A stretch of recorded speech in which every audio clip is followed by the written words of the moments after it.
frozen over like I am.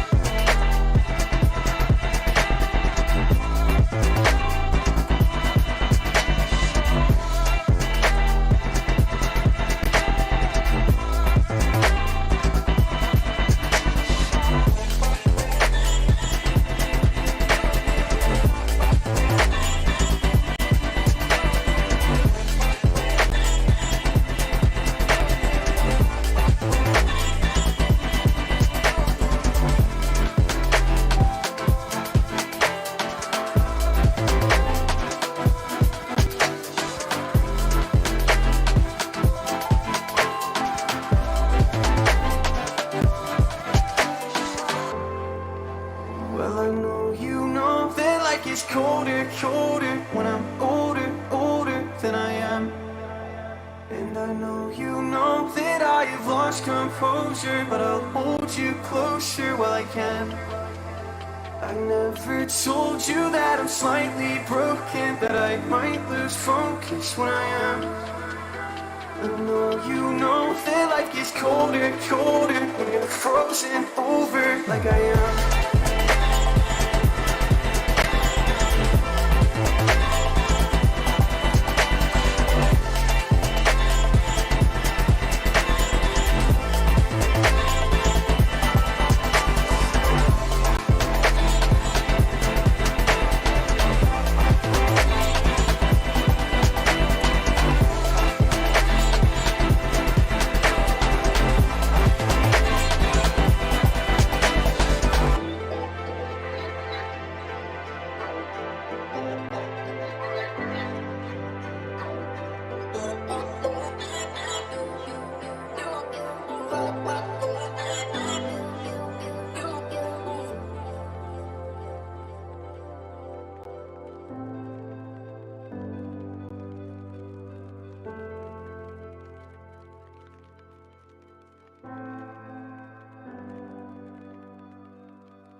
I'm falling like an asteroid.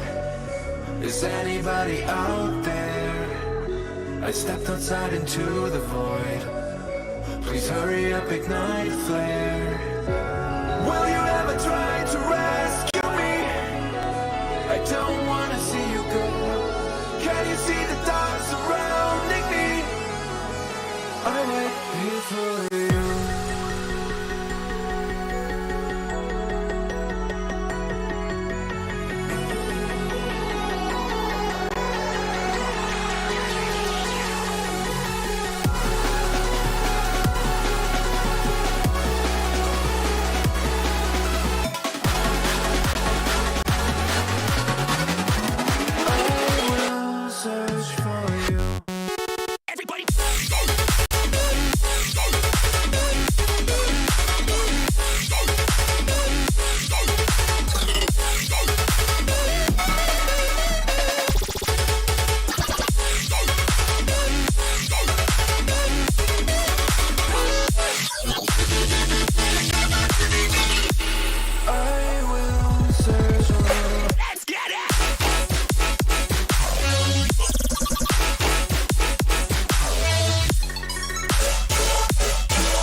Who wants to make history?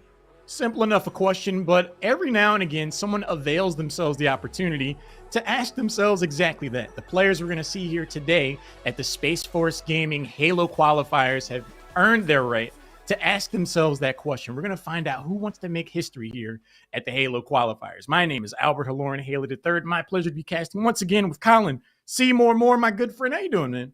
I'm doing fantastic, Albert. You know, it's been too long since I've been on the desk with you, but now we got some Halo. I know you're taking your dip into the ventures of Halo Infinite, and we get to see the best go at it here in Space Force. And for folks tuning in at home, wondering what we're in for today. Well, we're looking at a 4-team best of 3 double elimination bracket all the way into a best of 5 grand finals. If you're wondering how the teams got here, the teams competed in a one-day competition amongst the best Space Force teams in North America. And the winner will move on to Texas to attend and compete in Space Force. So a lot on the line here, Albert. And that's what I mean by making history. The FORCECON coming up next week, you and I are going to be there. It's the first officially recognized U.S. government esports competition.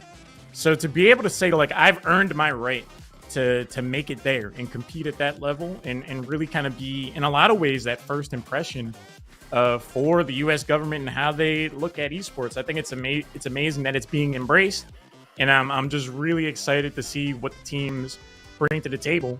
As you said, there was just a one-day tournament.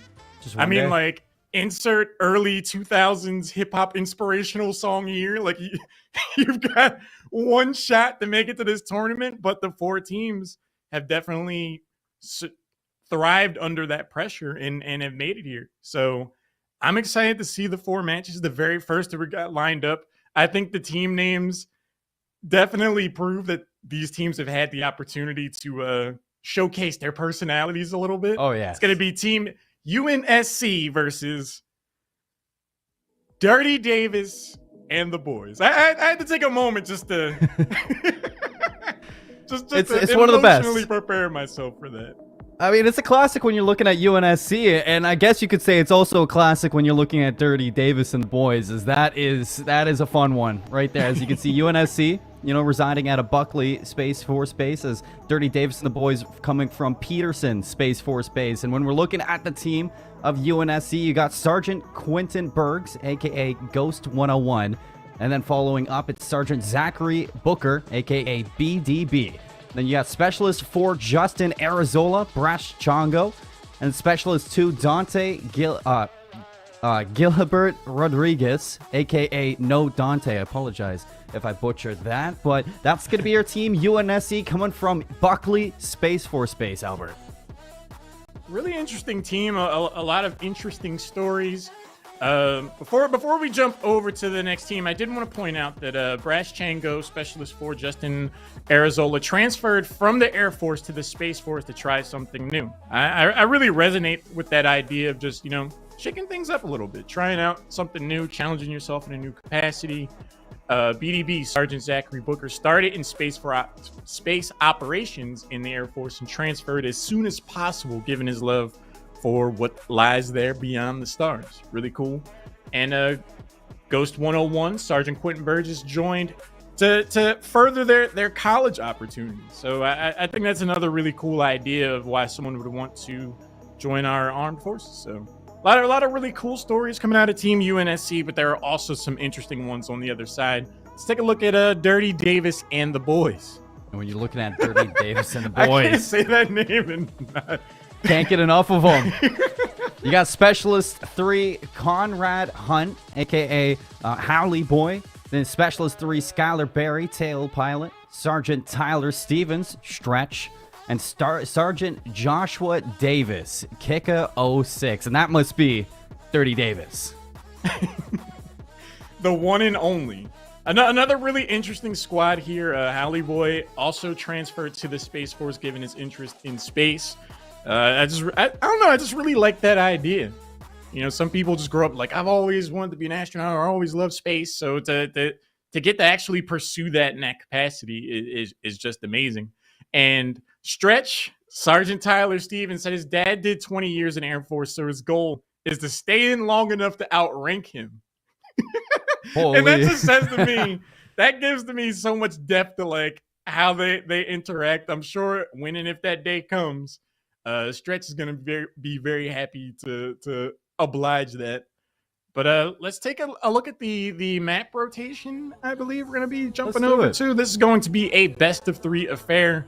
And I think it's really cool that we're going to see live fire for all 3 games if we get to game number 3, because it gives our teams the opportunity to really feel out how their opponents approach the map. Folks, I hope you love live fire. Because as you can see, we got a whole lot of it in our first map. King of the Hill live fire, Slayer live fire, Oddball live fire. We get the whole shebang all through the rotation. And I'm excited for this, Albert, just as you are, because live fire, you know, you have the sniper rifle, you have the heat wave, the power-ups, as well as a steady rotational pace throughout the map. So when you're looking at this from both point of views, I'm looking for proactivity. I am looking for teamwork, and I'm looking to stagger out your opponent as much as you can. But folks, who's ready to make history? Let's hop into live fire. Brashengo's looking for the melee kill already, starting things off nicely for the team. Game number 1, I expected there to be a lot of fireworks right out of the gate, and both of these teams show that they are not afraid to take each other head on and really try to establish themselves and some dominance over the course of this best of 3. It's going to be tough at first. You're curious at King of the Hill and what we're going to be seeing throughout this. Well, as you can see on screen, you will have a hill through the rotations. Trying to fight for this for the 60 seconds. Uncontested, as well as a big beatdown from No Dante using that overshield power-up. As they're going to flip it back to the UNSC side. As you can see the progress bar in the bottom side of your screen. You're going to be looking to fill that up. First to 4 captures wins. No Dante said, hold this point, no problem. Looking like an absolute beast right now. Four kills for the team already. Not a bad start for UNSC. Jumping over, tail pilot. Letting go some of the throwables. Checks on the opposite side. Good shots downrange. Finds the target. Kick 0-1 on the receive, or 0-6 on the receiving end. Look at this. Big one-on-one going to be here. The beatdown from Tail Pilot. Keeping things in the hands of Dirty Davis and the boys, but the job's not done. As you can see, still residing around this beat. The trade's going in the favor of UNSC. Shaky shots from No Dante is going to be the trade from Howley Boy, but oh no! Kick out, almost getting sent off the ledge by the repulsor. Still hanging on, but cannot win the gunfights. And this is a lot of progress, Albert, going the way of UNSC, looking to get their first capture on the board. Only moments in time. They're closing in on it. One of the first real breakaways we've seen over the course of game number 1. We do see Tail Pilot getting taken out. UNSC seems to be locking this point down pretty well. Shifting over the stretch. Starting to advance forward with the squad themselves. Okay, Dirty Davis and the boys. You can't count them out. Can't. They prioritize getting the power up. They use the overshield for the break, and they break just before UNSC get that capture. So now UNSC looking from the outside in. Can they find this break before Dirty Davis and the boys put this away, hiding in the corner? You're looking at Stretch. Big fan of Why Not right here, and he's going to find the nade. Stretch takes down one. Here comes the rest of Dirty Davis and the boys for the collapse. As you have the contention, going to be on board, on screen Ghost. Last one in line for his team. Finds the beatdown on the Tail Pilot. The trade's going to be there. And Dirty Davis and the boys looking for the first capture. What a crazy back and forth game we have seen so far. First point on the board for Dirty Davis and the boys. UNSC, though, not too far off by any stretch of the imagination. Here's what I was talking about, Albert. The heat wave. This is a dangerous gun to be having for a break. Sniper in the hand of No Dante, but let's see what you can get with this heat wave in hand. Brashengo able to hang on, take down the opposition. Tail Pilot starting to get some momentum going for the boys. You like to see that. It's not Jumping enough over for the Howley break. Boy. Looking to advance, gets the teammate. Like the coordination, let's go in together as a team. Shots across the way. They target one, gets a takedown, gets another. Nice. Starting to look pretty solid here, Colin. Yeah, look at the way they play this. You have Stretch on the overextension. You pinch things out. Now Stretch in a big one-on-one on screen will take down No Dante. And that will be the flip for Dirty Davis and the boys. But look how close UNSC are to capturing this point. They only need one break. They have the overshield. This is looking to be it. They surge forward. The nades are going to be used. They take down Tail Pilot. The trade from Howley Boy. Overshield's going to find maybe the beatdown or the finisher with old reliable BR. And that's going to be UNSC answering right back with a capture of their own. BDB with one heck of a play here, evening things up.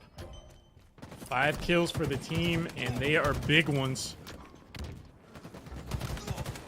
Jumping over, Brashengo getting the spotlight for the moment. Drops down, shots on the Tail Pilot, closes that out, finds opposition on the other side, goes to respawn themselves. A lot of back and forth action here, Colin.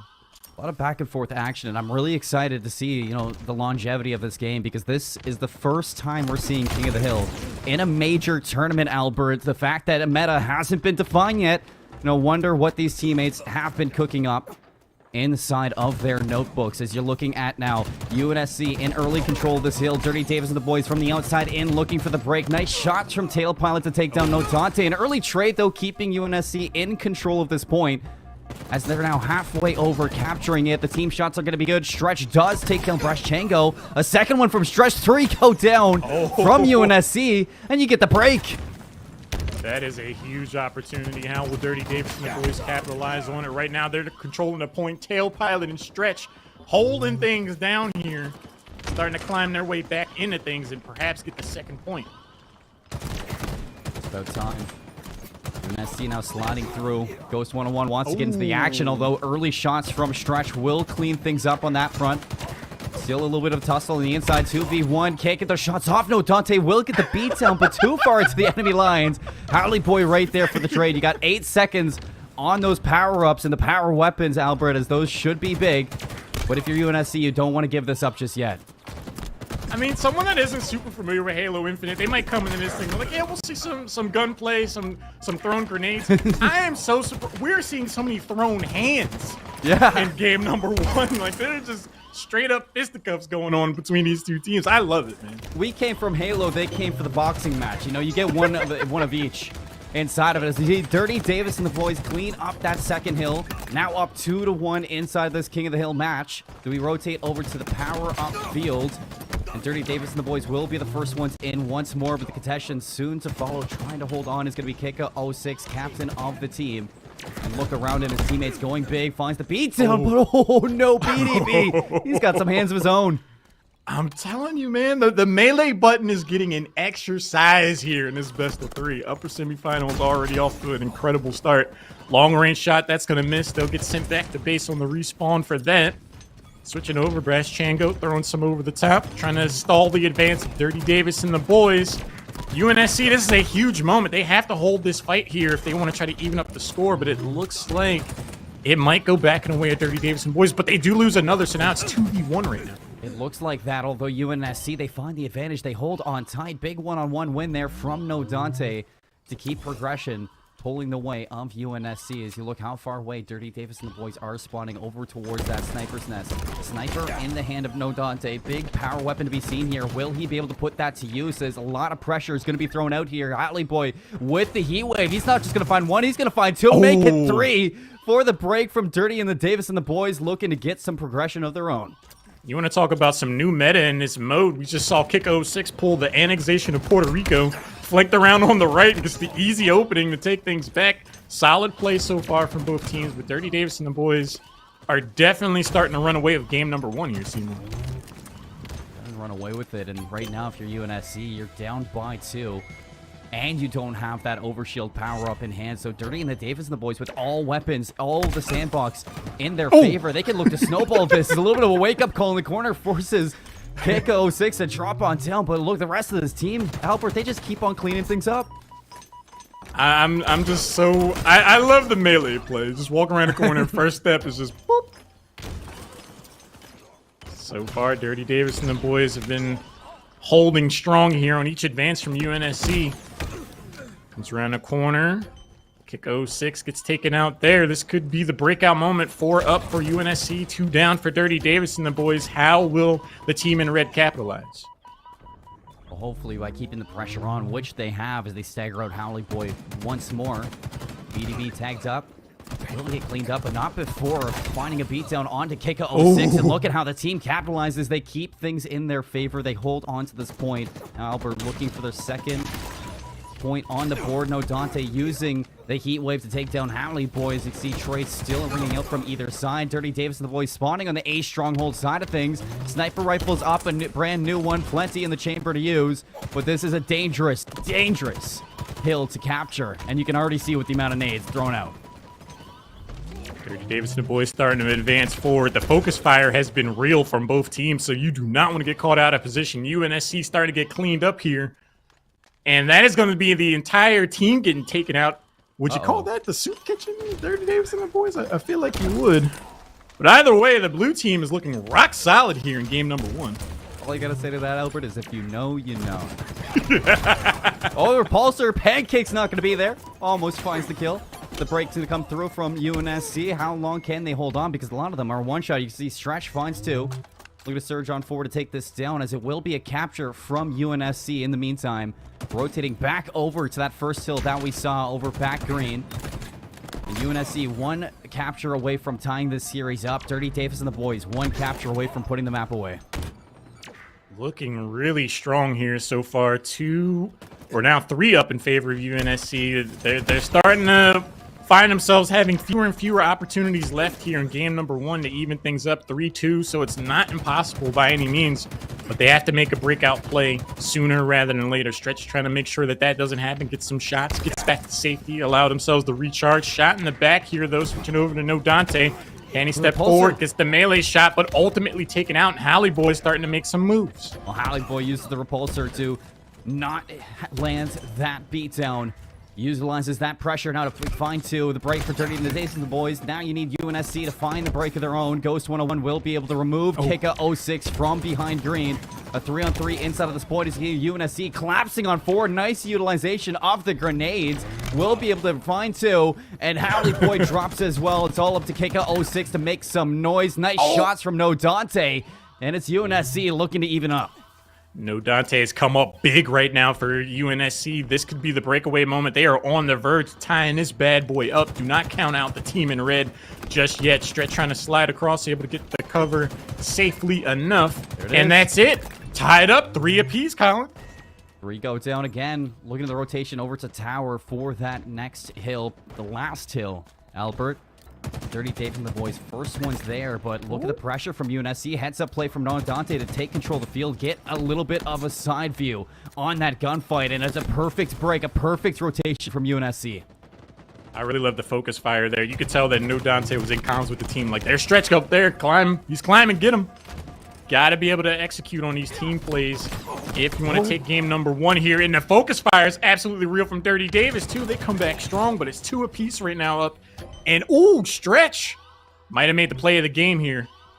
A lot of focus on that overshield. No Dante tries to pick it up, but he has the repulsors in his pocket, so he wasn't able to grab them. Now Dirty Davis and the boys, they find the break. They have the power-ups. We're going to flip this one away and put this map in the history books. A trade's going to come through. Stretch holding on. Halle Boy is going to keep it in a 2v2 on this point, but here's the flank. On screen, No Dante misses the beatdown, misses it again. He's looking to get this one down. Finally cleans it up with the BR, but immediately Stretch takes things into his own hands using the grenade to keep this in his favor as he holds off long enough for his respawns to just clean up the hill. Stretch said, you got me, but my legacy lives on. Dirty Davis and the boys not ready to give up just yet. EDB gets taken out here. Halle Boy looking for the focus fire angle. This could be it. Grenades having an impact. Stretch covering the point pretty well there on the corner. And that's going to be it. Game number 1 in the books. Dirty Davis and the boys, they managed to hang on. And UNSC, especially towards the middle part of that game, looked like they were just nearly unstoppable. The momentum shifts were real in that game, Steven.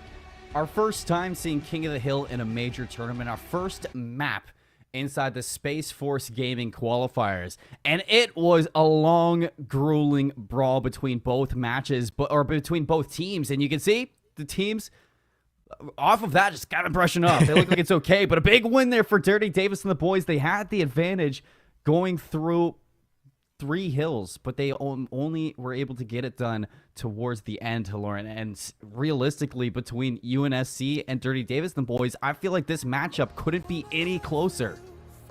I really think that this is such a strong indicator of what we have on our hands in this match and what we're going to have over the course of the day. These are the top 4 teams that made it through some grueling qualifiers to be able to get here to earn their spot in FORCECON next week. And these teams are playing exactly like that. They are hungry. They want to be able to represent the Space Force. They want to be able to represent this new push forward.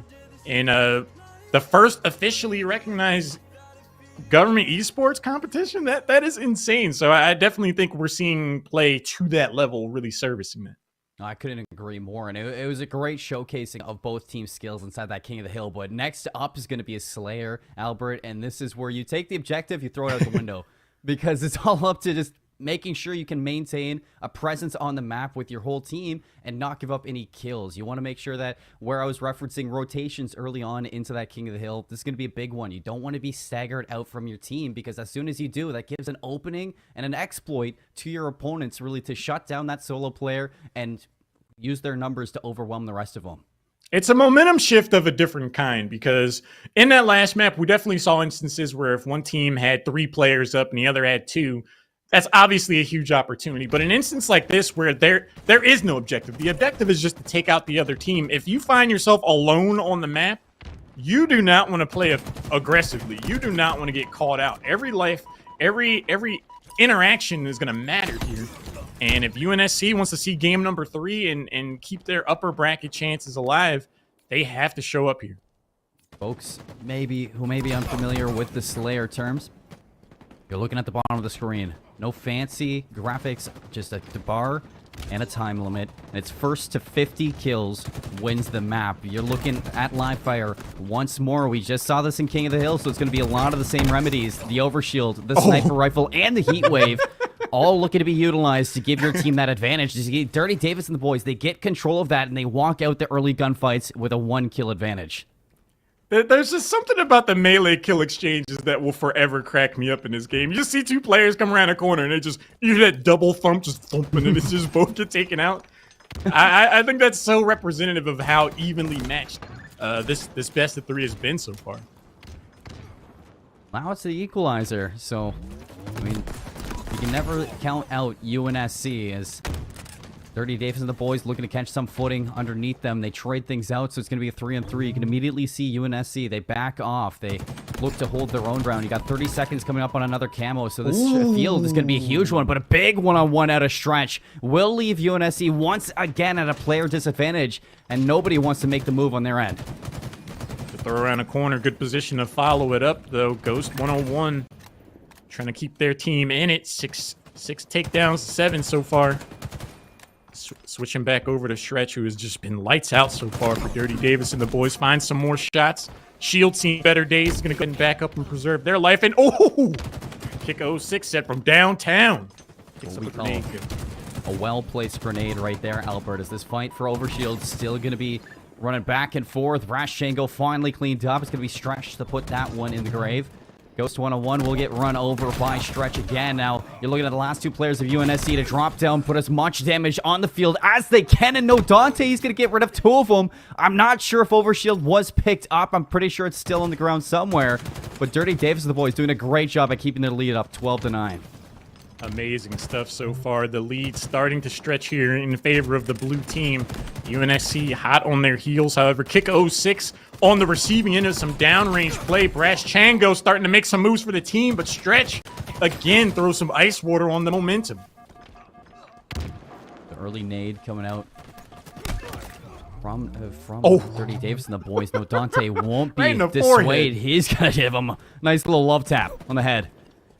And in that, he's going to be receiving the sniper rifle as reward. And UNSC, they back up over towards sandbags.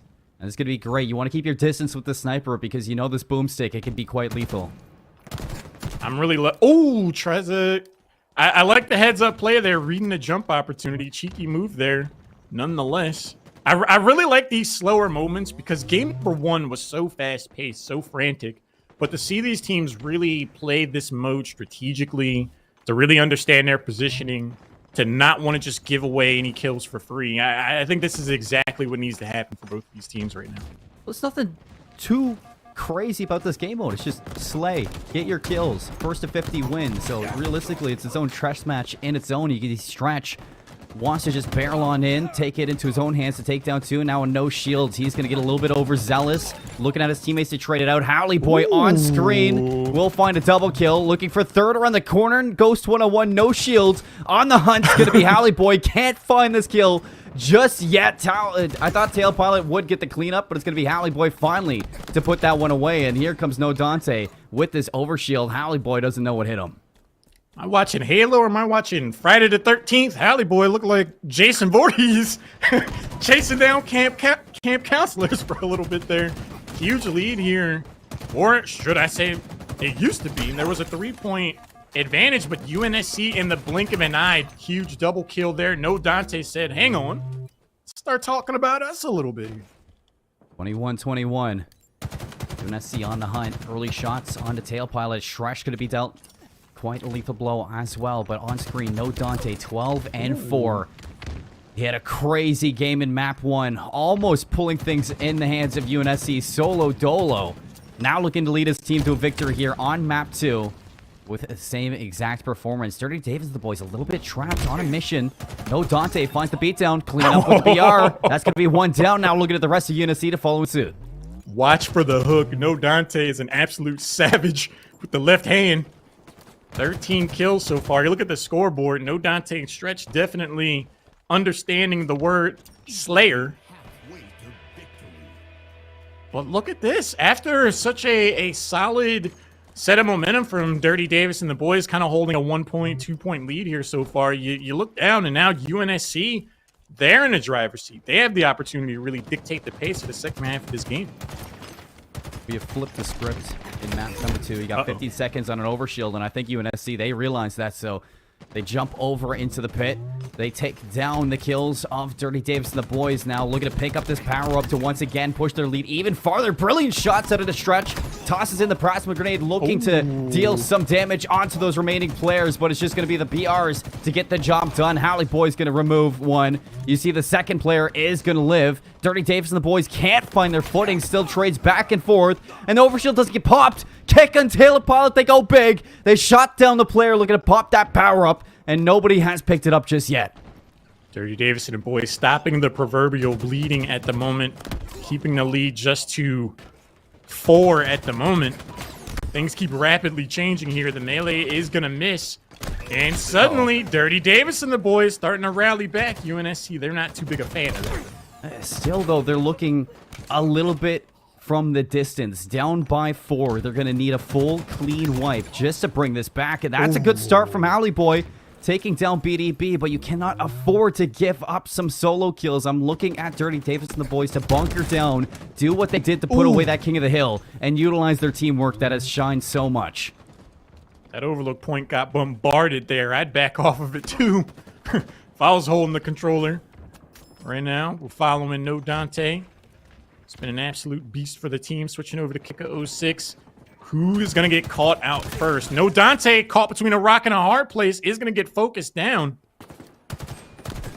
Not before taking down one with that heat waves. Keeping the lead up by a margin. Only 3 right now. Shots from Stretch. Player inside tunnel. He realizes that, but still in enemy territory. He has to back down. The bleeding has stopped now, but Stretch is in such a good position. They don't know he's behind them. Shots on the one. Looking to get the second one. Can't clean him up. Where's his teammates at? Because he's right now just on a mission alone. Howley Boy will find the cleanup. The assist is going to ring out. We're down to a 1-point difference. And from the top rope, it's going to be Stretch with the beatdown. Even game. Stretch, the brazen playmaker. We've been talking about the importance of sticking near your team. You do not want to be that solo person taken out. And Stretch goes the other way. He's like, hang on, guys. I'm going to go out and find this flank and find the perfect position to give us the opportunity to get back in the game. That bold play is why you're looking at a tie score at the bottom of the screen right now.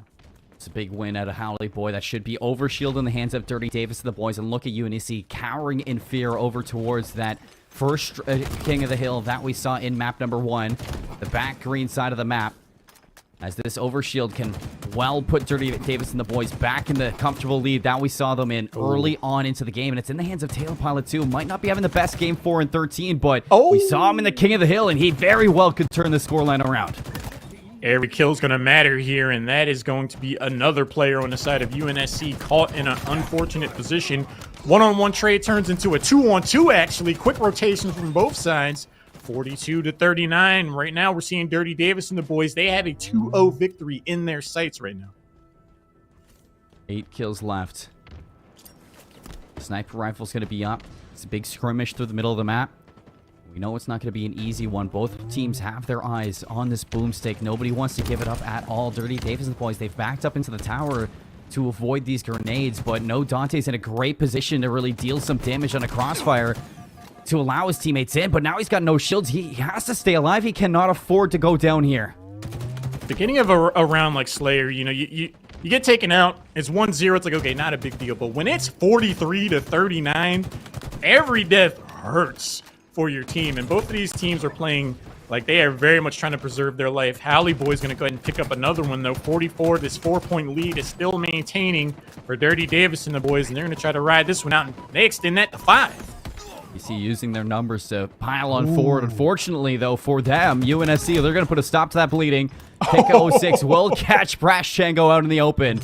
46-43, a 3-kill difference, but only 4 kills needed for Dirty Davis and the boys to put away the series in 2. And that is a much-needed beatdown from BDB. Both teams expressing some explosive capability, so even though it's 46-44, you could I definitely see a world where UNSC just racks up 3 kills out of nowhere, takes the lead, and perhaps forces out game number 3. But it's going to come down to some really clutch plays here. That's a lot of blue looking at you. It is 46-48. The overshield doesn't really get what they wanted. Now looking to clean up. Tail Pilot BDB will find the beatdown. Can he find this last one of the kick? He cannot. 1 kill needed for Dirty Davis and the boys to put this one away. Goes to 1-on-1, caught in the open on the hunting grounds of Dirty Davis and the boys. Can he escape? He has for now. And he's going to go down to kick a 06. So Dirty Davis and the boys, 50-48. Look at them cheer as they win out on our first match of the day. And that was no guarantee by any stretch of the imagination. And the competitors that we're looking at on this screen, I don't think they'd want it any other way. They want to be challenged. They want to be tested. And they came out on top here. Incredible stuff. It came right down to the wire, though. UNSC really put up one heck of a fight over the course of that game, man. It might be a little heartbroken from UNSC and their fans back at Buckley Space Force Base, but that was neck and neck, as close as you could have asked for a first match inside this qualifier, Albert. And neither team should be walking away from this with their head hung down, because that was quite the showing in our first match of stream. UNSC, they're not out of this yet. This is a double elimination tournament, so they can take this experience, sharpen some things up, change some things around, and make a perhaps deep run into the rest of the bracket. So if you're a fan of UNSC, do not despair. They're still definitely in it, and they are still looking like some very strong contenders. But I gotta say, man, Dirty Davis and the boys, I agree. Everyone played really well. I just really have to commend Stretch in particular. Not only was he just racking up a bunch of kills over the course of both games, there was a moment where he went off on his own on the flank, and sometimes that can be a huge liability. But that play, in my opinion, is what got the team back into the lead and back into that game. Let's take a look at the bracket, though, and see what we have lined up coming up for the next matches for the day. I know Tony, or Why Not, in the green room, he was talking to us when we were looking at these team names. He's like, Stretch, that's my guy. He was a big fan of Stretch when looking at it. So you know he's going to be ecstatic back in that green room watching over that first match of the day. But yeah, we're taking a look at the bracket, and you can see on that match number 1, upper semifinal, best of 3, Dirty Davis and the boys with a 2-0 win over UNSC. They punched their ticket over to the upper final, best of 3, where they will be waiting on the winners of our next match, Noobs versus Shooters. I'm seeing some. All right, it's 2-0 right now for Dirty Davis and the boys. Rock solid performance all the way around. One thing that I thought was really interesting is game number 1 in particular, where, you know, we are going to King of the Hill. It is on live wire, and as you pointed out, there isn't really an established meta for that map. There's still a lot of surprise capability, not only in terms of you being able to surprise your opponent, but for you yourself to be surprised. And it felt like on some of the objectives where the hallways were a little tighter, some of the corridors were a little more, I would say, one-dimensional in terms of how they're approached, it made that mode seem really unforgiving for Livewire in terms of taking points back. No, on Livefire, you can really get bottlenecked into certain positions, and the fact that King of the Hill, yeah, we've seen it before in Halo titles, but it's got a new revamped feeling inside of Halo Infinite, and I'm a big fan of it so far. I'm liking the pacing that it allows, you know, the objective of it, and I'm excited to see what, you know, happens when that meta is solidified inside of the game mode. But right now on Livefire, I mean, it in its own sense has its own standard meta to it for retaking an objective. We see it in Strongholds, we see it inside Slayers as well, and it's the rotations that can definitely favor teams for pinches and setups, and utilizing that sniper and the heat wave to find those breaks. You can definitely see it really sways in certain favors when you are looking to capture that sandbox. So you know, yes, a meta hasn't been defined inside King of the Hill, but Livefire, it has a very standard ground for those breaks inside of the King of the Hill. We've heard word that there were some technical difficulties, so we're going to take a short break just to make sure everything's okay, figure things out, and we'll move forward once we come back from the break. But don't go anywhere. There's a lot more action ahead.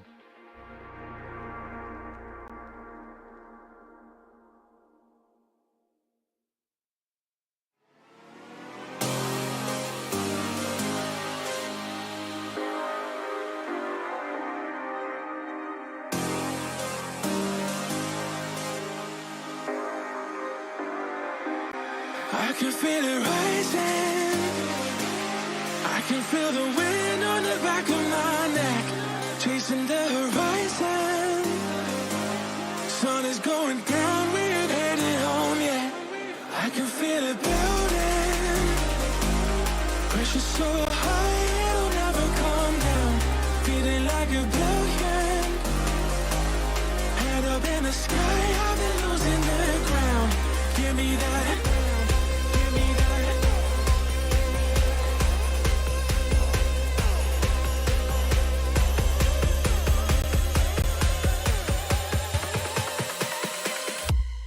I can feel it.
Oh! Yo! That was cool. Finally, Panvi does something cool after 10 years.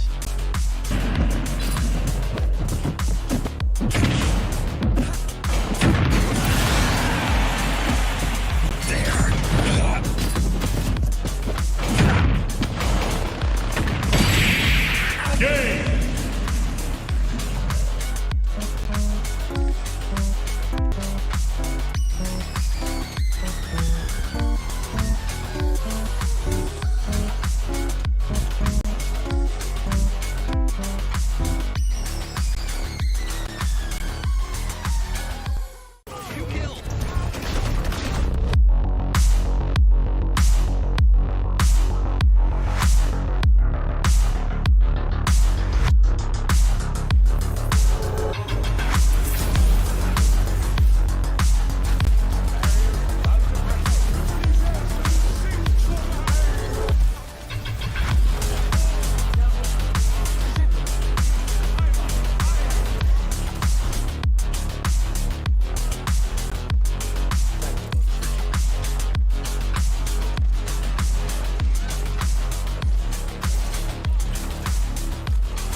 Back my wall, two back my wall. They're pushing. 8 from Jets.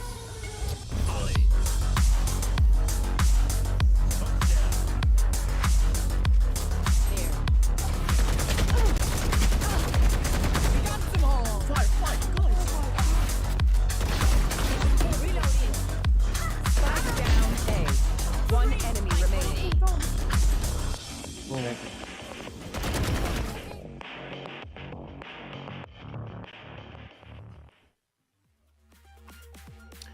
Welcome back. I'm Haloran, that's Seymour, and this is the Space Force Gaming Halo qualifiers and updates. So at the second half of game number 2, we had some technical issues, and just to make sure that everything's fair and that we get an objective and clear winner, we're going to replay a portion of game number 2.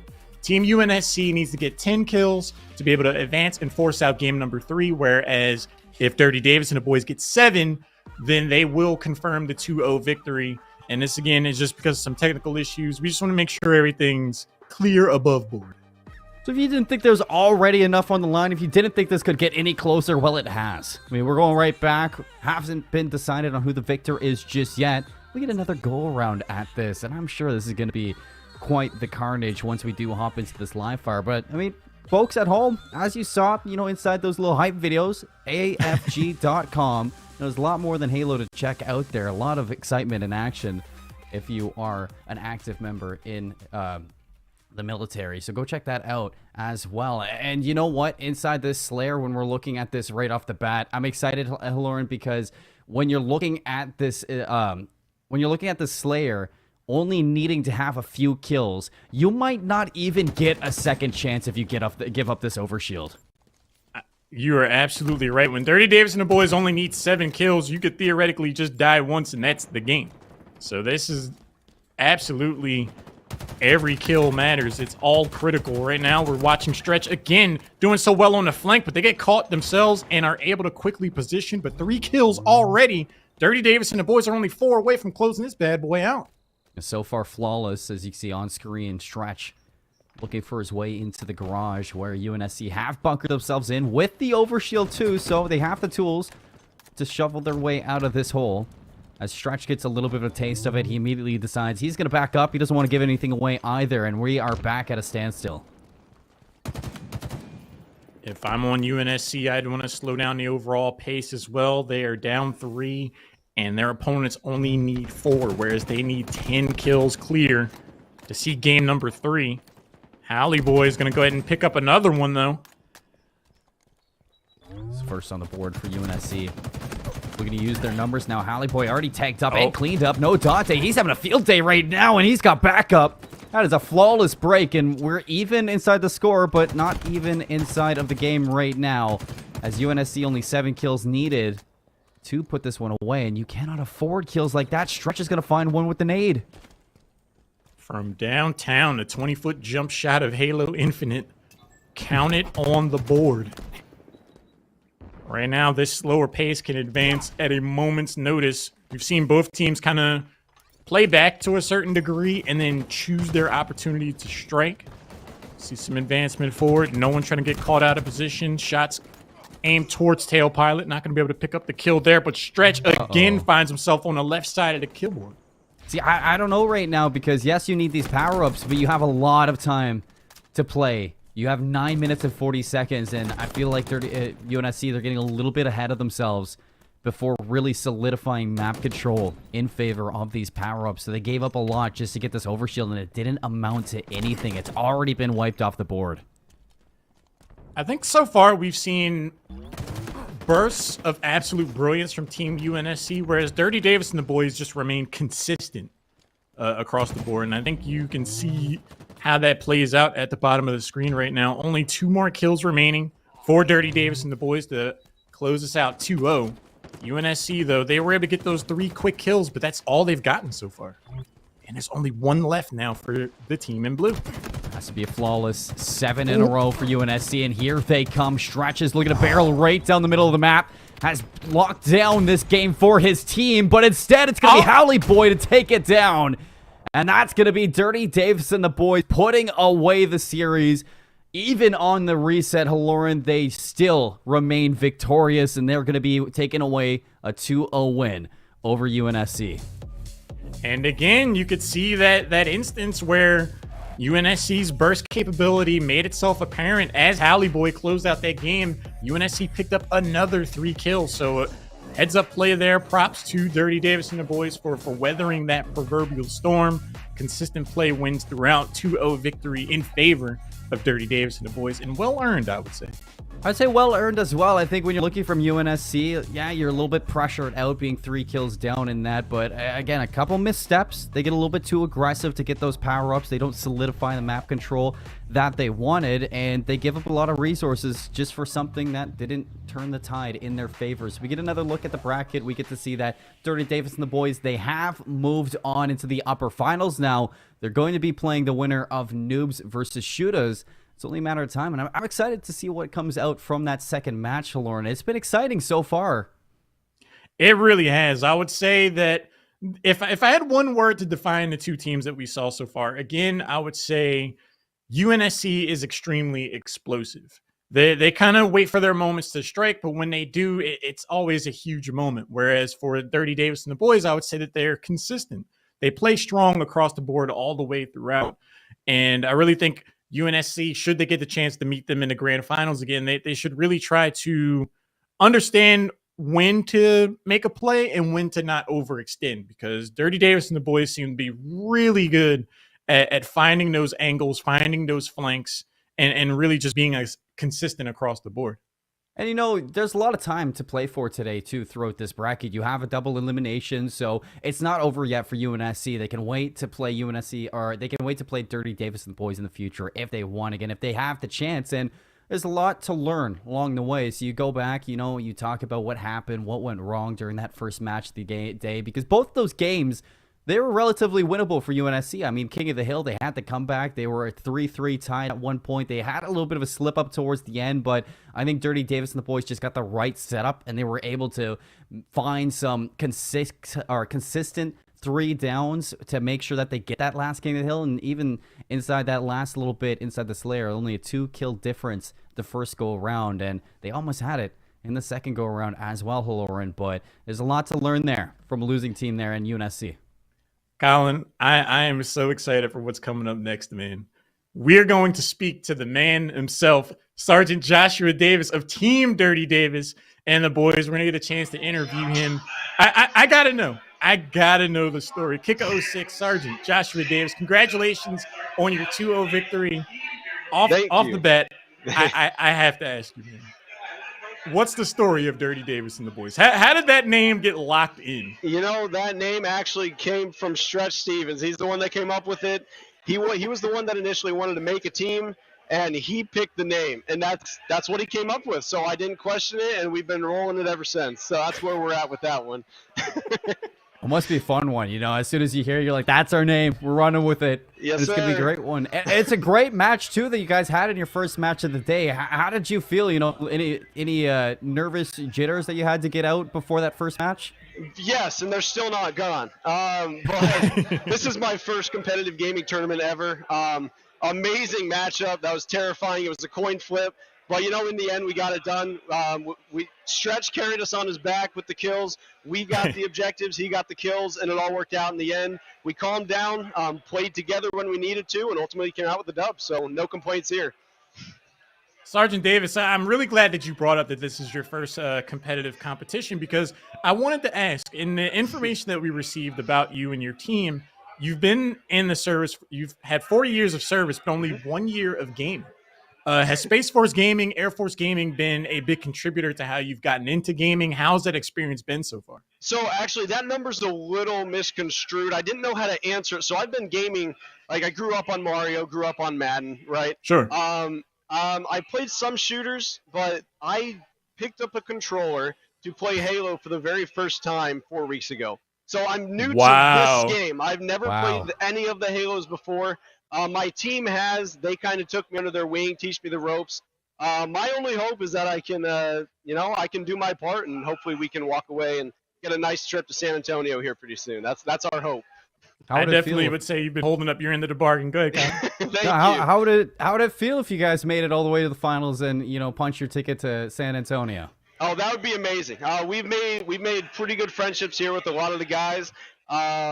It's been great meeting everyone. There's people from the UK we've been going to hang out with, people from Cali, from Colorado, from all over the world that we've been hanging out with. If we made it there, that'd be crazy. I've been having a great time so far. No complaints. The food down here is great.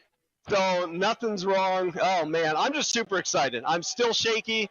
I'm glad the first round's out of the way. We got a tough one coming up next, but hopefully we're going to take care of business there too. Awesome. If you keep playing at the level you guys have been playing, I really do like your odds of making it to San Antonio. One final thing before we let you go and get ready for your next match. Yes, sir. Do you have any shout-outs to the friends, family, anyone you want to say hello to before we let you go? I got a wife and 3 daughters in Iowa. If they're watching, hi to them. Everybody back in Colorado at my work center that's still watching, I hope they're watching. My phone's been blowing up. Thank you guys for your support.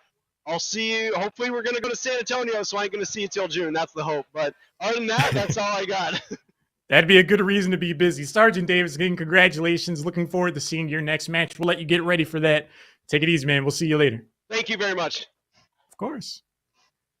Well, Albert, if there's I like Sergeant Davis. If there's one thing I have to say, there's a lot of passion that goes on, a lot of competition between the ranks whenever we see this. I know you and I, we went into IITSEC and we got to meet a lot of the people competing over there as well between Warzone and Smash Ultimate. And I'm loving the stories that we're learning throughout all these people. Everybody has their own stories.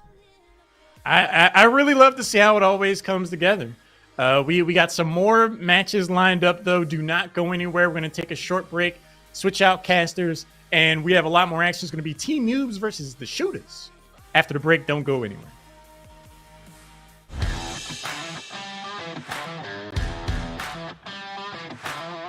Thank you. Hello, I am Staff Sergeant Ashley Hartman. I'm currently deployed right now in Kuwait, but my home station is Keesler Air Force Base in Biloxi, Mississippi. I am a moderator for Air Force Gaming, so what that entails is making sure that obviously people are minding their P's and Q's, and I am basically the gateway for the Air Force Gaming Discord. I work with a bunch of really great people with the moderator team, as well as Air Force Gaming in total. Pokemon's a big part of my life, and I've been playing it since I can't remember, either the card game or watching the show. I also have a Pikachu tattoo. It's a girl Pikachu, so it's supposed to be me holding a little Togepi. When I had my daughter, I thought, oh, she could be Togepi, so it's like super special. Air Force Gaming, I think, was birthed out of COVID. A lot of gamers spent their time in Discord just looking for that sense of community, and Air Force Gaming is really bringing that home for a lot of people, a lot of airmen that are out there that need a bro to play a game with. I've made a lot of friends on Air Force Gaming already. We just play games together, and Dead by Daylight is a game I'm pretty serious about, and I made Iridescent 3, so Staff Sergeant Fiala, you're out there. You're still Iridescent 4, boy. Just gotta step your game up. My name is, again, Staff Sergeant Ashley Hartman, and gotta catch 'em all.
Ladies and gentlemen, we are back with some more Space Force Gaming Halo Championship live from Patrick Space Force Base. I'm so excited to be here. Why not be reckless? aka why not be casting? And I can't do it alone. I got my man Garrett, aka Tools. Tell him something, Garrett. Oh man, I am so excited, Tony. I didn't know what to really expect, but after watching match one, I think we got some great teams out here. We got some close competitions, and we're coming back in our next match, and I'm just so excited for everything that we're going to be witnessing this weekend. So many great teams, a great initiative, and you know, playing for a chance to head over to San Antonio for FORCECON. You couldn't ask for more.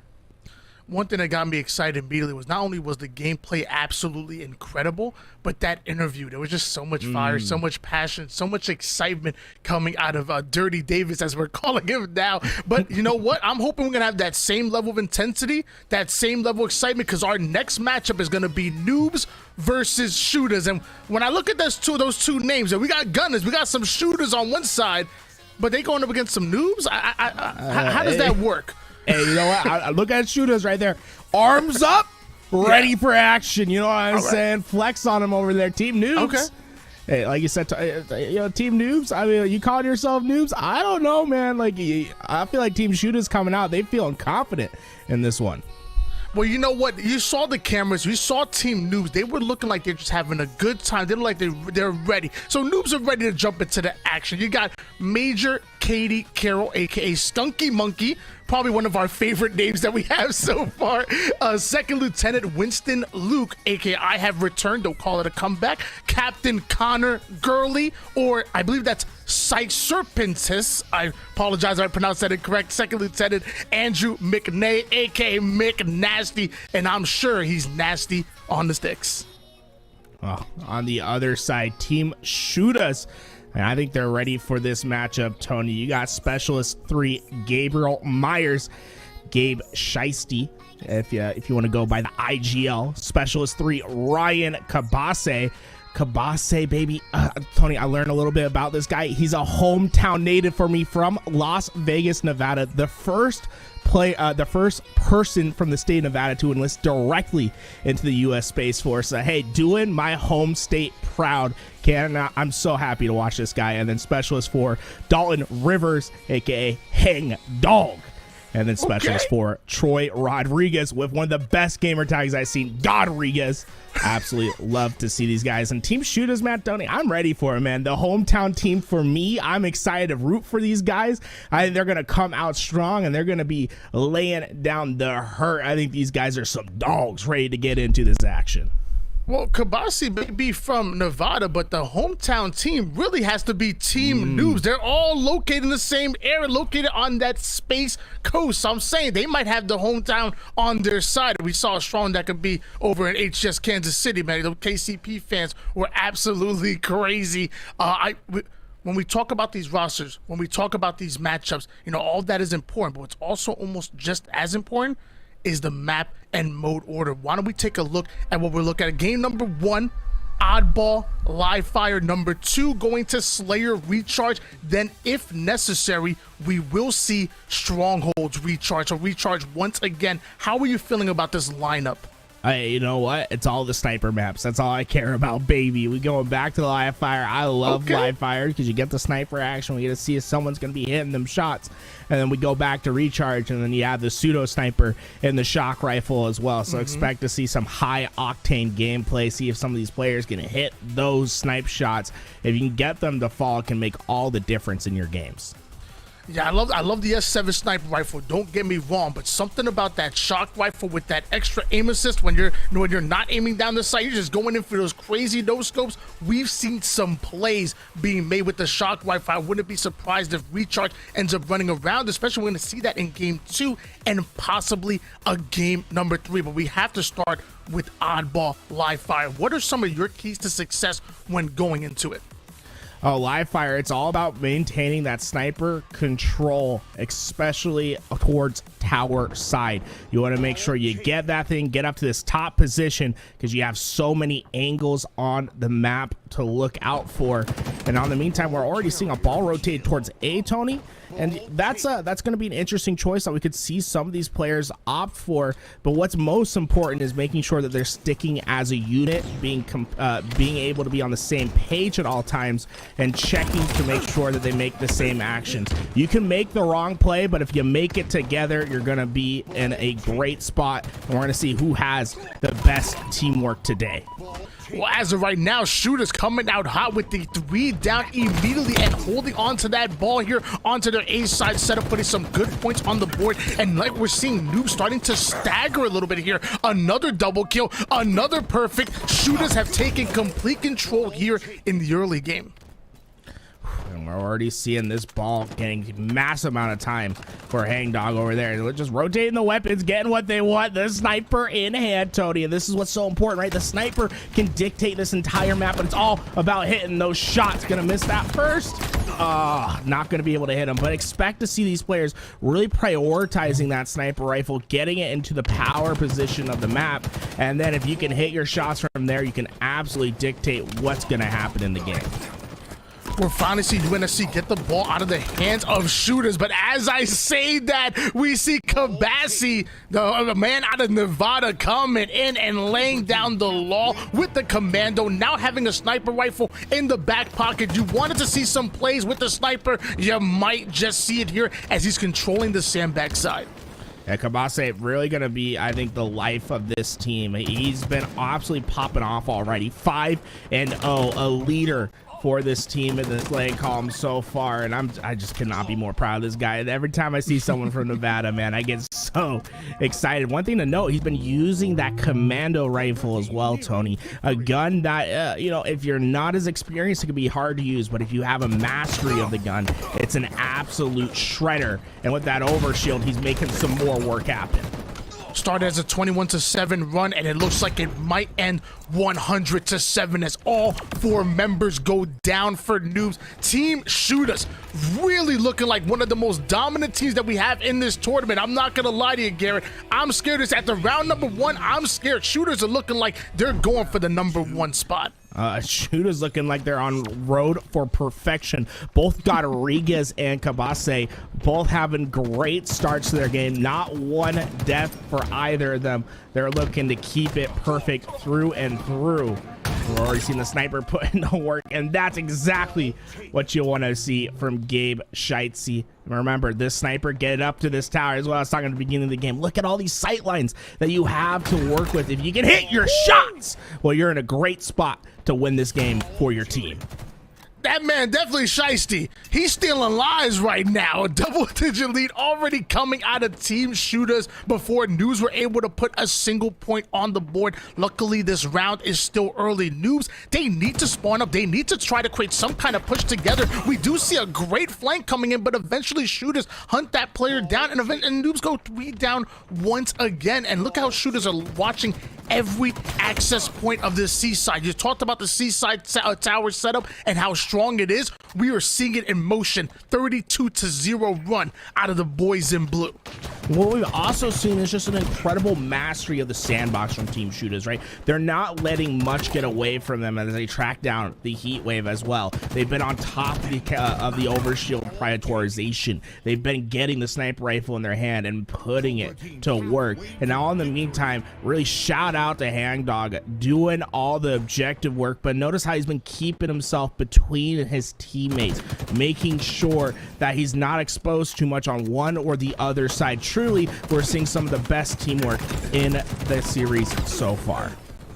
Can we talk about the fact that Noobs have been struggling to put 6 kills on the board, but Kabassi, 12-1 at the moment. He is the leading slayer on this roster, and he is opening up so many lanes for the rest of his team. Kabassi was your player to watch. Has he been impressing you?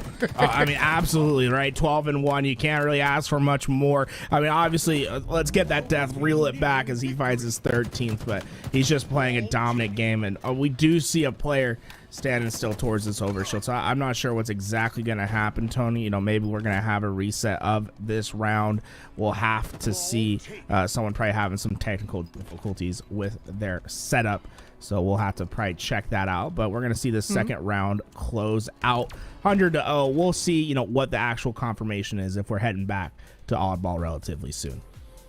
And, you know, as much as I was giving, I really Kabase his due respect, because he was really showing off in the Slays department. I think we also got to talk about Hand Dog, putting his 28 years of experience to work, not only having almost all of the objective time, but also staying positive with a decent amount of assists. He was 9-2 with 7 assists. Like, that's just an overall player. That's a player that I want on my roster.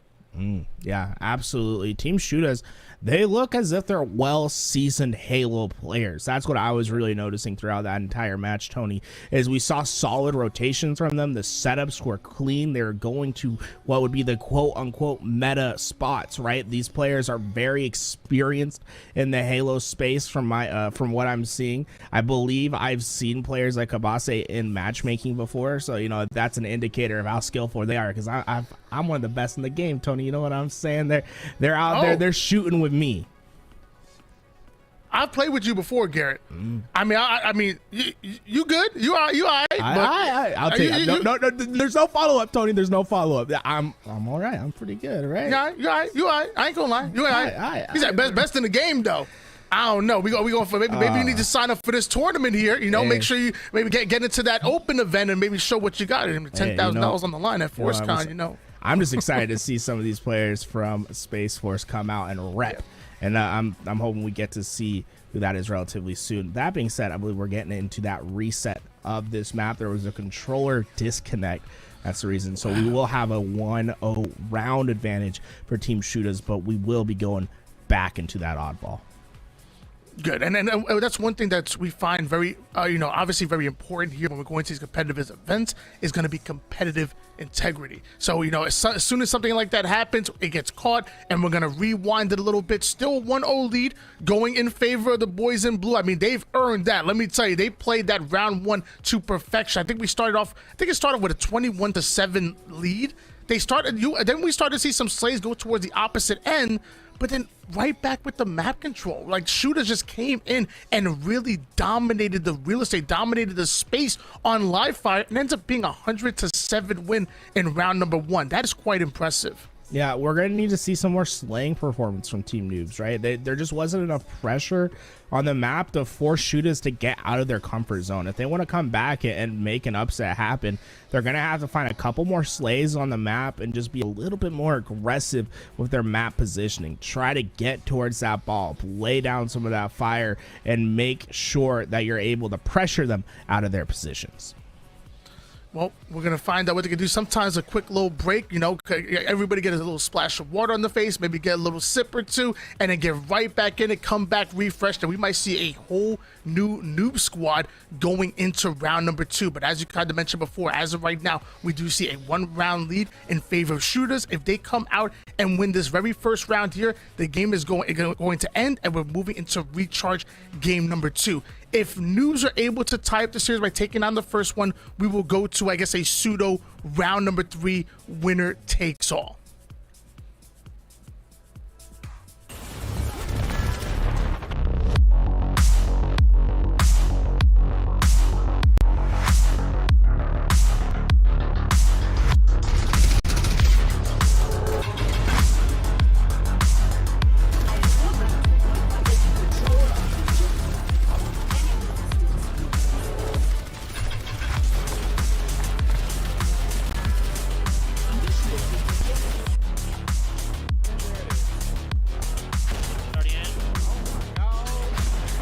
Minus 3, coming B. Copy me. I got shot from right side street. Minus 3. Look at us. No eyes. He's upstairs. Minus. Give me the last one. Where's the last one? Oh.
Welcome back to Space Force Gaming Halo Championship live from Patrick Space Force Base. Once again, I'm Tony, got my man Garrett with me. We just saw game number 1 of our series here, and let me tell you, it was dominant in favor of shooters. We saw round 1 and 100-7, and then we even saw that round 2 pretty much and almost 100-0, almost a shutout. So they're obviously very comfortable when it comes to oddball, very comfortable on the map live fire, but can they bring that same energy on recharge?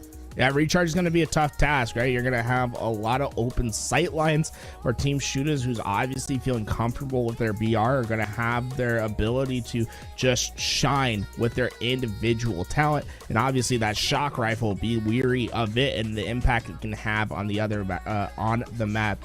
Team noobs, all they got to worry about slaying out. Make sure that you have your teammates help. Make sure that you're ready to take those fights together. Find a couple slays, try to get yourself some momentum, get the ball rolling, and from there just keep it close and execute till the end of this match.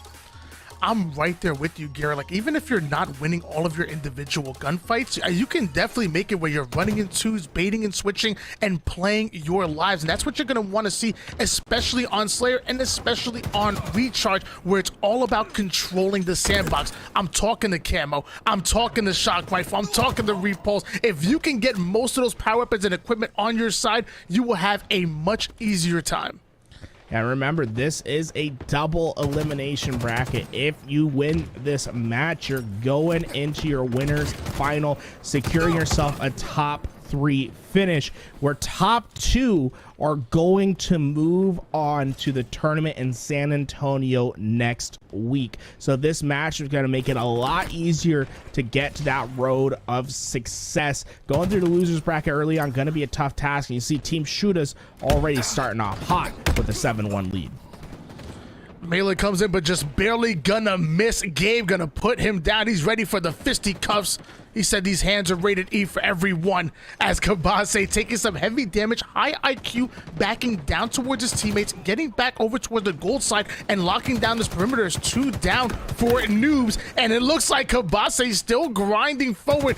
Garrett, I know you like that. Oh, I love the shots from Kabase. He has a clean reticle, and what I mean by that is you don't see any whirlwind or unnecessary movements. He's keeping it steady and straight, using steady and straight, using his strafe to aim for him. A lot of left stick movement from Kabase. Those are the kind of indicators that you can use to tell if a player is experienced in the game and knows exactly how to play on a high level. The pinch coming in on the spawning new players. They split spawn the players, having 2 spawn towards the A side, and shooters immediately recognize that and hunt them down. And now you're seeing them just, they're moving in unit. They're moving in unison right now. As soon as there's a call out on where these players are, you're seeing all 4 players address it, as Kabase going in for the challenge on some bottom tower, just barely missing the melee, but ends up finishing off with the headshot. Another 3 down for noobs, and make that a full squad wipe. We are looking at a 20 kill lead here for shooters, and I'm gonna be honest, I don't think I've seen a dominant lead like this in tournament play. Shooters are looking like the favorites. Oh man, and I gotta say, man, this duo of Kabase and Godriguez looks like a match made in heaven. Both these players showing that they're very experienced in the game. Godriguez still in that perfect streak, 9-0 for him, and Kabase, I mean, just putting so much damage on the map. Look at him in 15 engagements thus far. He's racking up the assists. He's had 9 assists, Tony, and you can't really ask for much more, as Godriguez also keeps putting on the score. And now Hangdog, he was feeling a little left out, trying to get his own slays as well. Slays heavily going in favor of team shooters right now, and this is not just a game, this is a message to the rest of the teams in the tournament saying we are coming for that #1 spot. They will, if they don't get the respect they think they deserve, they will simply demand it with their gameplay. 34-6 run going in favor of shooters, and you're seeing Hangdog going in for an early flank. Excellent shots, takes down 1-2, quickly go down for noobs. A 3rd one in front of him, gets the melee. That's going to be a double kill, another 3 down, and shooters are approaching the 40-point mark before noobs are able to hit double digits. Yeah, Hangdong's just proven that his bite hurts just as much as the bark, right? He really just demands presence on the map. He immediately pushes forward. He likes to take the fight. He likes to get into that action, and it's really working out in spades for him as you see him pick up the double killing frenzy. 10 in a row for Hangdong as he is just barking up the competition right now. And I mean, this is just an absolute performance from Team Shooters. Clearly everyone putting in their own effort into this game. Yeah, I'm pretty sure I'm getting old. I'm pretty sure my eyes are deceiving me right now, because there ain't no way my man got 13 kills and 13 assists. There is no way he just put his 14th on the board and has only died 3 times. Let me clean off my glasses real quick. Yeah, and that just shows a player that knows how to get into the action, having the knowledge of spawns, knowing what the influences are on the map, and knowing how to take the best routes to get into the action. He cleans it all up. A little triple kill action to end the game from Kabase. 17, 13, and 3 is an unreal stat line. That is something you do not see even in matchmaking. Nonetheless, being on a LAN center, trying to make all your best performances happen. Truly a player that is ready to take on the action today.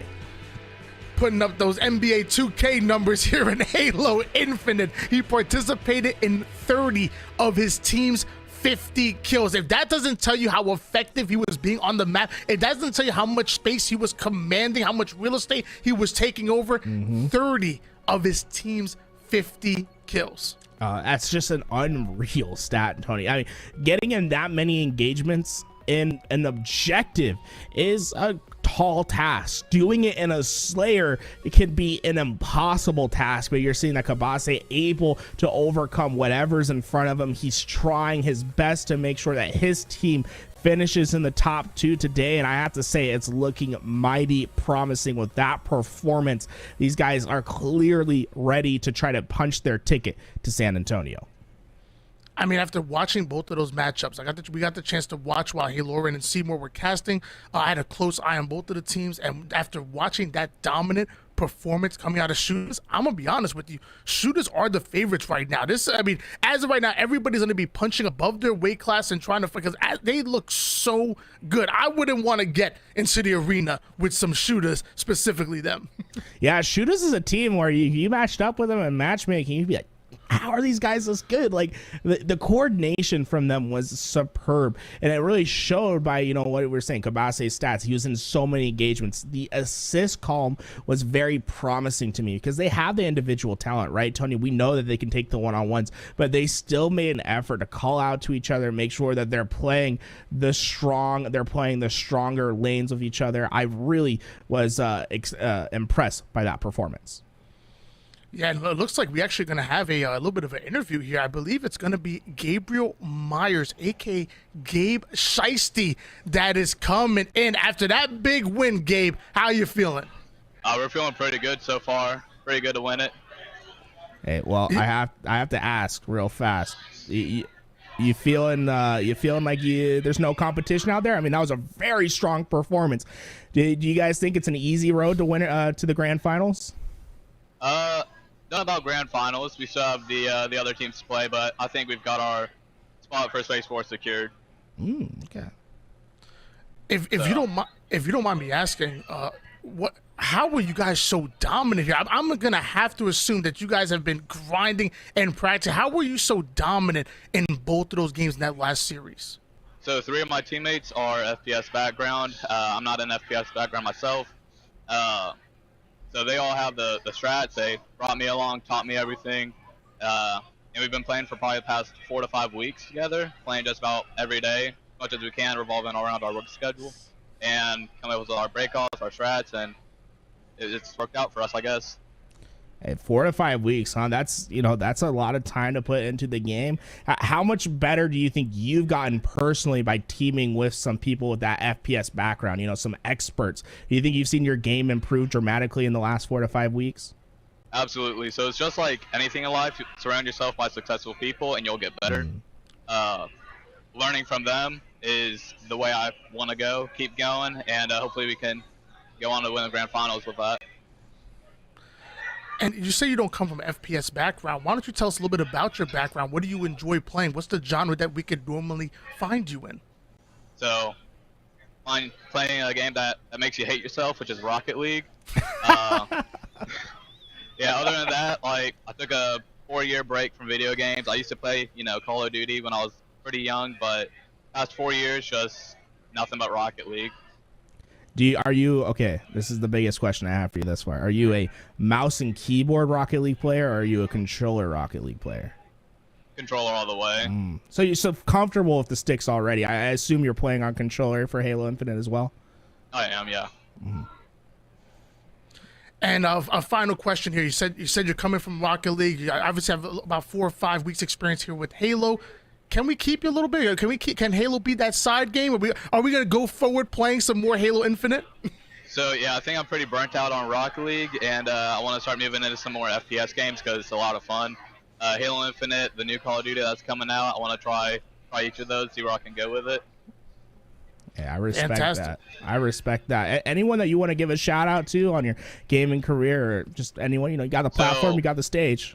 All my teammates right now, personally, Kabase especially, he and I have been together for the past year or so, just working with each other.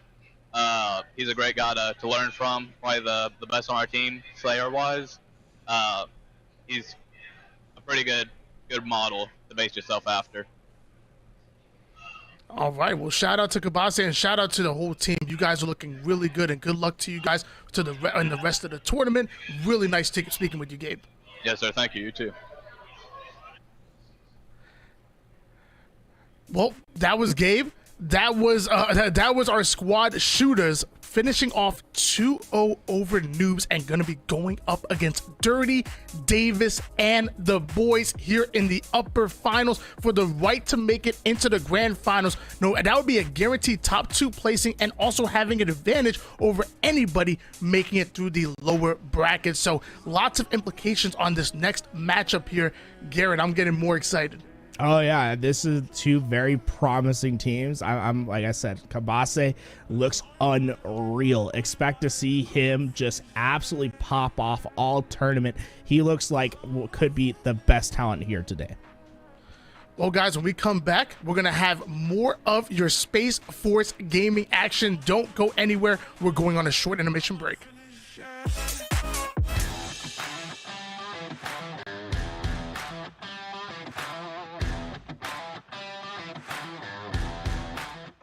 I'm Major Chris Walsh, stationed at Pope Army Airfield in conjunction with Fort Bragg in North Carolina. We have a sim racing community in the Air Force Gaming Discord. We kind of get together and do races. We have some leagues that we participate in now. It's not as official as a formal competitive team anymore, but the guys all, pretty close-knit, and we still race together. Once you get into the more serious racing games that are really trying to replicate what real-world racing is like, that's when you kind of get into games like Assetto Corsa, iRacing, which is on PC, real-world race car drivers that are professionals all the way up to Formula One. You can meet these same guys online. That's the cool thing about it is, I've raced against Max Verstappen a few times and Lando Norris, who are Formula One drivers. I used to race motorcycles, was kind of where my real-world racing experience started. During the pandemic, I got involved in sim racing because I had an ex-teammate who was a skeleton athlete who works for iRacing, and this was just a snowball effect. I literally went from the sim to a real car kind of within a year. I went into professional racing, so I've actually raced at a professional level and took 3rd place in my first weekend in a car I've never driven, and that was partly all the preparation I did in the simulator beforehand. I think the cool thing about gaming in general is just kind of how it creates a community that you kind of access all the time, no matter where you are. That was something that this nonprofit called Operation Motorsport decided to utilize, and they have a sim racing league that they do, and their focus is to support, disabled veterans in the U.S. and Canada who are transitioning to civilian life and helping them find a new sense of purpose and community. And motorsports for these individuals is that thing that helps them, and so all the guys from Air Force Gaming on the sim racing side are involved in as well. It's a pretty cool opportunity to just stay in touch with people and help them through tough times and give them that thing they look forward to every week. Air Force Gaming has done a great job staying linked in with them and being there and present at their race events online and engaging with that community. My name is Major Chris Walsh, and you can catch me racing online at my Twitch, Walsh USA.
Welcome back to the Space Force Gaming Halo Championships. I'm Halorn, that's Seymour, and Colin, actions speak louder than words. And based off of that last game, the shooters were sitting in front of their monitors with megaphones. Their actions spoke loud and clear to me. I felt like we were just on the desk. I felt like we were literally just here.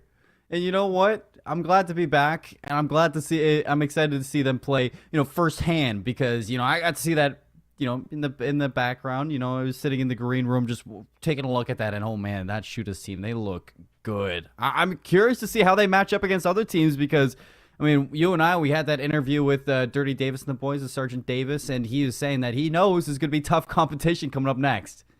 I think he might have done a bit of homework here. It's going to be Dirty Davis and the boys taking on the shooters. We'll get a chance to take a look at their lineups, reintroduce you to them. Everyone looks locked in, ready to go. I know we're going to be in for a great time here in the upper final. Again, there's a lot on the line, even within the scope of this immediate matchup. If you win this, you are guaranteed to go to San Antonio. You are in one of the top 2 spots. Let's take a look at Dirty Davis and the boys. Let's reintroduce you to them. Specialist 3, Conrad Hollyboy Hunt. Specialist 3, Skylar Tailpilot Berry. Sergeant Tyler Stretch Stevens, who came up with the name, according to last but certainly not least, Sergeant Joshua Davis. Kick 06. 06. I really like this lineup. I'm excited to see. I really commended their consistency in terms of their overall level of performance. I'm excited to see how that stacks up against some strong opponents on the other side. And Albert, that really leads into this next team, because hopefully that consistency can kind of match up to a team of this caliber. You look at the shooters, Specialist 3, Gabriel Myers, a.k.a. Gabe Shiesty. Specialist 3, Ryan Kabase, a.k.a. Kabase.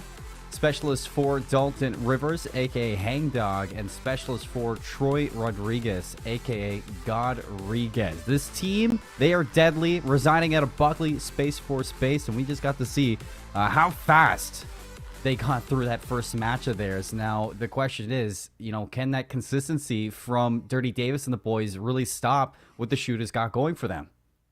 I think that question needs to be answered pretty early on in game number 1. When I've seen teams of the caliber of the shooters show up in tournaments like this, they try to establish a dominant position right out of the gate. So I do think it's going to be up to Davis, Dirty Davis and the boys, to kind of say like, hey, you're going to have to respect us. You're not going to be able to just come in super cavalier and just run all over us. You have to watch your positioning. You have to play the game. You have to make strategic moves.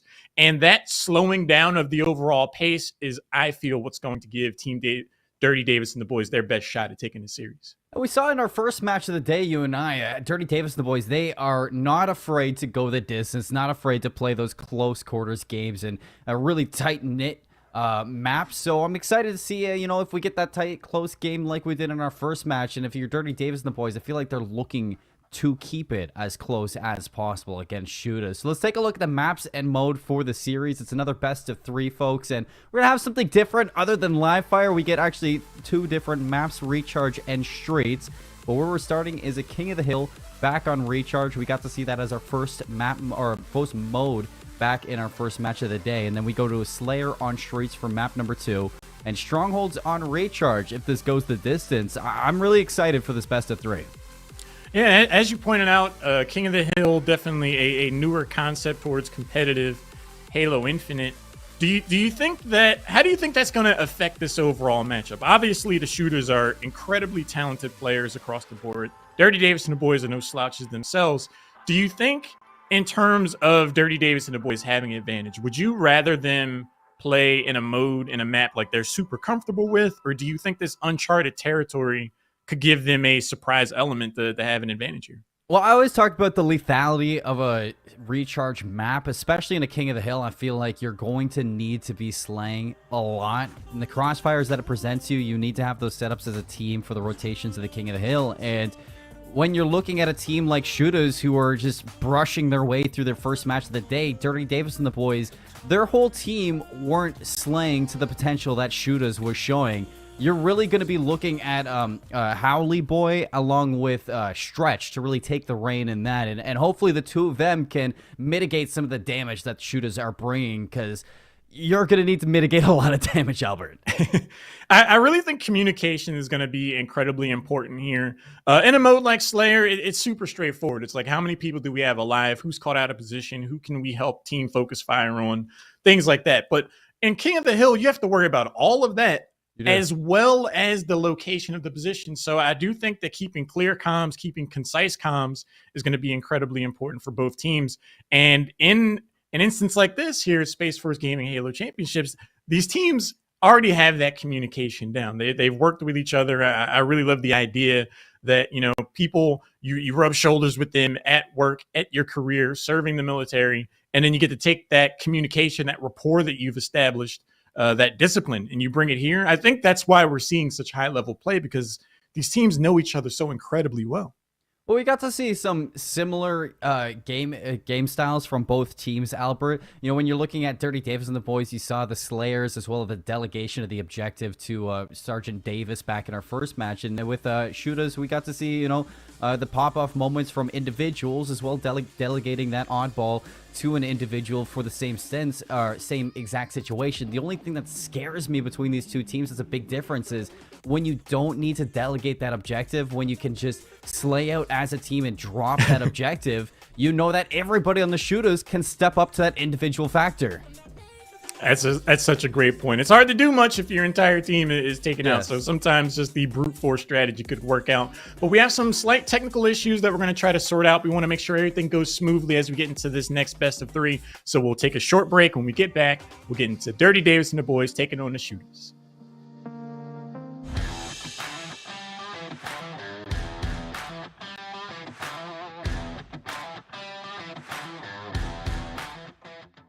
Hi, I'm Cadet First Class Christopher Chua, and I'm at the United States Air Force Academy. So I'm a program manager for the Air Force Gaming Academy, which is a startup sub-brand of AFG at the United States Air Force Academy. We kind of manage our own little bubble at the Air Force Academy to host tournaments, create a community, and manage that. At USAFA, we're gonna create kind of a community that's mirrored after AFG. It's just like a community for people to get together who all share a passion for gaming through tournaments, competitions, or just hanging out with each other. We hope to incorporate AFG Academy into AFG to give cadets exposure to and allow them to connect to active duty Air Force members and Space Force members for either mentorship or just to get to know people. Being a part of the Air Force gaming community has allowed me to connect with people I really thought I'd never meet. F-22 maintainers, chiefs, generals, people that you'd never really interact with as a cadet, and it's allowed me to grow and receive a lot of mentorship.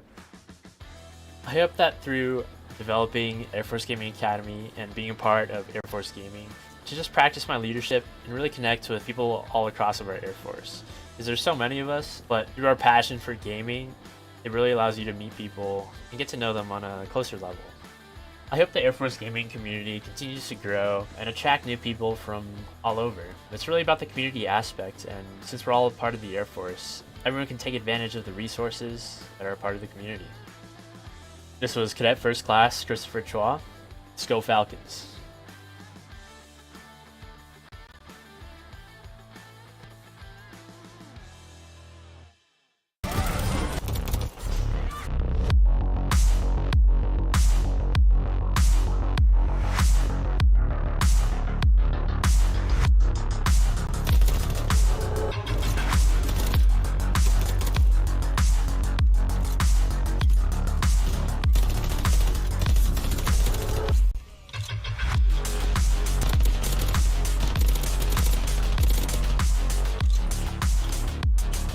We got people back. I was ready to start swinging. I'm about to be one of them. Bye.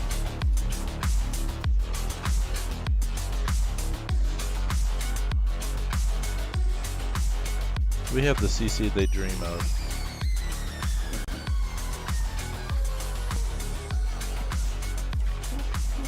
Oh my god. That, oh my god.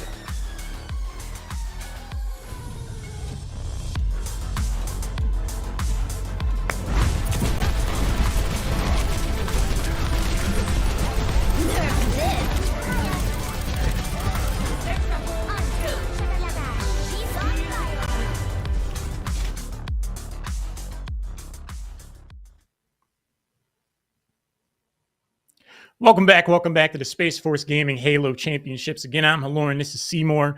We're jumping into game number 1 here shortly between the Team Dirty Davis and the boys and the Shooters. I am so looking forward to this matchup. You and I were talking about it briefly before the break, but Shooters have really established a high bar. Dirty Davis and the boys are going to have to work really hard, and I know they're capable of doing it. They played it at an incredibly high level themselves. They're going to need to bring their A game for this first match. Oh, 100%.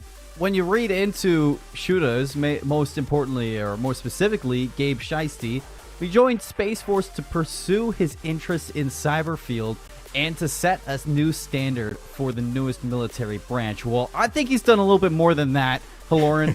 I think he's set the new standard for how you're supposed to play Halo in this tournament. I mean, this team looks deadly, and Dirty Davis and the boys, they're going to have to, like you say, bring their A game inside of this first King of the Hill. And as you can see, we're hopping right into it. The first King of the Hill will be popping up shortly. Active camo in the hand of Kabase as they have it under control. Dirty Davis and the boys in the red, Shooters in blue. As far as the teams to follow, you mentioned lethality as a contributing element to this map, and we're seeing some early kills, some early aggression coming out strong here from the Shooters. They're trying to establish themselves. I think a really big thing for Dirty Davis and the boys is keeping the power-ups and the power weapons out of the hands of Shooters. You can already see Gabe Shiesty going for that shock rifle. This is going to be hard to avoid. Misses the headshot, but lands the body shot. Going to deal enough damage for the cleanup crew to come through. And Kabase is going to get the last beatdown to keep control of this first hill. Looking to put this away in style as the full crossfire is set up. Albert, this is going to be a tough one for Dirty Davis and the boys to break. The Shooters have turned this map into the Monopoly board, and it seems like anytime Dirty Davis and the boys throws dice, they're landing on Boardwalk or somewhere, because they're having to pay rent somehow. I think Dirty Davis and the boys, they need to just focus on getting one victory. Focus on one person, get that kill, and get the momentum going. But right now, Shooters just seem to be ready for all possible avenues of approach from the opposition.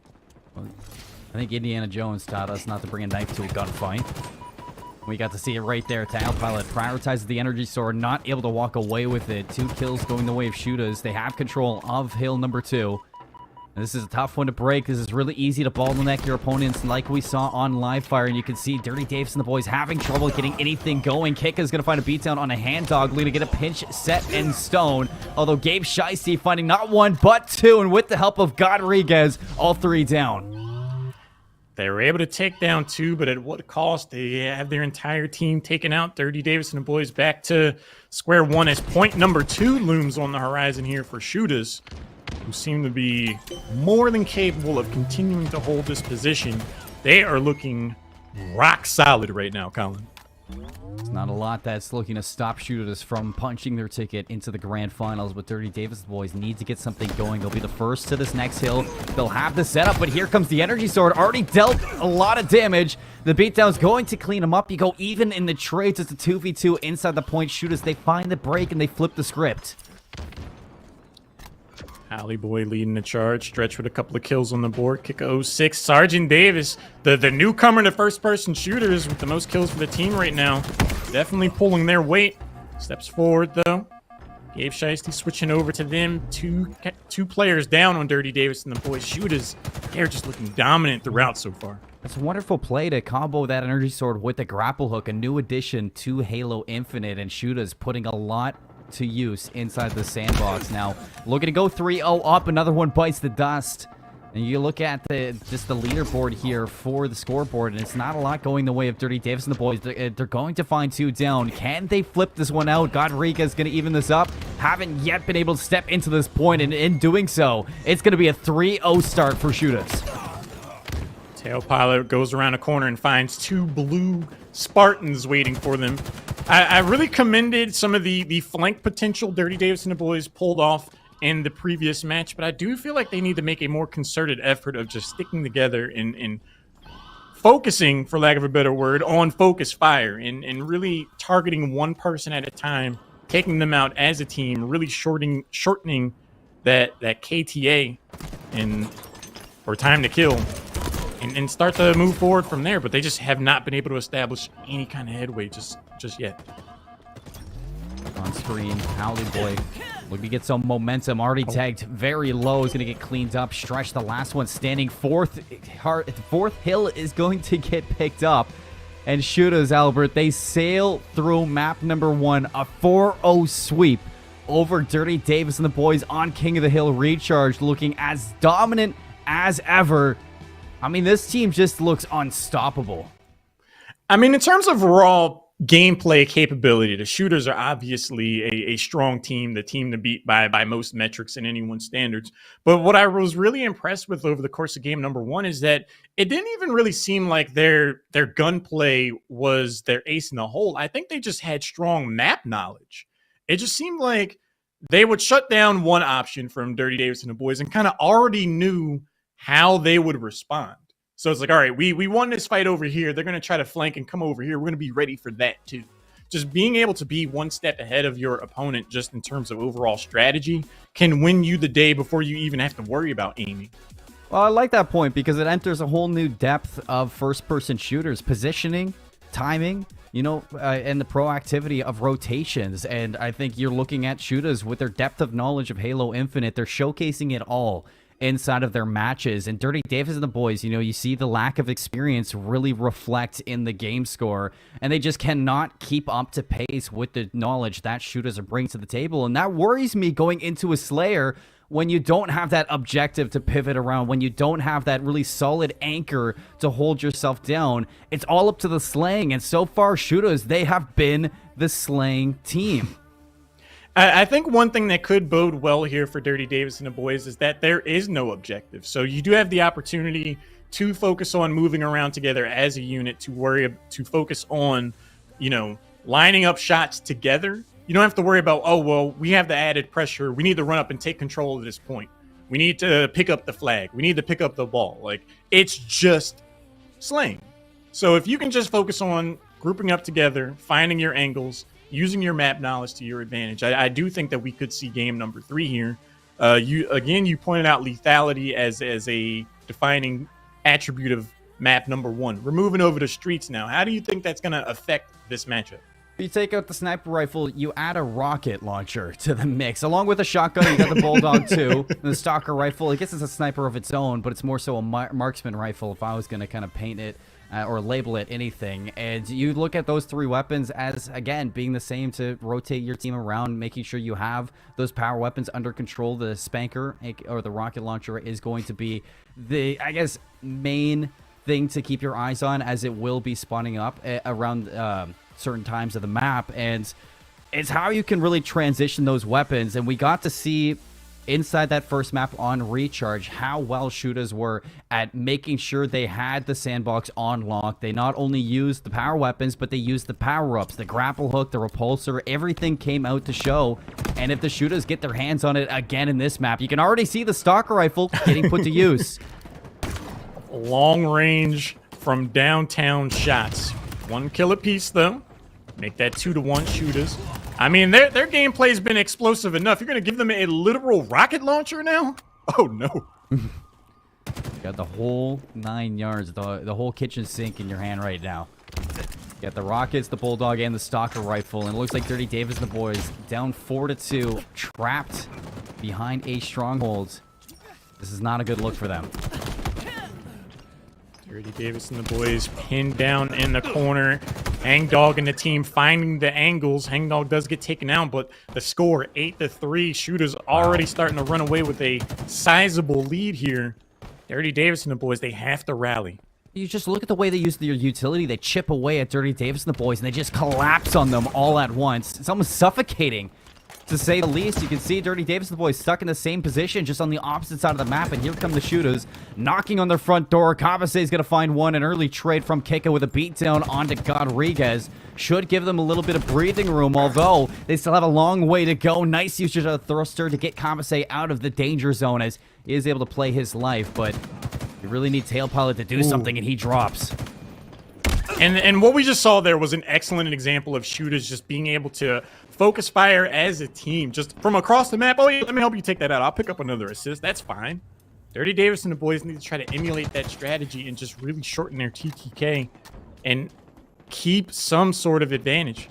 12-6 right now. Shooters, they are just looking absolutely crazy right now. They're the team to beat.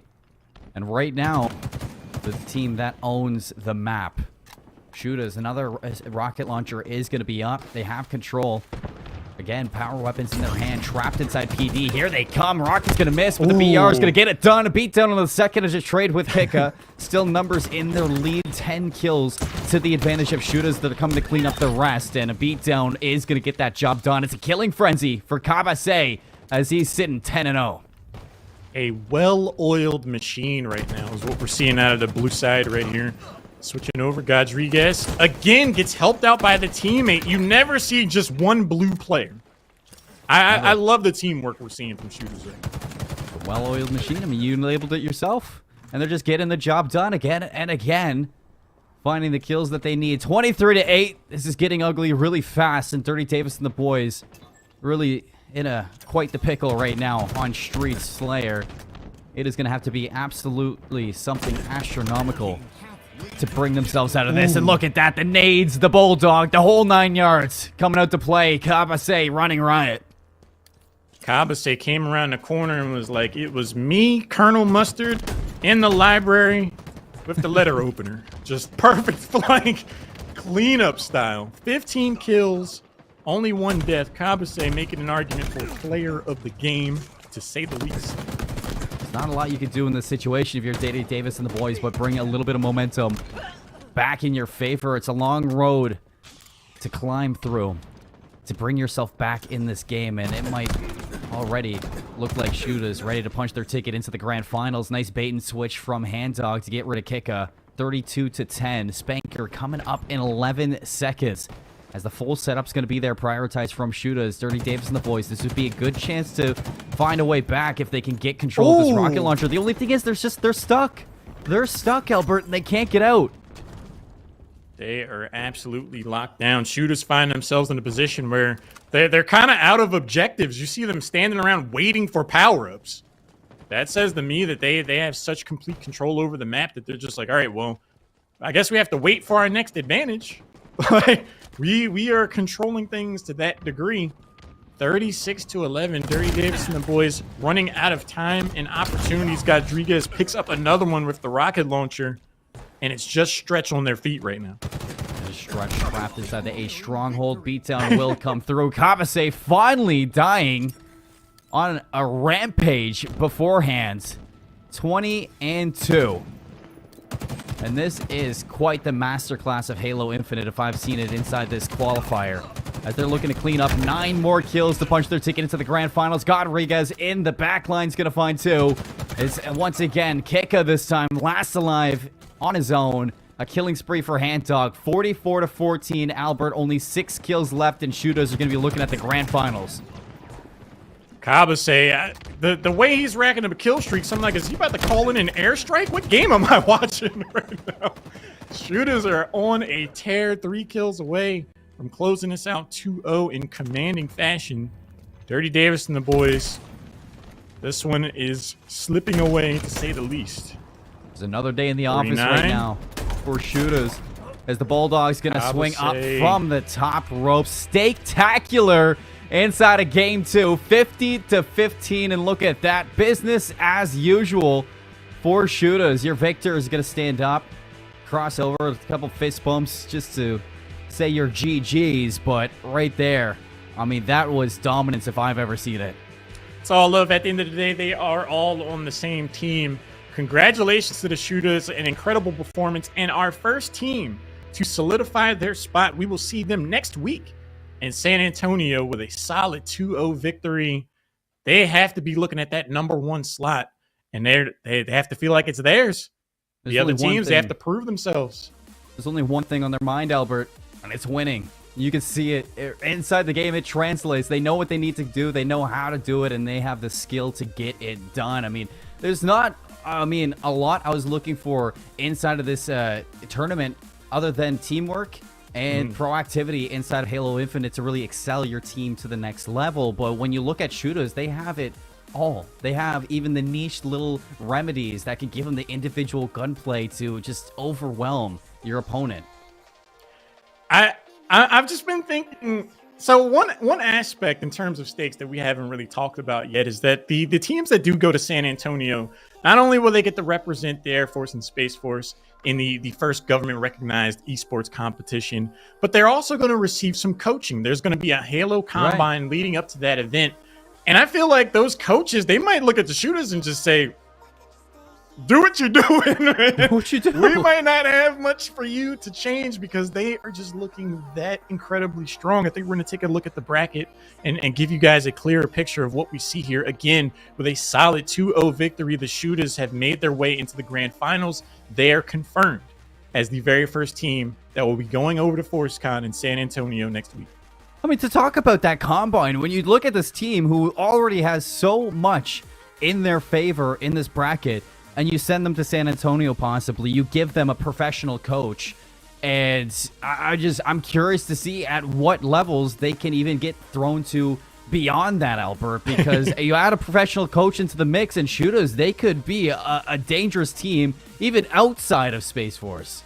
They are dangerous right now. If you empower them to go even further and beyond, the sky is the absolute limit. But we are going to get an opportunity to speak with a member of Team Shooters. It's going to be Specialist 4, Dalton Rivers. Hangdog.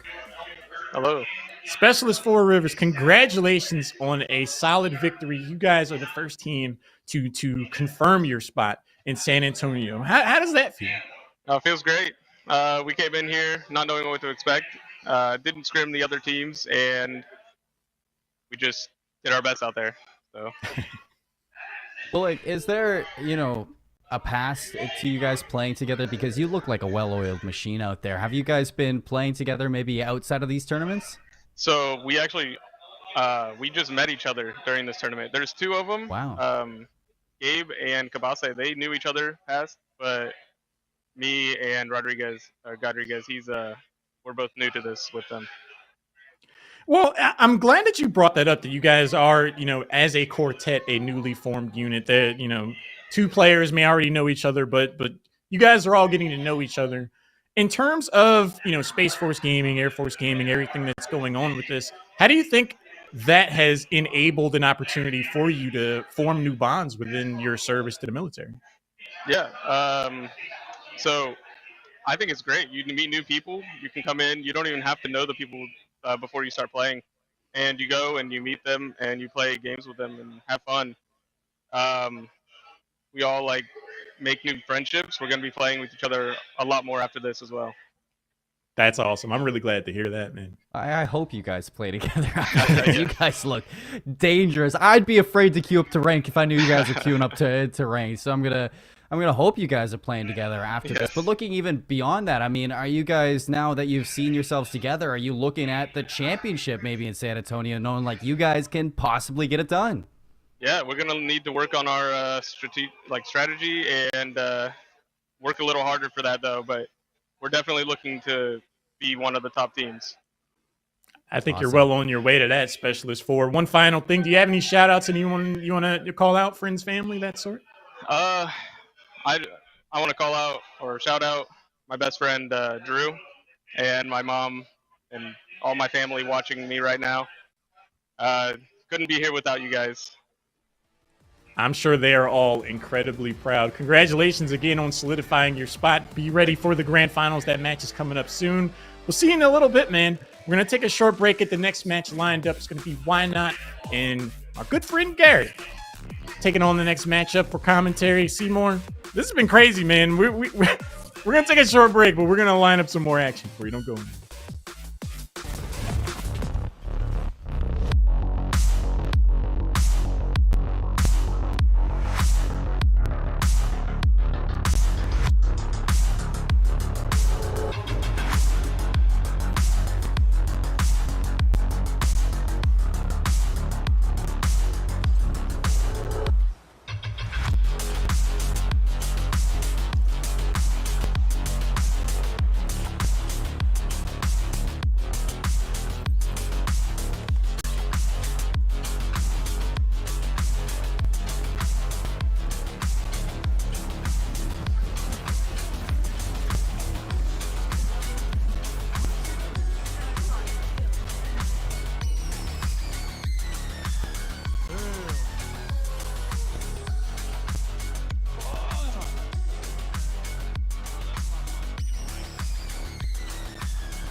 I am Master Sergeant Helena Cox, and I'm currently stationed at Cannon Air Force Base.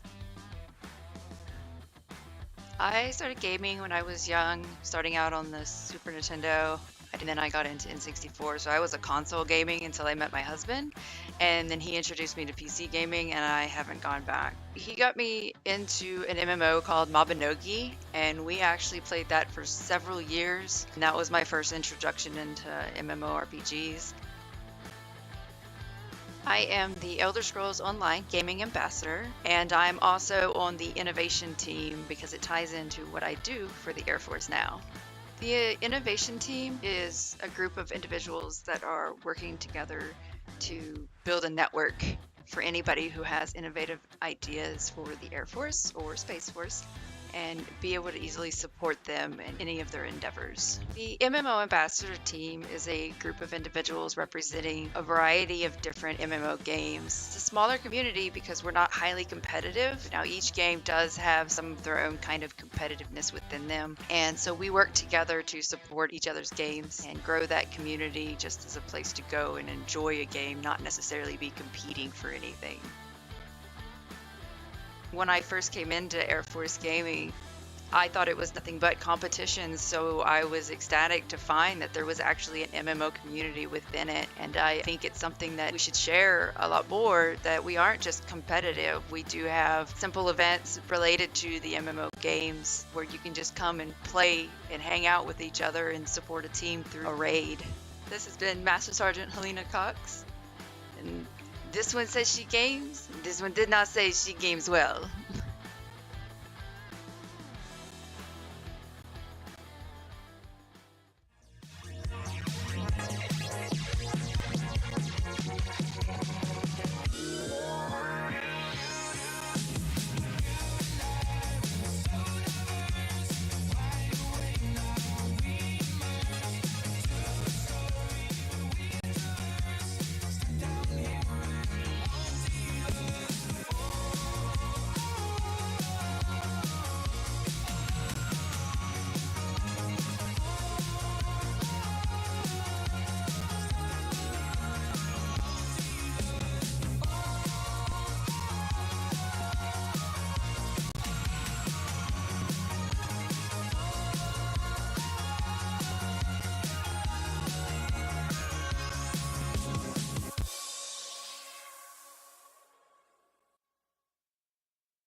Ladies and gentlemen, we are back once again with your Space Force Gaming Halo Championships live from Patrick Space Force Base. I'm Why Not Be Reckless, aka Why Not Be Casting, and I got my man Garrett with me, and we have some more action ahead of us. UNSC going up against Noobs.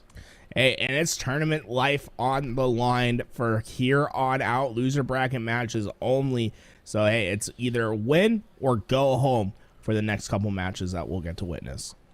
Yeah, we got to see both of these teams actually duke it out in the first rounds, and let me tell you, they definitely let a little bit of a fight. You know, Noobs definitely coming out hot. We saw UNSC almost take it to the team that's actually waiting for them in the losers bracket semifinals, and you're seeing the cameras on screen. These guys talking the strategy, making sure they get over with. I mean, they want to move forward in this. They want to try to get into that top 2 and make it into San Antonio. And let's talk about UNSC here. You got Sergeant Quentin Burgess, aka Ghost 101, Sergeant Zachary Booker, BDB, Specialist for Justin Arizola, and that's going to be Brass Chango, and then you have Specialist 2, Dante Gilabert Rodriguez, and that's No Dante. No Dante. That's a sick gamer tag. No Dante. I like it. On the other side, you got Team Noobs, starting with Major Katie Carroll, aka Skunky Monkey. Yes. I love it. It's such a cool gamer tag. I love the gamer tags we're seeing out for these people. Second Lieutenant Winston Luke, aka I Have Returned. Love it. You know, last name Luke. Got to get that little bit of a Star Wars reference in. I think it's a Star Wars reference. I hope it is. If it's not, I'm sorry. Captain Connor Gurley, also going by Cy Serpentis, and then Second Lieutenant Andrew McNay, aka McNasty 1943. I like it, man. McNay, McNasty. I love how players incorporate their names into their gamer tags. It makes me so happy when I see it. It really is sick. It's sick.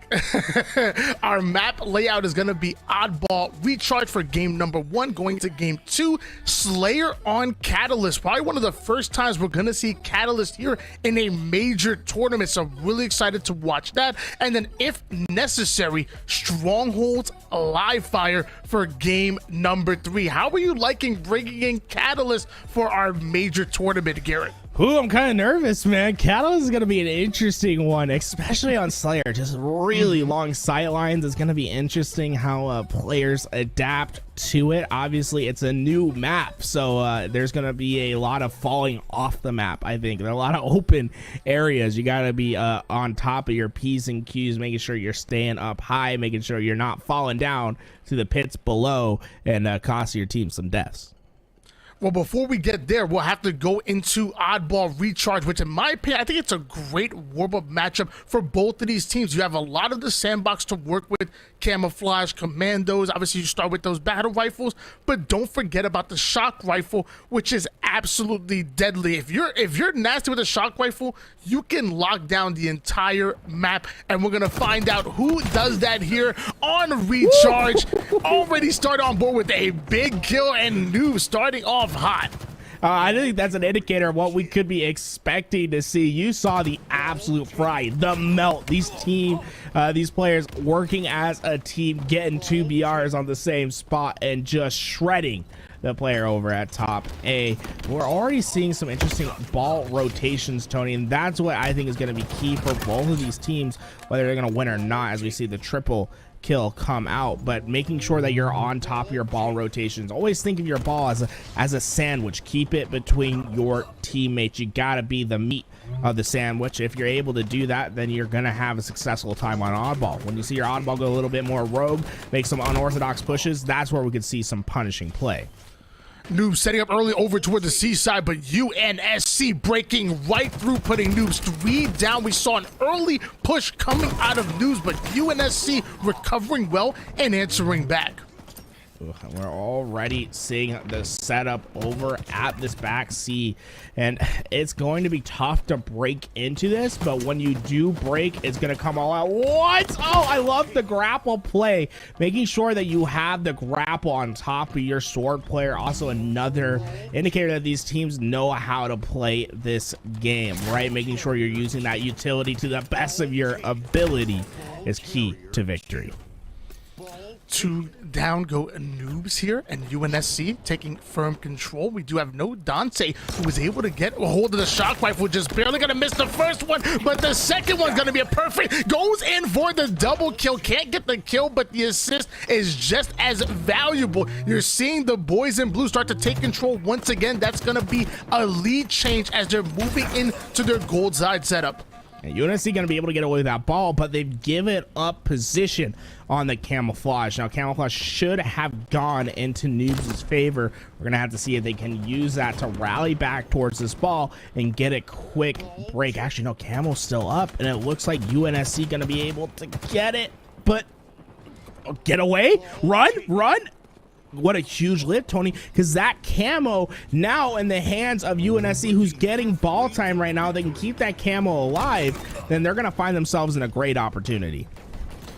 Ball still in the hands of Ghost, doing a great job of staying alive and then peeking that corner. He's ready to drop the ball and put down shots whenever necessary, but it looks like BDB getting a huge slay with the commando, and he's not done with that. Immediately take that gold side perimeter. This is being locked down here by the boys in blue. Nobody able to break this setup, and look at the points. We're literally talking about 60 straight points on this setup here. Yeah, just showing you how powerful it is when you have the correct setup, keeping players to your left and right. It forces the other team to have to slay through all of your teammates just to get the opportunity to get the ball break. We finally see Noobs get that break, but the position not quite set up yet, so we're going to be seeing some scrap towards this ball, and that's going to favor UNSC as we're starting to see them rack up some kills. Although the ball time not in their favor, they're in a great position to get a quick break. No Dante trying to get into the action, ends up getting the kill, but ends up losing his life at the same time. That's going to allow UNSC to sneak away with this ball. Despite not having the numbers, going 2 down, they're going to have to play the ball toward the middle of the map because the flank is coming in. Brass Chango taking down one, getting the assist on the other, and opening things up for Noobs to take control. Now only 8 seconds to take this first round and just making a statement in the round, right? That's what's so important. Establishing your dominance, making sure that you can feel good yourself and have the wind in your sails. Now just having to prioritize getting the job done, executing on that final leg. And what we've seen from UNSC thus far has been extremely promising. Shots going down for Brass Chango. Double assist on the board. Love that. Putting down shots, staying alive, and trusting your teammates to get the slays. That's important teamwork, and that's what you're seeing out of UNSC as they take down yet another one, opening things up for an early ball pull to go towards them. Ball gonna get its way out, and you can see the rotation just not quite able to get it to their correct spot, so it's gonna fall down. And how these teams play the bait ball, quote unquote, is going to be so important, right? Are you gonna freak out, fall down, and try to desperate onto that ball, or are you gonna play your position, wait for the numbers game, get 1 or 2 players down, and then use that open space to get the ball? It looks like Ghost 101 had no problems getting that ball away, and now it's gonna look like a huge chunk of change could be moving in their favor. Side Serpentist trying to create an angle here. Gonna grab himself a sword. That's gonna be a big play, but the shock rifle coming in. No Dante denying access over towards the long haul. And while all that is happening, that's more points being put on the board. A 34-1 run going in favor of UNSC, and right back to their gold side setup. Garrett, how are you feeling about this setup here on the gold side? Because they're locking it down. I just like how it's forcing the other team to play tight corners and they have to push through all of their teammates, and that has been very beneficial towards the team that's been holding gold. I think that's where we've seen the majority of time come from both of these teams thus far. Now on the other side with Noobs and McNasty over there, they're just gonna have to clean up the slaying ability a little bit more. They've been able to go blow for blow, trade for trade when they get this setup, but they haven't been able to go positive where they get to like where they do a 1-for-2 trade. Instead it's been 1-for-1, and it leaves that ball up for interpretation on who's going to be able to get that setup next. You want to be able to have the positive numbers advantage at all times. Needs coming in, Brass Shango dodging every last one of them. Ghost ends up getting a big kill as No Dante gonna follow it up. Back-to-back kills going in favor of UNSC, and without the proper numbers, Noobs are not gonna be able to break this setup. UNSC are just getting free time at the moment. Noobs need to find an answer right now. Yeah, great lineup for No Dante. One thing that was interesting there is we saw 2 shock rifles on the map for just a second. Not something that you normally see, but it's showing that they've had control of this area for so long, and just how they've been able to hold down those lanes with those power weapons as we see a 2-0 victory. No Dante just putting up the work. 20 kills for him as he went on an absolute rampage. And ooh, I like it, man. It looks like they got some good vibes going on over there. That they do, they're feeling good. Hopefully we're going to see a bounce back coming out of Noobs, but UNSC coming out hot in that game number 1. But that's just oddball. You know, hey, some teams can take objective, but lots of times that game 2 Slayer will swing on the other side, and I would love to see me an elimination game number 3. So I want to see Noobs answer back. Yeah, and Noobs, there's plenty of opportunity, right? It's just they fell a little bit short on the execution time and time, and if they can clean it up and get to that next step, I think they can go the distance with this team. I don't think it's out of the realm of possibility. Obviously, I think there's a little bit more favorability towards UNSC. I think they have a little bit more experience, but Noobs, they shouldn't be counting themselves out of this game. I really saw some great moments from them. They just have to be able to stack those moments on top of each other, right? It's always been, oh, they got a great break right here, but then they weren't able to get the setup completed next. When it goes to Slayer, you're simplifying the game quite a bit, right, Tony? So now it's all just about getting the kills and staying alive. If you're able to get the kill, play your life, then you're going to be in a great spot to try to contest yourself into game 2 and get yourself towards game 3. You know, you talked about the experience coming out of UNSC, and when I think of experience, I think of coordination. Going into a new map like Catalyst, like, let's be honest, you know, we're competitive players ourselves, and even we don't have that many reps on this map here. So the one thing I think these teams are going to need is that instant coordination. They're going to need to stick together. They're going to need to play in twos. Forget about spreading out and maybe trying to take control of every part of the map, but I'm thinking stick together, bait and switch, and allow that easy teamwork to flow through, because Catalyst is new to us all. Yeah, ensuring that you have a partner in crime at all times is so important, and it's the way that you can see how that iteration of being together changes throughout your experience in Halo is how you become better, right? So when you're first starting and you're trying to be together, you might be right on top of each other saying, hey, whoever comes, we're going to have both our BRs trained on them and start melting them. When you want to get to that next stage, it's about expanding on the map, but still always having your teammates help. If you can be a long distance pair and ensuring that you have your teammates help, but you're also covering a different angle at the same time, that's how you're going to reach the next echelon of being a Halo player. I'm interested to see how these teams do it, because if they're able to be across the map from each other but still being aware of their teammates and getting that help, I think that's going to be a key to blowing this game open.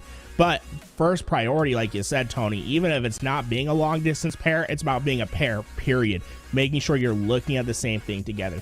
You have your teammates help. That's what's most important in this game. You talked about blowing the game wide open, and one weapon that can do that is the skewer. Let me tell you, one shot anywhere on the body and you are getting pinned against the wall. The skewer, one of the more harder weapons to use. You do have to lead your shots a little bit more than any other weapon that's in the game, but once it hits hard. It's instant momentum, and you just fly off of it. And on top of that, it's also so much fun. I love me some skewer action. Oh, the skewer is incredible. You know, I was a little iffy on it when it first came into the competitive rotation because it is a one shot, one kill, no matter where you hit it. So that leading aspect has made it a very interesting gun in the sandbox. Well, guys, we're going to go on a short break, but when we come back, we're going to have game number 2 of this crazy matchup between UNSC and Noobs. Don't go anywhere.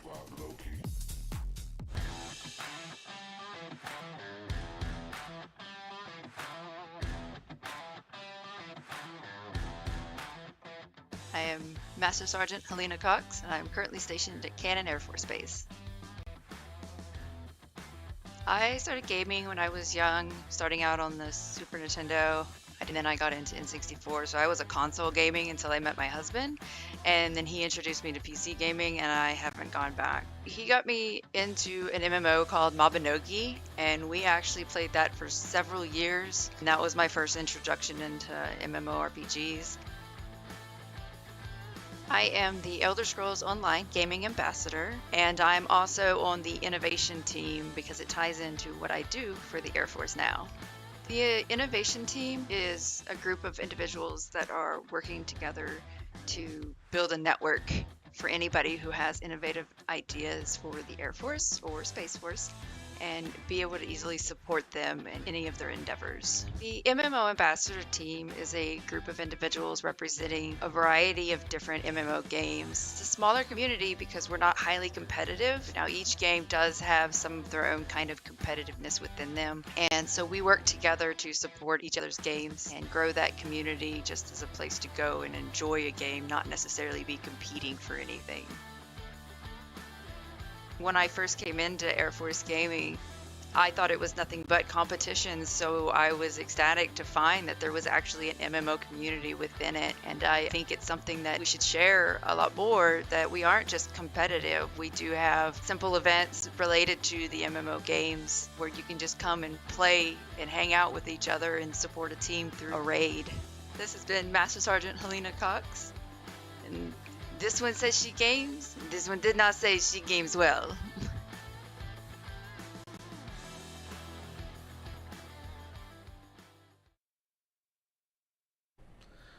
What's up, guys? We are back once again with your Space Force Gaming Halo Championships. We already saw game number 1, and we saw a complete lockdown when it came to Oddball going in favor of UNSC. Now we're going to see if Noobs can answer back in game number 2 on a very new map, Catalyst, just introduced here in Season 2. Yeah, brand new to the rotation. We haven't even seen any HCS teams perform on this map yet. It's very open to interpretation for both teams, and it's going to be, the strats are going to be out there. You know, who knows what the correct play is. You know, I have my own rule book that I've been trying to develop right now for how to win on Catalyst, but it is so hard because of the open sightlines on the map. If you get a side base spawn, it can be absolutely devastating because you could be getting 2-3 BRs trained on you off your spawn. So being very aware of spawn control is going to be a great indicator of success on this game, on this map and game type combination. That being said, I'm excited to see some competitive Catalyst action. You know, I've been playing a little bit in matchmaking, Tony. I've been having a blast on Flag in particular. Slayer, it can be absolutely crazy, but I'm excited to see. Hey, yo, you see the Team Noobs waving at us over there, Tony? That was fun. I love these guys. They look like they're having a great time. They can't see me, but I'm waving back at them right now here. And it doesn't matter what you feel about Catalyst, you know, good, bad, left or right. There's one thing I think we all can agree on, is that it reminds us, it gives us those vibes of an old school Halo map. You know, like when I think of like some of those Covenant-based maps or even Promethean-based maps, you know, I think of, you know, the Zealots, I think of the Troops and whatnot. Catalyst kind of gives me those vibes of the old school when comparing it to a map like, say, for example, Bazaar or Livefire, which look a little bit more new age. I'm loving the look of Catalyst. Gameplay wise on Slayer, I'm still learning it myself. I'm still trying to define that better, understand the meta. Maybe I'll take some tips from you after this show here. I guess what that's going to mean for both of these teams is they're quickly going to have to adapt. Not having that many reps on it just means adaptation is going to be so important going into game number 2. Yeah, it's going to be interesting to see what strategies these teams bring out, because it can be dominating when you're not getting the spawns that you want, right? Or you're just getting absolutely just beamed off your spawn and not being able to move. So it's going to be really interesting to see how Catalyst really shapes up this time around. And here we go. We're going right to the action. Be wary of the energy sword, the skewer, and the overshield that spawns at bottom mid. Power up and utility control can be the next step that these teams can take to find themselves in the lead. Noobs dedicating a lot of resources here to the sword side of the base, not only netting themselves a kill, but also netting themselves that power weapon, the sword, the king of close range engagements, but the mid-range going to the BR as UNSC able to get that power weapon right out of their hands. Not done yet though. Side coming in hot, dropping 2 bodies just like that. We are tied up at 3 apiece. And sword's a little counterintuitive on this map, right? We're going to see a lot of fights for that sword control all day today, Tony. But making sure that you're putting it in the right spot, also very important. Because, you know, you have to be playing your close corners with the sword, even though there's these huge sight lines. We had some technical difficulties with the game. I'm sure we'll figure it out, Tony. We'll get back to the action as soon as we can. Oh, absolutely. And it's funny you mentioned that sword being kind of counterintuitive with the map itself. One thing that isn't is the skewer. Let me tell you, man, you can find some cheeky angles from anywhere on the map and really catch your opponent by surprise if you can hit those shots. And right before we came to camps, we did see that skewer find the hands of a member on UNSC, and I'm sure that's going to make a difference here as we're trying to get some more intel on what exactly we're going to do going further here. Yeah, Tony, I need to get into some matchmaking or just custom games and get that skewer in my hands a little bit more, because I don't have that much experience on it, and I find myself missing the shots. I feel like, dang, that should be an easy one. Like, it's a no scope. Like, they're right in front of me and I'm still missing them. So I think the projectile nature of it makes it a little bit more tough to get it right. And I think players that have experience with that skewer, maybe some of these more social players who are playing some of those maps that have skewers, could have a little bit of advantage in this game. Yeah, back, for example, like a map like Behemoth. When we were playing Behemoth in competitive play, it had 2 snipers on it. But if you're playing in a big team battle, maybe a little bit of Social Slayer, you actually have seen the skewer on that map and maybe have a lot more practice than some of us who stay strictly with the ranked playlist. Immediately once I found out that the skewer was coming into rotation, I went right into the training mode of the academy. I turned on that the deathless point of view, so this way the enemy team will shoot at you, the bots will shoot at you, but they can't kill you. And I just was practicing with the skewer. I was putting in that work because I honestly have never really used it before. Yeah, it's an interesting gun. It's just like we haven't really had that many guns like the skewer in Halo before, especially that's just the one-shot nature of it. I mean, you hit someone in the toe and you're going to be getting a kill. You know what I'm saying? It's like, hey, there's not been, like, other than like maybe the Spartan laser, which is totally different, like in the sense of how you shoot it. In this game, one thing, there's no Spartan laser in Halo Infinite. What's up with that, Tony? I feel like we're missing out, right? I love the Spartan laser. Now we have the skewer instead. Not that I don't like the skewer, but the Spartan laser, it holds a dear place in my heart.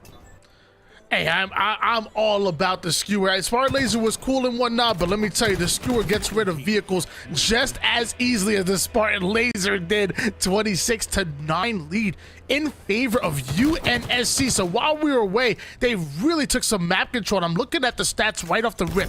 9 kills out of Noobs as a unit. 12-1 is No Dante. As of right now, the enemy team is screaming, "No Dante, stop shooting us!"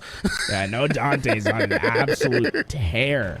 12 kills. He has just about half of his team's killed just by himself. He finds himself in a precarious situation. Gonna have to try to flip himself away. As you can see, both teams controlling the bases, right? And this is where I think there could be some room for improvement, Tony, is you want to try to create a U on this map and control both home bases. If you can have red and blue control, then you can start forcing side spawn spawns, and that's where you can start really manipulating the game and getting it to run into your favor. But this sword, so close to getting 2. that you setup brought up very popular by a coach of G2 Callus. Shout out to Coach Callus. That's when I first started hearing about the youth setup, and you're seeing teams at all levels start to implement that into their gameplay. Over double the enemy team score is UNSC fighting the backside of Noobs. Excellent flank goes in, just barely missing the second melee, but eventually 2 will fall for Noobs, and we're getting closer and closer to that 50 kill mark. Some way, somehow, the boys in blue have to slow the game down. The cross map shots coming through, and that's what you should be weary of on this map at all times, is because of how open it is. You are always exposed to some part of the map, even if you're at the home base, right? So you always have to be weary of who can see me, what position do I have to be aware of to block angles from. No Dante on screen here. Riding in a pack of 3, and notice how No Dante doesn't even glance towards Skunky Monks. He knows that his teammate has his back. He knows that his teammates can secure that kill, and instead he continues to grind forward, continues to try to look for the spawning Noobs. Noobs have been able to slow it down, get off a spawn. All 4 players are alive. They have to do something with this rotation, otherwise they will be in danger of losing the game. has returned to top mid, taking some heavy damage, so Smartly gonna back down and play his life. I mean, No Dante has absolutely put his imprint on this game. At 14-3, right? We're talking quadruple positive, right? This is just an absolute performance, able to get that overshield and still have the grapple, and this is going to allow him to get right back into the action and show you how important utility is in this game. He's going to be able to pick up at least 2 kills here, and it's largely because of that utility play with that grapple, and it still has 2 to work with, so still so much opportunity for Dante to find more kills on this map. No Dante was not happy with dropping down to the elimination bracket this early, and he is taking it out on Noobs. They have a 1-0 lead in the series, and as of right now, they are 9 kills away from moving over into that semifinals matchup. As of right now, UNSC looking very good. No Dante adding another one to the board, ends up getting a double kill. That's going to be a killing spree. Goes in for the triple, just barely missing that melee for it. His teammates are to grab it, and no hesitation whatsoever. I'm not going to lie.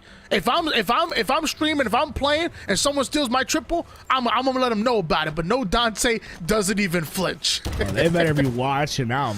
Dante, he looked away. You can have it. I'm like, that's a triple kill. Not only your triple kill, but the 20th kill as well. You'd be getting into the 20s, which would be an impressive feat on itself. Dante's still looking to get that 20th kill, and I think they're gonna be able to get those kills at the end. I'm going to say Dante, with what we saw at the very end, I think he got that 20th kill. So, shout out to him. Getting 20 in a Slayer is a huge feat, and it shows you how much impact that you had on the map. Yeah. UNSC, I think they played really well. I'm assuming they might have come in with the win on that one, but we're gonna wait for League Ops to try to figure out exactly what happened in that scenario. Either way, I think it was like a 43-13 score line, a dominant lead coming out of UNSC. Yeah, actually, I think I have it exactly. It was 48-14 when we had the observer crash. So I think and it was the observer that crashed. I don't think it was the gamer, like the players' PCs that crashed. I don't think we're gonna be seeing a reset or anything like that. Number 20, the 20th kill coming out from Dante there is just so impressive. And honestly, I just think UNSC, they want some revenge, right? Round 1 didn't go their way. Now they're playing for top 2, right, Tony? And it's against a team that they know they can go blow for blow with. So this is their opportunity for some redemption, and they've been able to get a little bit of wind in their sails, right? A little bit of momentum on their back. So I'm really excited to see what this next matchup looks like. Yeah, we saw how good Dirty Davis and the boys were playing out in the early rounds, and they made it all the way to the winners finals. They were literally 1 round away from moving into the grand finals and securing that top 2 finish. Instead, they ended up losing out a bit, dropping down into that elimination finals, where they are simply waiting for this matchup. And if it is No Dante and the boys, they want the fight uphill. Let me tell you, Dirty Davis and them, they were so good, and they looked so ready to get their rematch in the grand finals. Yeah, we have 100% confirmation UNSC win game 2, so they will be advancing on. And now it's the most pivotal matchup we're going to see today, right, Tony? You know, grand finals will be nice. It's going to be cool to see who comes out on top of it all, but this is your chance to punch your ticket in. Is it going to be Dirty Davis? Is it going to be UNSC?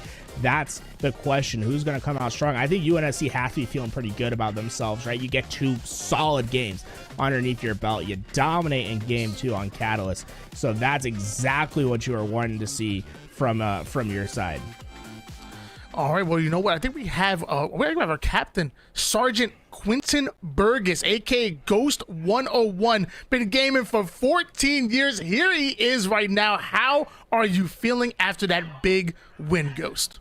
We're feeling awesome right now. We're really glad that we were able to come back after that first loss. We ultimately overpowered them by doing good rotations and sticking with each other in core passing. So we're pretty happy off right now. Hey, so I have to ask, you know, you're going back, you're going to be playing against Dirty Davis and the boys again. A very close matchup the first time you were there. What are you guys changing this time around to make sure that you can secure yourself a top 2 finish? So this time we're going to try not staying up together with each other too close. We're not going to try stacking. We're going to try doing a little bit of 2v2s or 3v1s. So sticking with 3 people pushing points and 1 person rotating around to counter them. So we're going to try that out, see if it works. If not, we'll reflex mid-game to go back to 4 stacking and trying to push them, ultimately trying to get them off C points because they love their tower. Ooh. You know, I love that play. I truly believe playing in 2s, especially even playing with a 3-1 flank, I think that's good winning Halo. I think that's good winning fundamental FPS, and I look forward to seeing you implement that. What are some other keys to success when you're going into the objective gameplay? Because that's where Dirty Davis seemed to be, I guess, dominant is with their objective play. They get the kills and then the objective efficient. What are you going to do to change that? So we are going to hold back a little bit. We're going to let them get a little bit closer so we can get some shots on pre-nade right off the point. And then nade after we get 1 or 2 shots, pull back a little bit around corner so we can inform the team of where everyone is, then go back for those shots and try to get cross shots with everyone else. Yeah, I love these strats. I think you guys are well ready for your next game. But before you get in there, anyone you want to shout out, any special words for anyone out there before we let you go? I mean, I just appreciate everyone at Buckley who's watching. Nice to meet you guys, and we'll see you out there. And good luck to Dirty Davis and the boys. It'll be interesting. Yeah, awesome. Well, that was Quentin Burgess, Sergeant Quentin Burgess, and man, good luck to you going forward. Let me tell you, my mother always used to say, failure to plan is planning to fail. And I'm loving the fact that they have a good plan going forward, and it sounds like a winning plan. And we're going to see if that comes going up against a really strong squad like Dirty Davis and the boys. It wasn't too long ago where they matched up in round number 1, and Dirty Davis and the boys were able to pull off a 2-0 victory. But something tells me that this is a different looking UNSC. They were looking different in that losers bracket round number 1. Yeah, no, Dante's out for blood in particular. He was having his way in game 2, and I love that they were ready. They've been clearly talking to each other, working out their strategies and trying to adapt and get back their revenge on Dirty Davis. I'm excited for it. That's what's coming up next. Oh my God, Tony, we're gonna have a great matchup up next. We are, but we're gonna go on a short break beforehand, and when we come back, we actually will have that matchup. UNSC going up against Dirty Davis and the boys. Don't go anywhere. You're not gonna want to miss any bit of the action.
Hey guys, I am Staff Sergeant Jonathan Williams, stationed at Luke Air Force Base, and I'm currently active duty Air Force.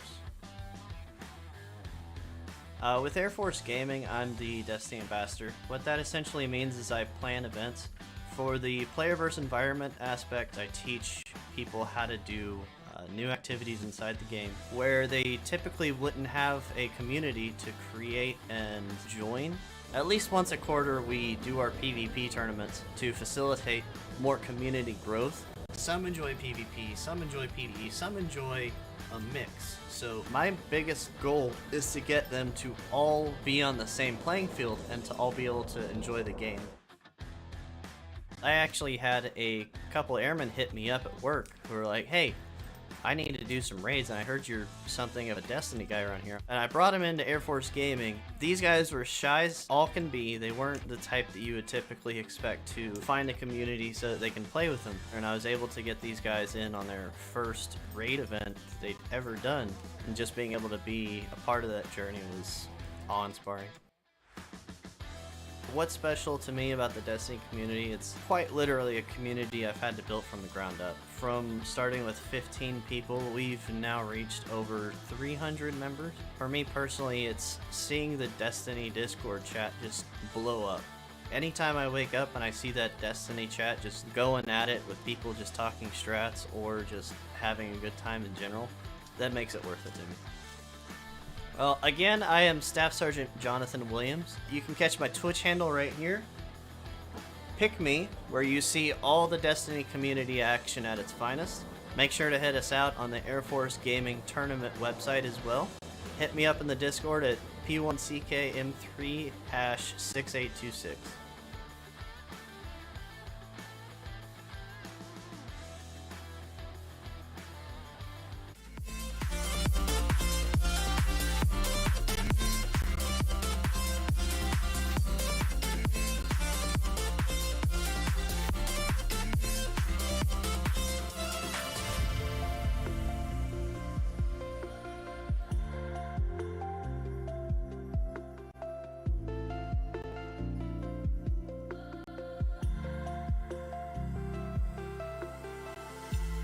Vision is clouded. It feels like we've been aging faster. I feel so secluded. I really wish that things got better. It's been hard to keep my composure, and I really wanted to be over. In a sense, in summer race, we come back swinging. When it all comes crashing down on us, stand your ground. Faith is something that is really hard to find. So take it on yourself and keep your head up straight. Brighter days will come, so you better be prepared when it all comes back.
I'm Senior Airman Tyler Petrie. I'm in the Air Force and I'm stationed at Barksdale Air Force Base. I got into gaming when I was younger. My mom got me an Xbox 360 and my first real game was Call of Duty Modern Warfare 2, and then that was it. I put thousands of hours, 200 game days into that game alone, and it just took off. Pokemon, you name it, I was playing it. For AFG, I am the Department of Air Force Rocket League team captain. I am the Rocket League team manager, and then I'm on the Air Force Gaming Rocket League team. So most recently, I helped in the process of creating the Air Force Gaming Rivals Twitch event. The Air Force Gaming Rivals event is pretty much a Twitch rival spinoff. It's not like an official, who's the best Rocket League player, but it's just it's kind of had the most fun. And we're gonna just play random game modes all day, and it's gonna be streamed on the Air Force Gaming's Twitch. The Rocket League community, it's just a bunch of people who really just enjoy the game of Rocket League, especially in the Air Force Gaming and other military branches. We're actually all extremely close. We're all friends. And then we brought that back to the Air Force gaming community, and we're trying to bring way more people into it who are on the outskirts because it's fun. Rocket League's the best game ever. It's a tier 1 esport. It's just the best overall community game. You don't have to be good to have fun. That's one of the perks. It's one of those games that once you start playing, that's it. I am Senior Airman Tyler Petrie, signing off. Fly game win.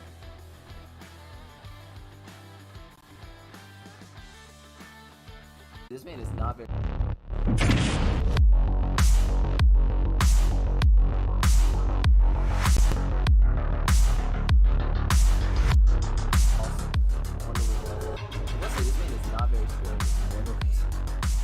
Ooh. Oh! Yo! That was cool.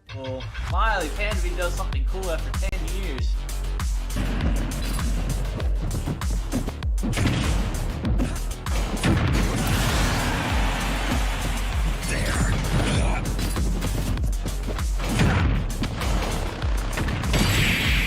Game!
Back my wall, two back my wall.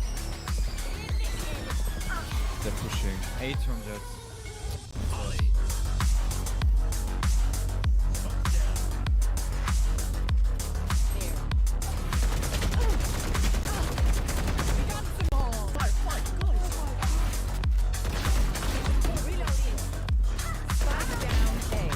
One enemy remaining.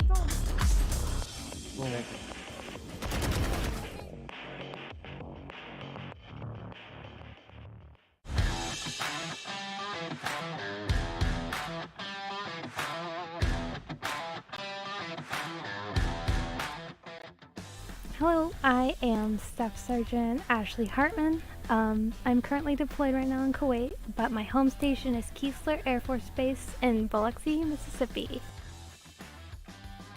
I am a moderator for Air Force Gaming, so what that entails is making sure that obviously people are minding their P's and Q's, and I am basically the gateway for the Air Force Gaming Discord. I work with a bunch of really great people with the moderator team, as well as Air Force Gaming in total.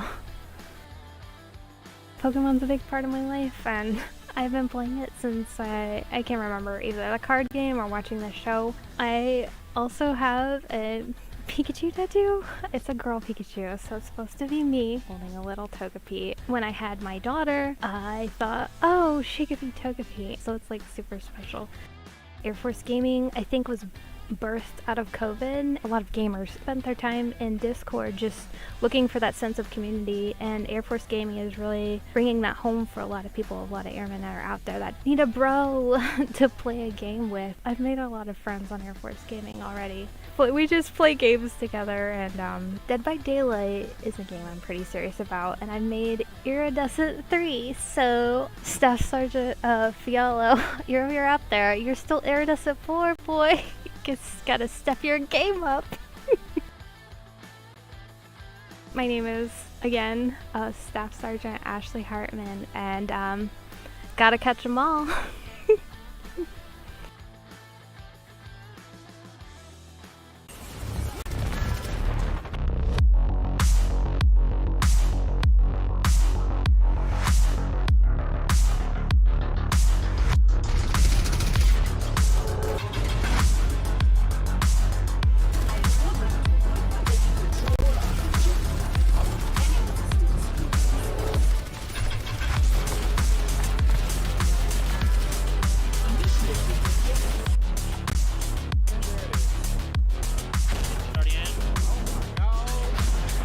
Minus B, clean B. Copy B. I got shot from right side street. Minus 3. Lower right. 2 up.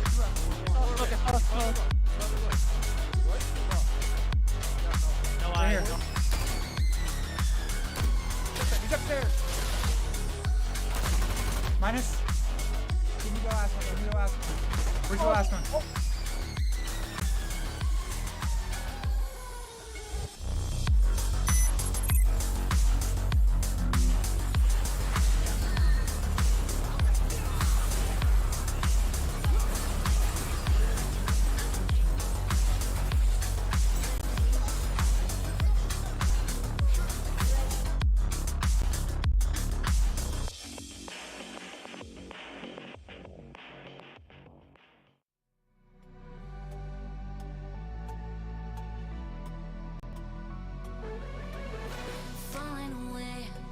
I'm searching for with a break of a day to follow away to you.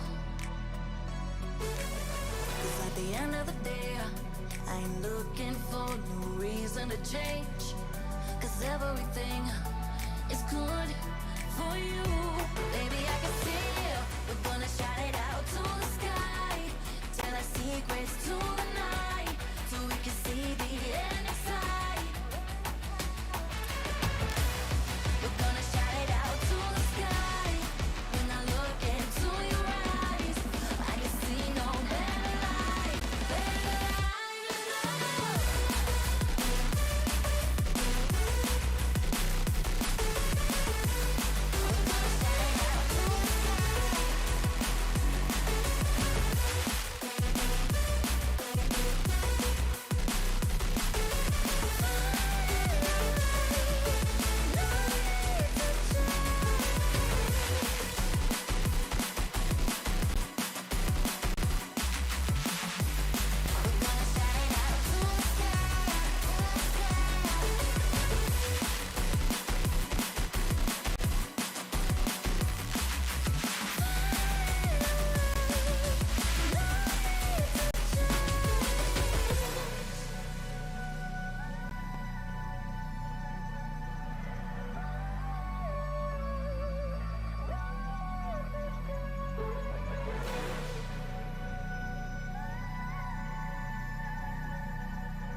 Baby, I can see we're gonna shout it out to the sky. Tell our secrets to the night, so we can see the end inside. We're gonna shout it out to the sky. When I look into your eyes, I can see no better light, better light than love.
And I can't stop thinking about you, but what you gonna do?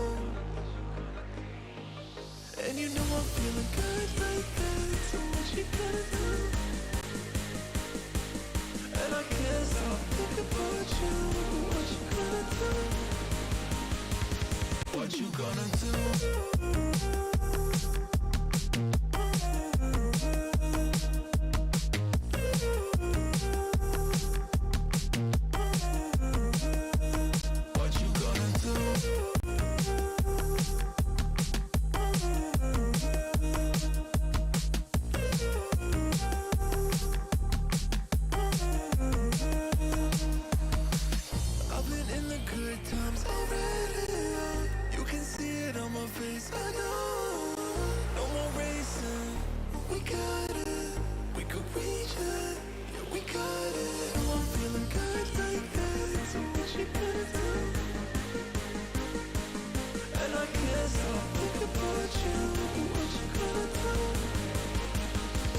What you gonna do?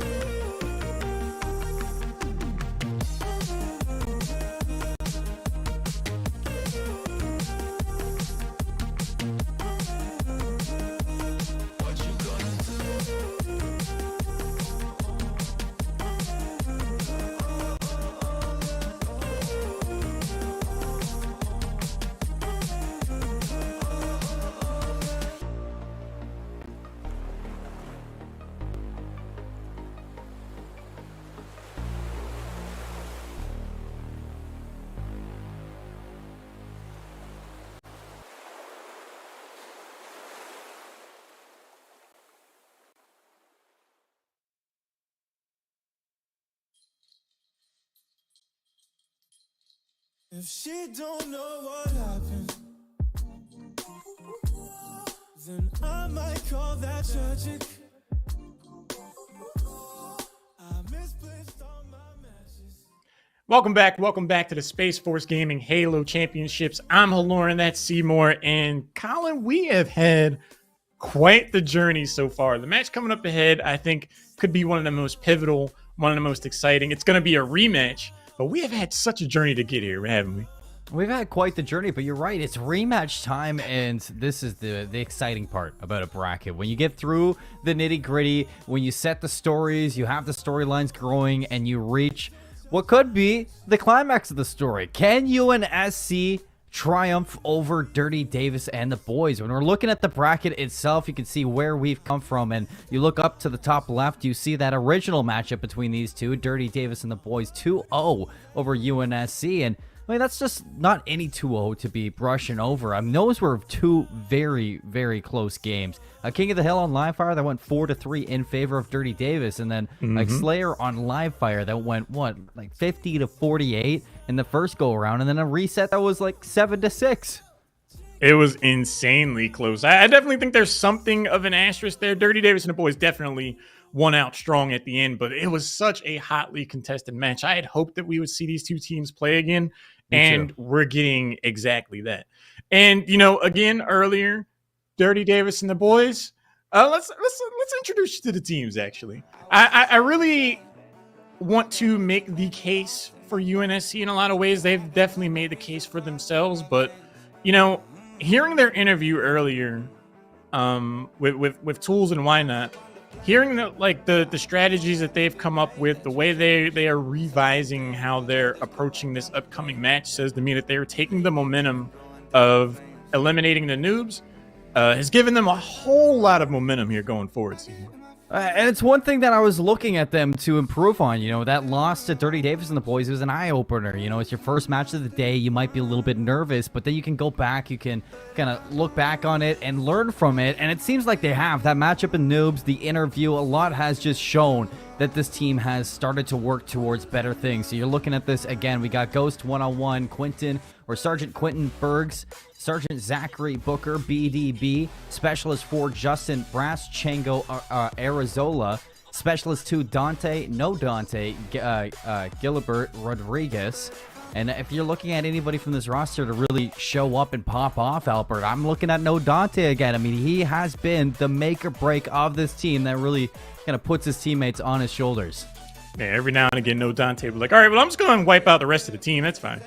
On the other side of the team, Dirty Davis and the boys, Specialist 3, Conrad Howley Boy Hunt, Specialist 3, Skylar Tail Pilot Barry, Sergeant Tyler Stretch Stevens, and last but certainly not least, the namesake, Sergeant Joshua Kicko 06? It always throws me off. Kicko 06 Davis. Sergeant Davis, we had a chance to interview him earlier, man, and it was such a pleasure to talk with him and hear his insights and how this team's come together, how they kind of rally around each other, and he has the support of his family and friends, so they're definitely here cheering them on. I'm sure. I know they're going to look to put up a great performance in this upcoming best of 3. And these two teams, they had two very different roads to get to where they are right now. I mean, you look at Dirty Davis and the boys, they got smacked in the upper finals to lose out to Shooters in a very dominant one-sided affair. And on the other hand, UNSC, they fall to the losers bracket. They beat Noobs in their first match. Now they're here, and they looked great in their matchup. So coming off two different games, you know, a win on one side, a very tough loss in the other. It's going to be important to see how Dirty Davis and the boys kind of match up and kind of bounce back after a tough loss in that upper finals. So let's look at what we have for the series in front of us, because it's going to be a different story than 3 live fires, and these teams, they definitely can go the distance, Albert. So let's hop over to the maps and modes and check out what we're going to be running. Yeah, after the vetoes and bans, we do have some interesting selections. Like you said, it was the same map the entire best of 3 when these two teams ran into each other before, but this time we're going to start off with the lethality of Recharge and the Strongholds objective. And then again, after that, it's going to be Slayer. And we pointed it out early, the ending of their last Slayer foray was so incredibly close. Just the idea that we could have that hotly contested a game in a make or break situation where the winner of this series gets the second spot and confirms their trip to San Antonio to take part in the first officially recognized esports competition by our government. That is a huge honor. So there's so much at stake for both of these teams. Oh, you're right. A lot at stake for them. And that Slayer, it was so close. They had to do it again. They had to go back and reset it and start from the beginning once more. No, there's a couple issues that came up, and that's the reason why we had to do it. But instead, we did get that reset where we had to see Dirty Davis and the boys get to 7, UNSC get to 10. And UNSC, in that reset, we saw a little bit of so the small mistakes really exploiting that victory for Dirty Davis and the boys, where UNSC were oftentimes over peaking and kind of getting over aggressive, dedicating too many resources into situations. And when you look at what we have in front of us, Recharge, Aquarius, and Aquarius, this is a map set that you really can't afford to overextend and get aggressive and really be staggered out, because you look at Stronghold's Recharge, a map that you and I saw back in our second match, Haloran, and when you get control of the sandbox, when you get control of the power-ups and the power weapons, it can really start to snowball out of your control, and you're going to have trouble to rebound and get some stability under yourselves when the enemy team, they have the shock rifle, they have the energy sword, the active camo, maybe even the mangler is going to get picked up here and there, and you don't want to let that happen if you're either team. Luckily enough, these two teams were very close in skill back in that first match of the day, so I don't expect it to happen, but it has to be on the minds of these players that they can't allow that sandbox to get out of control. The fact that they're so evenly matched, I feel, is how a game could easily get away from one or the other. Because if you are evenly matched and you come away with a huge advantage, if you get active camo, if you get some of these other game-changing weapons, you have a huge edge over otherwise even competition. So the question then becomes, if a team gets that advantage, how long are they going to be able to hold on to it? And I actually really like that we're moving over the strongholds as the first objective for this best 3, because we saw them compete on King of the Hill, a newer mode of sorts in a competitive capacity for Halo Infinite, where it was just a single point, where you brought up the concept of utilizing and how you spend your resources. I think in an objective like Strongholds, that question becomes all the more critical. Well, especially on a map like Recharge. I mean, we haven't seen Strongholds on stream yet today, so anybody who's tuning in who might be a little bit new to Halo, you're going to have 3 points, A, B, and C, and to capture points up to 250, you're going to be looking at holding 2 or 3 of those Strongholds. So 2 Strongholds will mount 1 tick per second, 2 will be 2 ticks per second. So you're going to be looking to collect that and make it to 250 before your opponent. It's going to be important on a map like Recharge it's different than a live fire, where you're not going to be rotating around the map too much. You're going to be looking to hold your ground, have a set up or strategy, and set up a crossfire so that your teammates or your opponents can really get pinned back in towards their own spawn. So if that happens, it's going to be dangerous for one team, but for the other team, they're going to have to find their way to dig out of that hole. And this, in my opinion, is one of the most dynamic objectives in competitive Halo, just because you're rarely ever all together. If you are, it's because you've fallen so far behind, like you need to take something back. So this just becomes a really interesting showcase of a team's both individual talents as well as how they can coordinate on the fly. Well, off the rip, we're going to see Dirty Davis and the boys with the CB setup. UNSC looking for the break. Big one-on-one here. No Dante on the beatdown with Kika 06. That should be the go-ahead to hop down on B, but waiting for the regeneration of health to make it happen. As you look over to A real quick, it's going to be a scuffle going the way of Dirty Davis and the boys. They're now flipping the script for an AC setup. A perfect rotation going to be shown from Dirty Davis and the boys. UNSC, they thought they had their number, but they were soon to be woken up. And the slight hesitation to take that point back might come back to cost UNSC. Right now, we're starting to see Dirty Davis and the boys steadily pull away, rounding the 40-point bin, hanging on the AC, and they're now fighting over for 3. They might be capping all triple. Triple cap's going to be a tough one. A lot of time's going to be poured into your opponent's situation, but UNSC off the respawn, they make the overextension to A. So they're going to have a little bit of breathing room now. As you can see, Dirty Davis and the boys stuck back towards Hydro, working towards tower to get into this elevator, set up for the strongholds. And here they come. No Dante. A little bit of teamwork leaves them low on health. Finds one, has the help on the second. And now they're going to be starting to collect time. What an amazing play there from No Dante, because the moment you take one of those points back, they know you're there. They're coming to come have that conversation with you. No Dante was ready for that advance, had the grenade on hand as they came through the door. Huge play, huge breakout opportunity here for Team UNSC. You're seeing slow-paced setups for no UNSC, Dante. making sure that they have the perfect setup that they need, Haloran. All routes on lock, all eyes on the enemy respawns as those beautiful shots from the team of UNSC to take down the players, rotating to the catwalk. Still some slip through, so the A stronghold will get flipped over back towards Dirty Davis and the boys. We're 48-42 right now. Very close game number 1, like we expected. And here we go. We're looking at UNSC to find their break back. Hard fought and well earned. Point A still in the hands of Dirty Davis and the boys. And they are looking to continue to rack up points. However, UNSC, they want it back. And it's only for a short time as now B's being contested. There's so much rotation, so much shifts in focus. I'm really loving what we're seeing here out of both of these teams. It's a game of chess. It always is. How can you just get one step ahead of your opponent? And both teams looking for that outcome, but going to be trialed to see if they can find it. Off the respawn, you see Dirty Davis and the boys. They're going to overextend through long haul, see if they can take control of glass and, you know, ultimately flip that B zone, but they will be shut down and stopped. You see the crossfire of UNSC. They're going to have eyes on this rotation. Some nice shots coming out from the team. Will be able to take down one. Beatdown. That's the energy sword in the hand of Brash Chango as Howley Boy will get sent to the grave. And, you know, continuing to stack up this time. 79 and counting for UNSC. UNSC are making all the right plays right now, still hanging on the points A and B. They're making plays that might solve this whole game, and they don't even realize it. There was an instance where Stretch was taken out right as 2 other teammates were coming up to join him. Turning that 3-person push into just 2 is what stopped Dirty Davis from moving forward. And look how many points Team UNSC was able to rack up as a result of that. 101.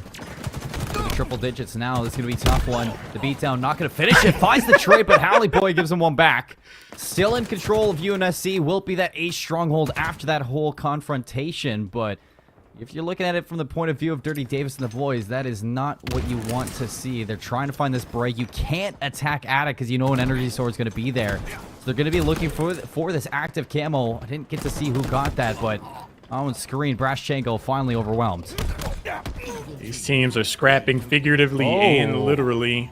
Alley Boy comes away with a takedown. 1-person advantage for the moment for Dirty Davis to the tune of capturing point B. Now they want to get some points back on the board. They're down quite a ways, but if they can hang on to this, find an advantage elsewhere, we could see that fabled 3-cap. It's the double the points of Dirty Davis and the boys right now. UNSC have heated up throughout the bracket, and they're showing it inside the scoreboard. You look at who's carrying the weight. Well, it's nobody. Realistically, UNSC, they are firing on all cylinders. All 4 players coming to play here inside of this lower finals, whereas Dirty Davis and the boys, a slow start from Tail Pilot, 1-7. I'm looking at him to heat up, Lauren. That's such a great point, because often in competitive Halo, you'll see it. One player just like, all right, I'm gonna pop off. I'm getting 15, 20 kills myself. Good luck everybody else. But to see a team work together so well as a unit, they have taken the lessons offered to them over the course of this tournament and made the most off of that experience. They are looking like a brand new team right now over on UNSC. Woes of competitive gaming. Game to game they go, and looking better than ever. Brilliant shots from No Dante. Stretch, tag down to 1.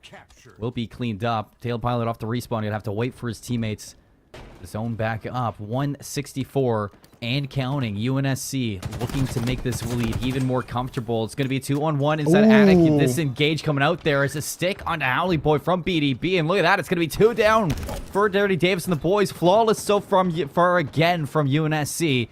Has still yet to answer back. Dirty Davis and the boys just stuck running in spot. UNSC is doing such an incredible job of just stopping plays before they start. It feels like Dirty Davis and the boys are not able to operate as a full unit. There seems to be always one person dead, always one person on the other side of the map. They're not able to group up in the way that they want to try to make any sort of move. UNSC is just stomping that out at every turn, and it is paying off big time. Dirty Davis and the boys still have time, but they don't have all day. 209 and counting, only to 250. They got to make some moves. Crunch for time. Here they come. Funneling on in. Stretch is going to find one. The early trade coming out from BDB. Taking down Howley Boy will leave us even in a 3-on-3. The B zone getting flipped around. Dirty Davis and the boys, though, contested. It's not going to get flipped. Again, no Dante coming up big. BDB with the shock rifle in hand. Still going to be laying strong over towards that B stronghold. But A gets flipped around by Dirty Davis and the boys. Their chances to put some points on the board. UNSC not far from putting the pressure on once more. Throwing hands non-stop. If you're at all in melee range, look out when you go up against either one of these teams. 217 to 83. This could be the breakout. This needs to be the breakout moment for Dirty Davis to just hang on to these 2 points for as long as possible. But no, Dante said, hang on. That's my point. I'm waiting for this all day. Shock rifle in hand. Has to slide away. Hold his life. Walking into a nade, though. It's going to be the BR to get the kill. AB set up once more for UNSC. 220. They'll need 30 points to put this away, Albert. And this could be it. Dirty Davis and the boys, they have no room for mistake. He put that grenade down like the Ghostbusters trap. And he just walked right onto it as it blew up. Excellent timing there from UNSC. Another melee kill. Brash Chango putting in some work for the team to the tune of 17 kills. What a monster. Monster indeed. Looking to lead his team to a win in map number 1. 10 points needed. The B zone. It's going to get stepped on by Dirty Davis and the boys. That's going to stop the time for UNSC to get collected. He will drop, though. It's Howley Boy. Take it down. Now 7 seconds left. Who's going to touch? It seems like nobody can get onto these zones. And in doing so, 2 seconds left. UNSC punching their ticket into map number 1, taking it down, and now leading the series. What a masterclass in strategy. UNSC just time and time again, anytime we saw Dirty Davis and the boys start to mount some momentum, start to set up a play, start to set up a rotation, someone on their team would get taken out, and then they would just be forced to fall back. And every time that they did that, there was 15, 20 points racked up as a result, and UNSC just never gave back control of that map.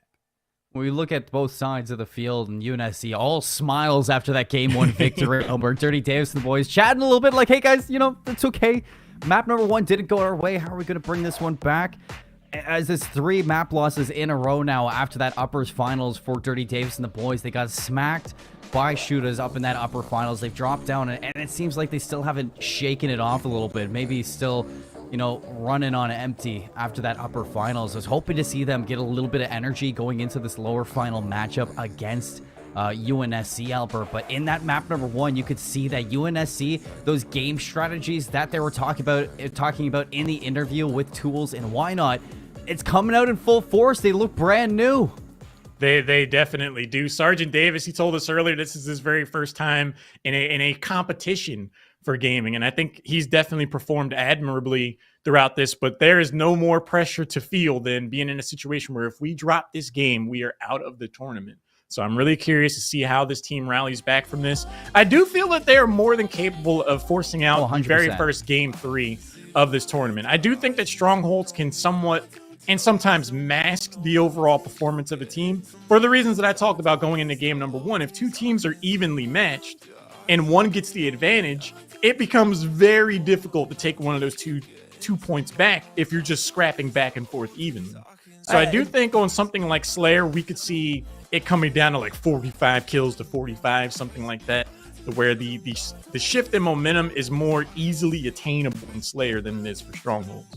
And that brings me back to, you know, talking about our first series where they were both playing out on live fire for all 3 maps. Maybe that was home territory for Dirty Davis and the boys. Now we're going to a Recharge and an Aquarius, and they just haven't looked the same inside of these maps, mainly because I am not seeing set strategies to pick up these power weapons and these power-ups, and they give it up oftentimes to their opponents, leading them to get pinned inside their spawn. So I'm looking off the rip here, see if they can get control of this map, find the kills needed to pick up that active camo. Howley Boy, Kick 06, Tail Pilot, and Stretch. 1 game away from potentially being eliminated from this tournament. On the other side, UNSC, Brash Chango, Ghost 101, No Dante, and BDB. 1 game away from confirming their spot at FORCECON next week in San Antonio. Everything is on the line for these 2 teams, and it's very close right out of the gate. Close indeed. Active camo is going to be picked up by Stretch. Time to go incognito. And see how sneaky beaky you can really be with this heat wave comboed in your back pocket. You can see that UNSC, they have an idea that the active cam was picked up, so they're not trying to get too aggressive here. Stretch still gonna find one, make it two, almost all three. You know, Dante will find the shutdown, but a lot of damage is gonna be done. You can see the rest gonna follow in suit. They look down that staircase and they're like, nah, that's a little sus. I'm throwing a grenade down there. I'm calling the emergency meeting. It's 5-6 in favor of Dirty Davis and the boys at the moment. Checking out the cams of Tail Pilot on the hunt, on the prowl. We haven't really seen, you know, huge rotations from the overall teams. Just let's not get too far out of position. If we can take a 2v1 our favor, obviously we're going to go for that. But I really like the more conservative decision-making we're seeing out of both of these teams. Couldn't agree more. Seems like Dirty Davis and the boys a lot more comfortable when they're not playing strongholds at the moment. Up by one. Stuck inside Fridge is going to be stretched. Brilliant shots to drop down BDB to 1 HP. Manages to escape, but still Dirty Davis and the boys, a lot going their way so far. You have an active camo coming up. Nobody in a position to grab it just yet. This gunfight's going to be huge, and look at the collapse from UNSC. Ghost 101 finds one. The help from No Dante. It's 3 down for Dirty Davis and the boys, all up to Alley Boy to stay alive, but as he drops, that should be the active camo rewarded to UNSC. It started with just one person taking out on Dirty Davis and the boys. UNSC used that as the absolute green light. They have a huge 3-kill swing. Now they're up 2. Can they hang on to this? Grenades come in, have a part to play in all that. 11-8 so far. Brash Chango racks up another for the team, and he's not done. Not at all. Still invisible. 13-9. The lead now starting to gain for UNSC. It's a small one, but it's a lead nonetheless. Dirty Davis and the boys hoping to get something going. I'm hoping to see something get going, but it looks like we're having a little bit of a hiccup in the feed. But it is going to be a game crash we are notified on. So we're going to get these players back in. We're going to get everything all situated. But Holoran, I mean, what was a close game? We started to see the same woes in that game number 1. UNSC, they just kind of fire up and they never look back. Well, I think what we were starting to see in game number 2 is kind of what I saw in UNSC earlier today, where they kind of operate in bursts. They get one kill, they're able to snowball that into 3. They have these huge breakout moments, and then there are lulls in between. And I think the adjustments that they've made over the course of the day is that in those lulls, they're still operating at a high level. They're not giving away kills. They're being mindful of the objective, and it can be a struggle when you're a more consistent based team like Team Dirty Davis and the boys to have to weather the storm of these burst plays, but then you don't really have those answer back moments that you had earlier today. I really like the evolution we're seeing out of UNSC. No, and it really just boils down to everything that they talked about in that interview they were showing on screen. They're showing inside their match, and you look at Dirty Davis and the boys, they got worked inside of that game against the Shooters. I keep on referring to that because it was a tough loss to go against, and a loss like that, you know, you don't have a lot to learn from. It was just simple facts. Is Shooters looked like the better team inside of that situation. So if you're Dirty Davis and the boys going into this next match, you don't really know what you need to improve on. You just have to find some ground to work off of, and they have yet to get that ground underneath them, Albert. So I'm really looking at them, you know, when we go into a reset of this map number 2, I need them off the start to maybe slow things down and continue what they did in the first matchup that I saw. Find numbers and push on forward. I definitely agree with that. I feel like they just need to stick to their game plan, keep to themselves. Remember, you know, their high level of play is what got them here this far, to be one series away from being one of those teams that make it to San Antonio. They have all the skill, all the capability, all the teamwork ability available and necessary to be able to force out game number 3 to be able to ultimately take the series. They just have to believe in themselves, for lack of a better phrasing. UNSC, they definitely have leveled up their overall level of play from what we saw earlier today. I do think that their victory over the Noobs bolstered them with a lot of confidence. Say like, hey, you know, we can make it to grand finals. The first match was very close. So if we pick up our pace at all, if we step up our game at all, why shouldn't we have the advantage? And I feel like that's exactly what we're seeing play out so far over the course of this best of 3. We're going to have to wait to see if anything changes going into that. That's ultimately the goal right now for all these teams, just finding their ticket to San Antonio to play live at FORCECON in front of a crowd. That's going to be crazy. I mean, you and I, we've kind of been along for the ride to see the evolution of this whole thing, Albert, and, you know, this whole live event at FORCECON, you know, the tournament that these teams are playing for. It is really amazing to see what this has grown into. I think when you consider what Air Force Gaming started out as, and you consider, you know, just esports in general, where it came from, a lot of people, you know, you and I were joking about it over the course of the break. It's like a lot of people were like, what's that professional e-gaming thing going on over there? To see it go from there to having the United States government officially recognize an esports competition, to have representatives of the Air Force and the Space Force go out to FORCECON and not only showcase their capability, but showcase the potential of what gaming can bring to the overall quality of life for our airmen and guardians. I love what we're seeing here and what it's become and where it's going. And even to go beyond that, to partner, you know, active members in the military with coaches from esport organizations to level their gameplay up, show exactly how far they can be pushed inside of esports. I can't believe you called it e-gaming. That was the joke. Evil. That was the meme. It is evil that you said that. But ultimately, it's the goal right now to just see how much we can link the two together and build bridges between active members in the military to play video games with each other. I think the whole initiative is amazing, and to see, you know, it happening on a scale like this is just, it's history, like you said at the start. UNSC, Dirty Davis and the boys, this is potentially the last game between these two teams in this best of three. Slayer's the mode. In my personal opinion, I would not want to see any other mode, just because I feel like Slayer allows two teams to really just showcase what they have against each other. There are no misgivings about where you stand. There are no objectives to say like, oh, well, they only won because of that. It is straight up one team against another team. And we're hearing word that it's going to be a 1st to 37 as we get back into the game and clear up these technical issues. Both teams are at 13 to 13 even when we had the crash. So we're just going to keep it going from there. So the first team that gets 37 kills will either close out this series or force our very first Game 3.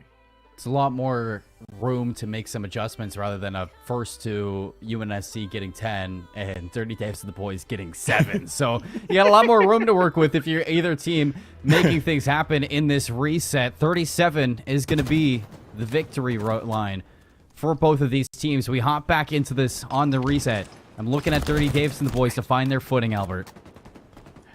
I believe that they can do exactly that. They just need to find one opening, one opportunity, make the most of it, and kind of use that as an opportunity to give themselves confidence that they can continue to make plays. But they are not out of this by any means. See a lot of movement here. No Dante really trying to make themselves a moving target. Ultimately, they will be taken down. 1-for-1 trade, though. Stretch gets eliminated as well. Stretch using the crouch spam, a little bob and weave to keep away from those shots, but 1-1. Yeah, no Dante was playing DDR. Like he was. It really was. It seems like that to a point. Dance Masters out here on Aquarius. Dynamo grenades are going to be picked up by Howley Boy, but at the cost of his life, so the Dynamo grenades won't be able to get used. And that's a heads-up play from UNSC to really deny positioning out of Dirty Davis and the boys.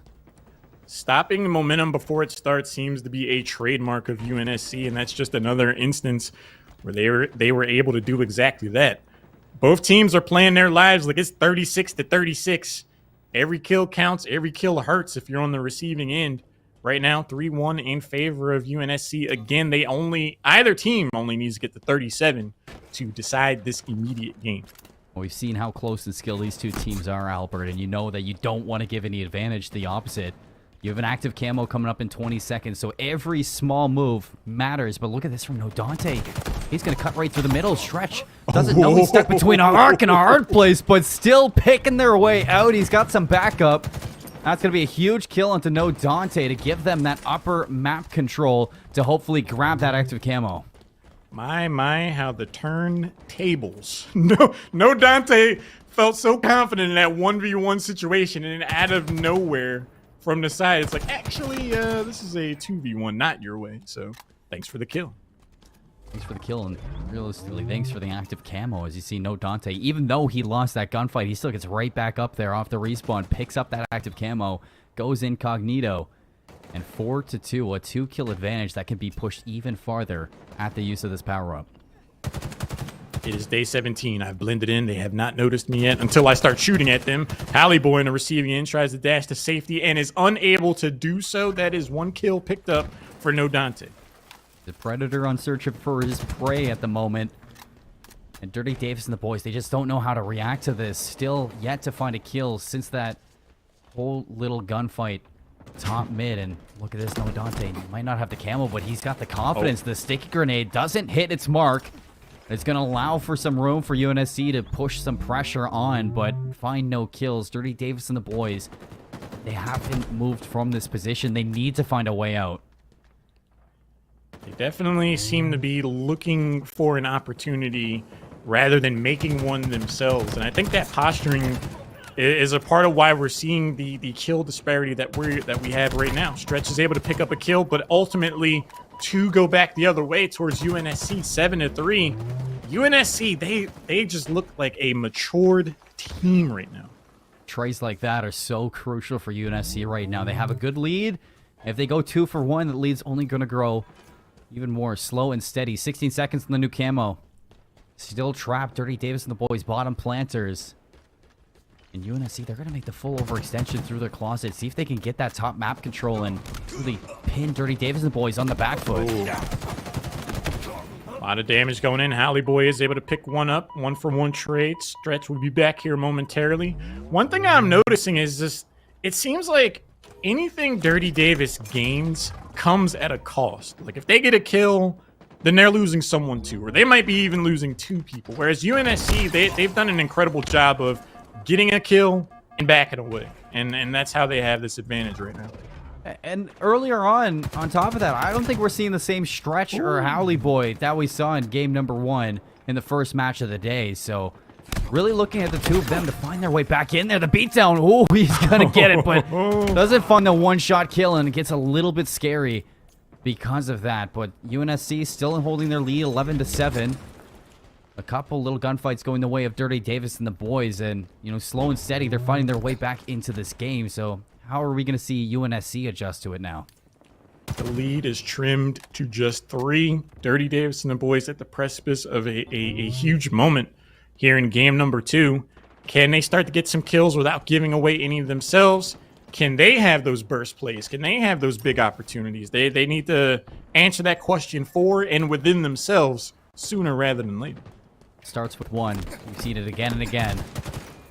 And UNSC, they're on the brink of getting caught out, constantly tagged down to 1, staying alive though. Very crucial. Big gunfight there. No Dante may have just found the exit strategy for UNSC now to push on forward. And he has. He's going to go right up top planters. See if he can find some new eyes on these Dirty Davis and the boys players. And this active camo is coming up in 18 seconds, so a lot to work with here for UNSC now. Make big plays as a team, win your 1v1s. That has to be a core aspect of finding success here in competitive Halo. No Dante showing an example of that. And we're back to a 4-point lead in favor of UNSC. And we're back to Dirty Davis looking for plan B, potentially even C. And 13 gets picked up. No Dante on the chase, gets another one before going down. A lot of momentum here right now. Kicker caught out in the open, overwhelmed UNSC, constantly just keeping Dirty Davis and the boys on their back foot, using the pulse rifle even to drop those shields down. Can't find the kill, but escapes with his life. So, it's a little give and take right there to be seen from UNSC as they're all going to group up together, hold their hands to get through their spawn. Active camo in the hands of Ghost 1-on-1. UNSC in a fantastic position right now. We commended UNSC, all team, everyone was firing on all cylinders last game. They're still doing that, but you take a look at the scoreboard, Colin. Brass Chango representing half the kills for the team right now with 8. That's insane. Which is surprising because we put a lot of highlight on No Dante going into this, who's had a fantastic tournament so far. But I like that I'm seeing some new players for UNSC really step up to back him up, because Brash Shango has been his right-hand man all day long. You'd say his wingman to work with. And Kika, oh, big kill from Kika. Halley Boy's got the heat wave, so it's going to be 2 down. UNSC finally get broken, and Dirty Davis and the boys, a little momentum. All right, they've turned this 6-point lead into a much more reasonable and manageable 3. They weren't able to keep momentum going in terms of keeping a 4v2, keep killing one as one comes back. So UNSC, in that regard, were able to recover and rally. Let's see if Dirty Davis will be able to keep this momentum. 1-for-1 trade so far. Uh-oh. We're getting there. Kika can't get away. Luckily, the grenade from the dynamo grenade, or the little static, is going to catch one before he drops. A 5-point game as the dust settles. So we're hopping on board with Howley Boy. 5-5 so far, even in this game 2 reset. We got an active camo up. These fights are going to be big. These 1-for-1 trades hurt a lot more when you're down 5, and that is starting to extend even further and beyond. 17-23. Dirty Davis fighting to stay in the running here. See if they're going to be able to do that, but just the rotation, the momentum that we're seeing out of UNSC, it's looking like it's becoming very difficult for Dirty Davis and the boys. Well, it looks like Tail Pilot was picking up that active camo as we had a little bit of a hiccup inside the feed for a moment, but you really saw Dirty Davis and the boys starting to grow some confidence there, Albert. I was liking what I was seeing from them inside of that map 2 reset. You know, yeah, it took a long time to get to where they are now, but, you know, I'm starting to see the building blocks of Dirty Davis and the boys to bring themselves back to what we saw in that first match of the day. I think I always try to find a defining trait in how a team is approaching. I talked about the burst capability of UNSC earlier versus the consistency of Dirty Davis and the boys, but I think what I'm seeing out of UNSC now is just the refusal to concede. They just, once they get an advantage, they just never let it go. When they get a three kill lead, if they lose someone, they're taking someone with them. There hasn't been a point at any part of game number 2 so far where I felt like, okay, UNSC, they're backpedaling now. They're resetting. They're just continuing to take the fight to Dirty Davis and the boys. Even when they lose someone, they're still just as tenacious, and I think that's why they have the lead they do right now. We're headed into the Matrix right now, but we got a little bit of a look at where we're at in score for that. It's 29-25 in favor of UNSC. Still with a little bit of a gap, and Dirty Davis and the boys still trying to find their way back into this. But folks, this is a reset. It's 1st to 37, and UNSC, they only need 4 more kills.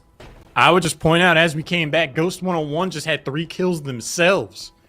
You need to make plays like that if you want to make it the grand finals, and they are well on their way. 33, 4 kills. They are on the verge right now, Seymour. Yes, they are. 4 kills left, and they're going to be seeing San Antonio. As UNSC are going to group up for one last hurrah. Dirty Davis and the boys, they need to be perfect.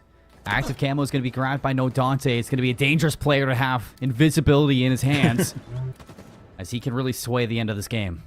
Yeah, when he picks up the active camo, you want to be Dutch rather than Carl Withers. That's for sure.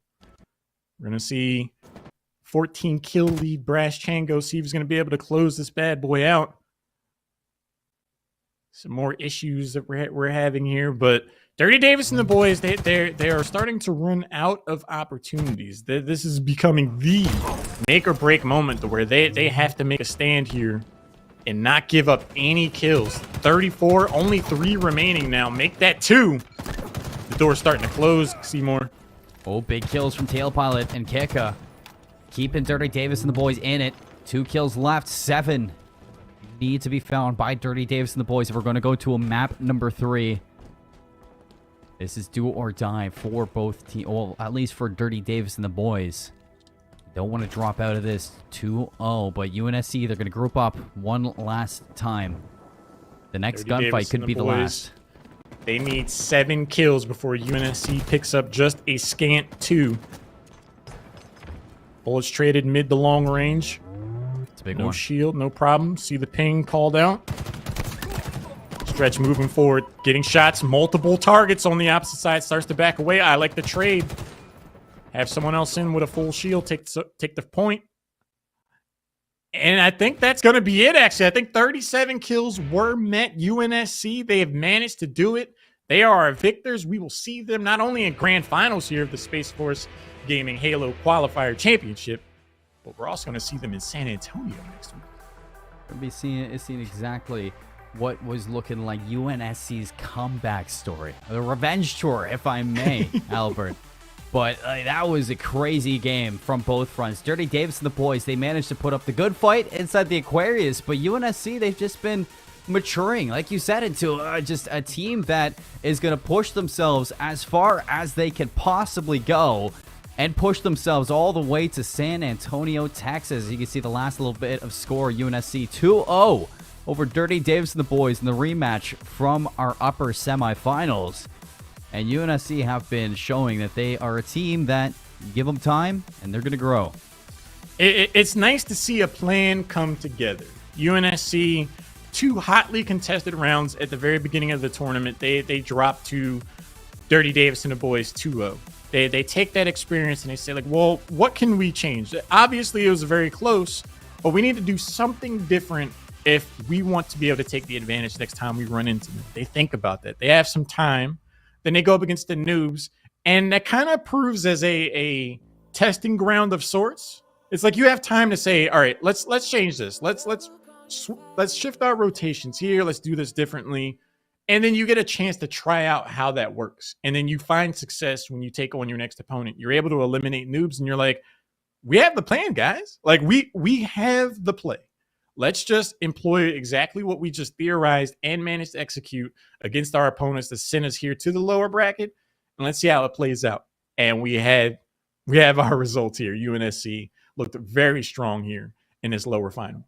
Well, we got to see the cameras of both sides. The victors, UNSC, were talking amongst themselves. They looked happy as ever that they're going to be going over to Texas to play in FORCECON. And on the opposite ends, I mean, Dirty Davis and the boys, they might not look like they got the outcome that they wanted, but Albert, they still played a great amount of Halo today, and some good Halo as well that they can be proud of, coming together as a team very last minute. When we take a look at the bracket here, we can get a look at what we've had so far to match this one out. Starting up in the upper semifinals, we got UNSC versus Dirty Davis and the boys. Dirty Davis and the boys, they push on to play Shooters in that upper finals.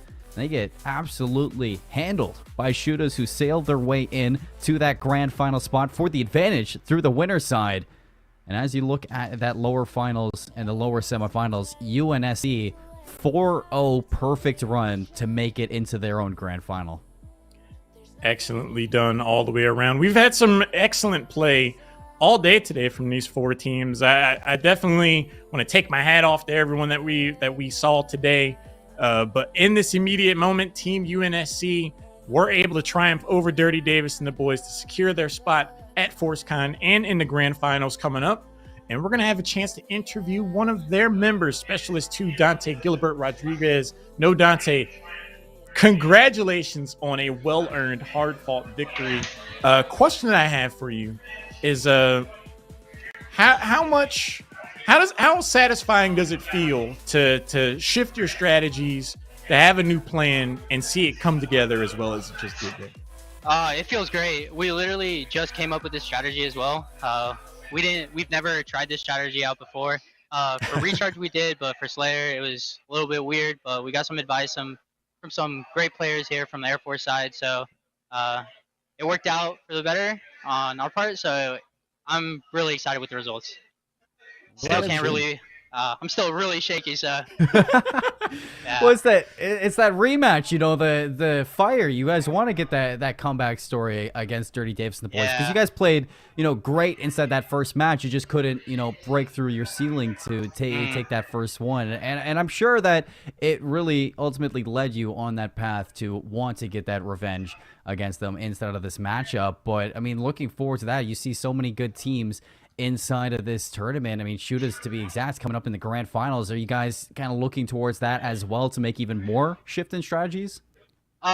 We know a little how Shooters play. We scrimmed them before. They're all really great players.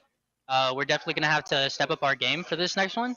But hopefully we can come up with a dub. But it's gonna be a fun game for sure. We just want to have fun here. Absolutely. And in the grander scheme of things, Specialist 2, you are making history. You are a pioneer. Not only have you made your way here to grand finals, but you are going to be going to FORCECON. You're going to have the Halo Combine. You'll be interacting with professional level coaches. You're going to be a participant in the first government recognized esports competition. How does that feel to be at that precipice? It feels great. They've talked about it a lot. Like we've kind of all got like our minds set to go to San Antonio and everything. But I don't think it's really set in that we're gonna be talking to all these amazing players, pretty much our idols, people we watch on Twitch every day. It's gonna be a lot of fun, and I'm super excited.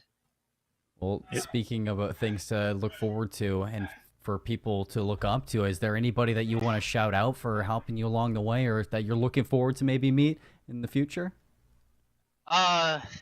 Someone to shout out to, definitely Gandalf on one of the Air Force teams. He really sat down with each individual one of our players and helped us out, just grow in our Halo game and just like as a team together. That team synergy wasn't really there before we got here, but he definitely helped us out completely. As someone that like I look up to, just watch, especially for Halo, is just it's Frosty. It's so Frosty from Sentinels, especially seeing him slay out in the KC tourney. It was amazing. So I'm looking forward to you getting your opportunity to slay out next week at FORCECON. It's going to feel real to you when you head over and get on that plane. It is going to feel real to you for sure. But congratulations. Good luck in the grand finals, man. Thank you so much. Job well done. Thank you. Well, Albert, it's What a crazy nice guy. I so like far. No Dante. I'm liking it. I'm liking every single interview that we have. Everybody is just they have the fire in them. They have the excitement to just be playing their best, and I'm excited to see what comes from No Dante and his team going up in the future. I think UNSC they're showing a lot of growth together, which makes me excited to see how far they can actually go. Absolutely, but we're going to jump into the final match of the day. It is going to be UNSC taking on the Shooters. My name's Lauren Seymour. It's been an absolute pleasure. We're going to toss it over to Why Not and Tools. They'll bring it home for you in the grand finals. We'll take a short break. Don't go anywhere. It's been my pleasure. Any last words, Seymour, before we go? No, it's been a great time, folks. Enjoy the grand finals. All right, we'll be back after the break. Don't go anywhere. Take it easy.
I'm Major Chris Walsh, stationed at Pope Army Airfield in conjunction with Fort Bragg in North Carolina.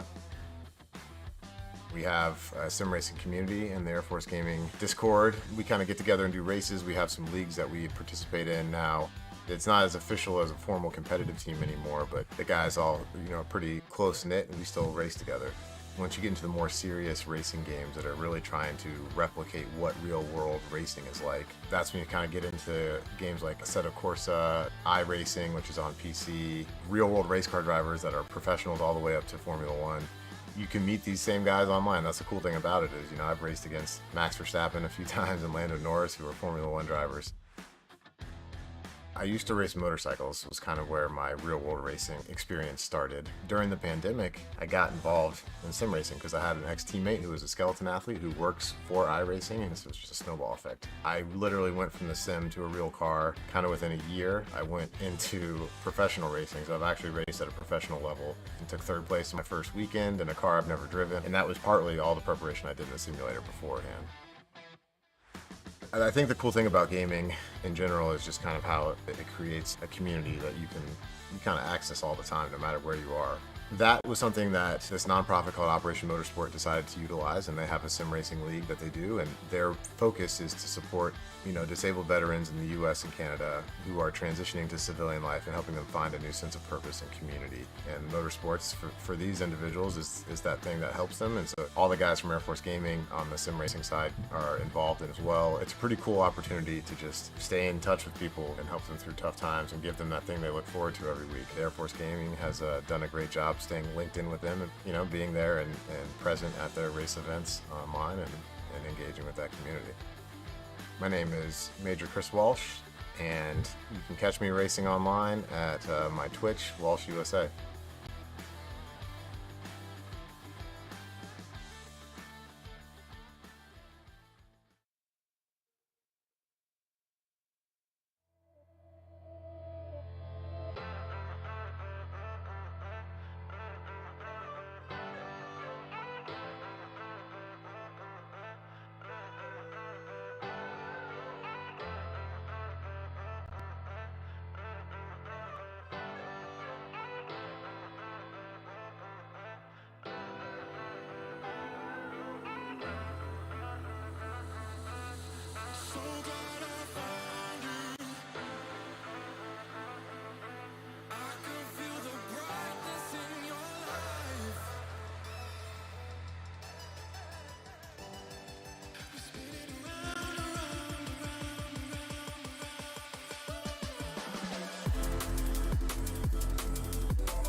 the moment you've been waiting for is here. Your grand finals of the Space Force Gaming Halo Championship, live from Patrick Space Force Base. And for the last time, I'm Why Not Be Reckless, aka Why Not Be Casting, and I got my man Garrett Tools. Tell him something, Garrett. Hey man, it's been a great tournament. That last round was one of the most hype ones that we've seen yet. We got to see a little bit of the revenge story come true, but now can they complete their redemption arc? Grand finals up next, and it's a little bit different this time, Tony. We're not doing best of threes anymore. Going to be a best of 5.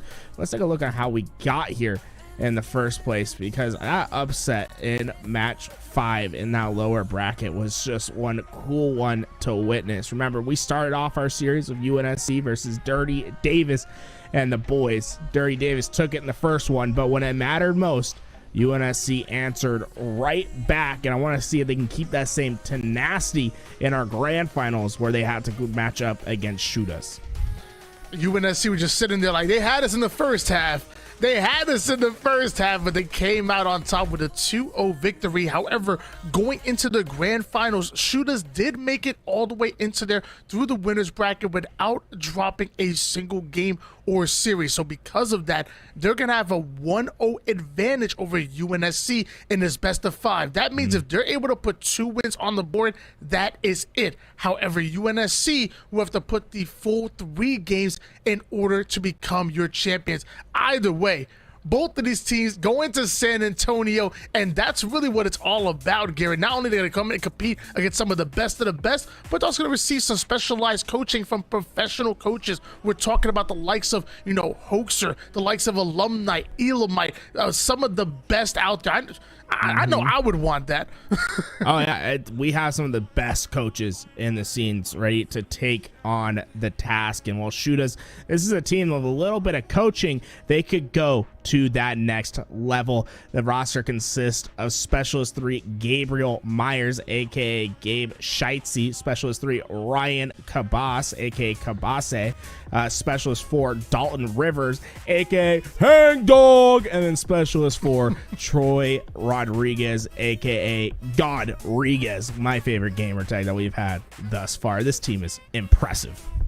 I mean, that's fine and dandy, but let's not forget about UNSC, like you said before, pulling off the upset. Sergeant Quinton Burgess, aka Ghost 101, Specialist for Justin Arizola, and that's they're going to be aka Brass Chango, Sergeant Zachary Booker, or BDB, and then the man of the hour. We're talking Specialist 2 Dante Gilbert Rodriguez, or better known as No Dante. And let me tell you, yes, Dante, I want to see more of this man, because he was absolutely going off. Oh, dude, I am really excited to see how No Dante approaches this matchup. What I'm more excited about is next week when we get to see these guys in San Antonio, how much they soak up from the coaching sessions, because we really witnessed these guys grow up before our eyes. We asked them in their post interview what changes they were going to make. They said that they're going to make a finite change. They're going to do more 2-2 splits, more 3-1 actions,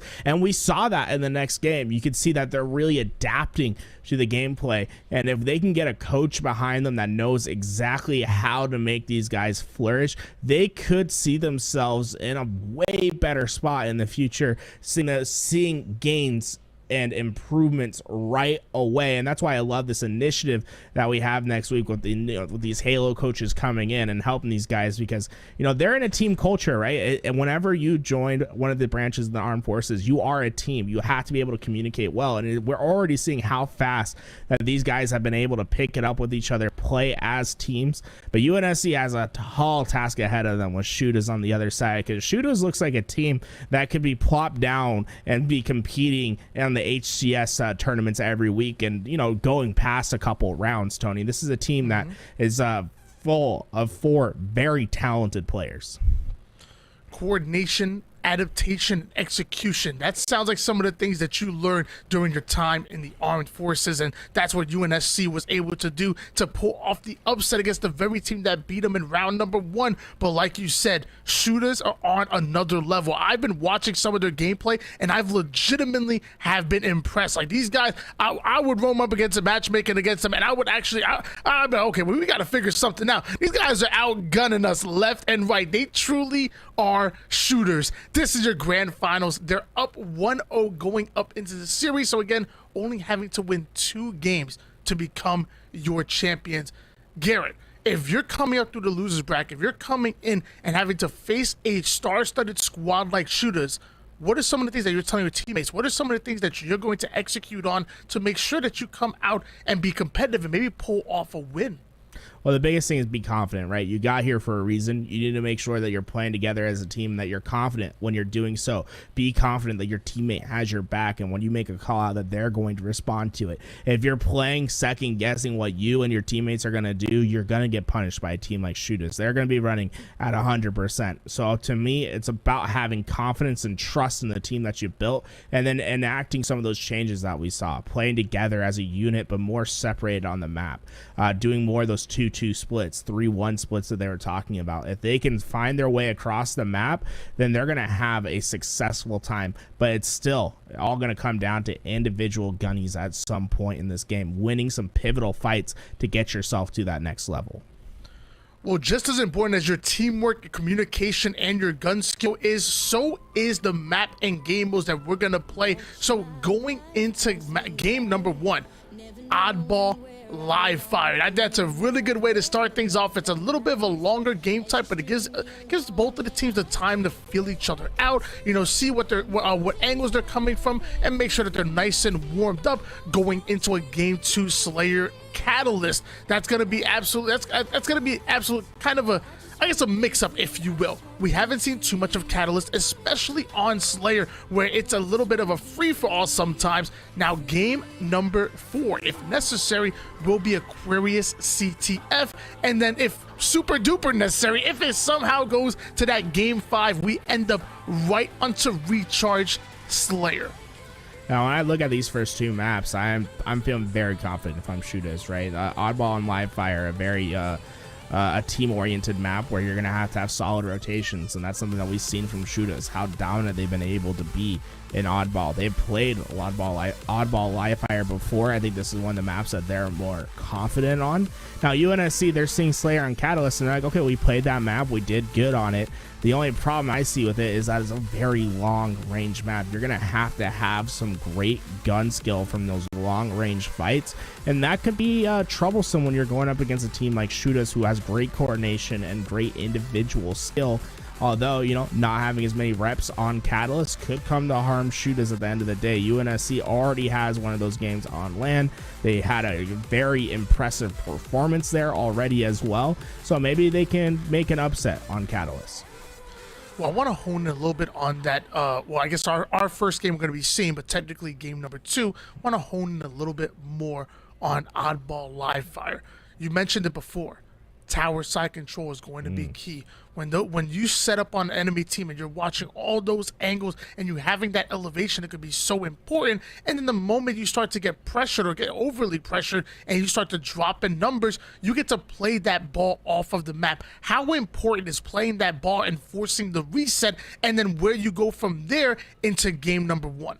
Right, you can never buy back time. If you don't play that ball and you lose complete control, you're giving away free 10, 15 seconds. That is unearned, right? Make them earn every inch of the map. If you feel the pressure coming, you might as well play that ball, get yourself reset, because you can always play a ball a little bit early, but you can never play it late. And ensuring that you're able to feel the pressure on the map, know what the numbers are at all time, and accurately play that ball and be ready for those gunfights and try to get the retake is vital to your success on Oddball. I've seen teams lose Oddball maps where they've outslayed, they outperformed, they're doing great, but because they didn't play a ball a couple key times in the game and gave away 30 seconds of free Oddball time, it comes to bite them in the end and they lose that game. Yeah, to be honest with you, I mean, I hate to be kind of hard on some players and some teams, but the moment your team goes down and you're in a position to play the ball and you don't, every second worth of ball time that goes towards the enemy's favor is really your fault. You got to take ownership of that, and that's one thing that one of my good friends, Hunter JJX, always preaches when it comes to playing that ball. So you always got to make sure that you're on your P's and Q's, and we're going to find out after a short break if both of these teams are on their P's and Q's and if they're ready, because it's grand finals. Ain't nowhere to go from here.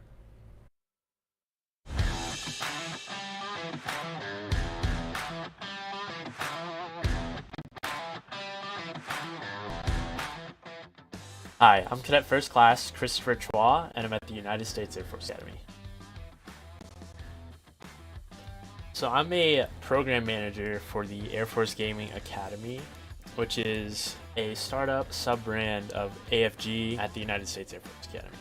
We kind of manage our own little bubble at the Air Force Academy to host tournaments, create a community, and manage that. At USAFA, we're gonna create kind of a community that's mirrored after AFG. It's just like a community for people to get together who all share a passion for gaming through tournaments, competitions, or just hanging out with each other.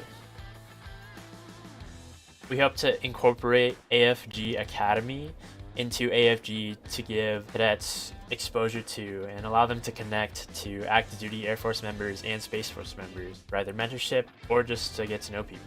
Being a part of the Air Force gaming community has allowed me to connect with people I really thought I'd never meet. F-22 maintainers, chiefs, generals, people that you'd never really interact with as a cadet, and it's allowed me to grow and receive a lot of mentorship. I hope that through developing Air Force Gaming Academy and being a part of Air Force Gaming, to just practice my leadership and really connect with people all across our Air Force. Because there's so many of us, but through our passion for gaming, it really allows you to meet people and get to know them on a closer level. I hope the Air Force gaming community continues to grow and attract new people from all over. It's really about the community aspect, and since we're all a part of the Air Force, everyone can take advantage of the resources that are a part of the community. This was Cadet First Class Christopher Chua. Let's go Falcons.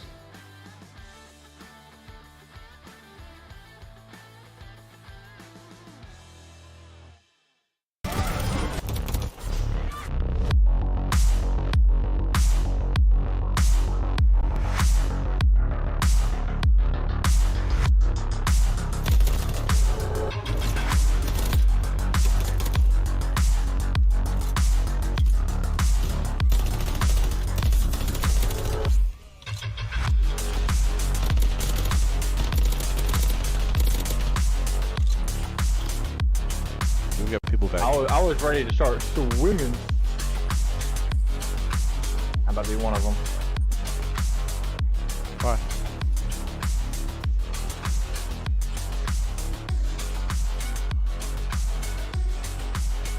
We have the CC they dream of.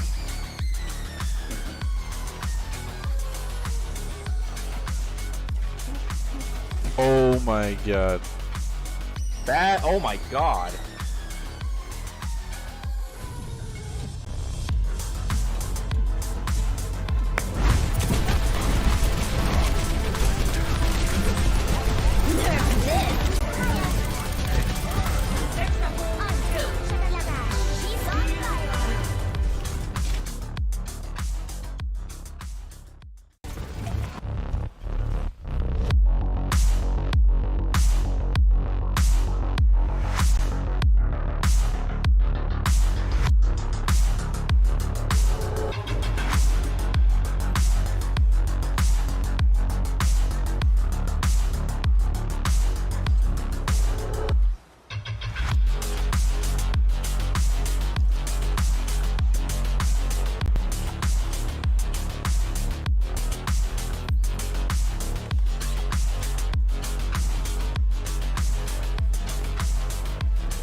And we are back once again with your Space Force Gaming Halo Championship live from Patrick Space Force Base. Why not be reckless, aka why not be casting for the last time? And Tools Cast, my man Garrett. How have you been enjoying this tournament so far?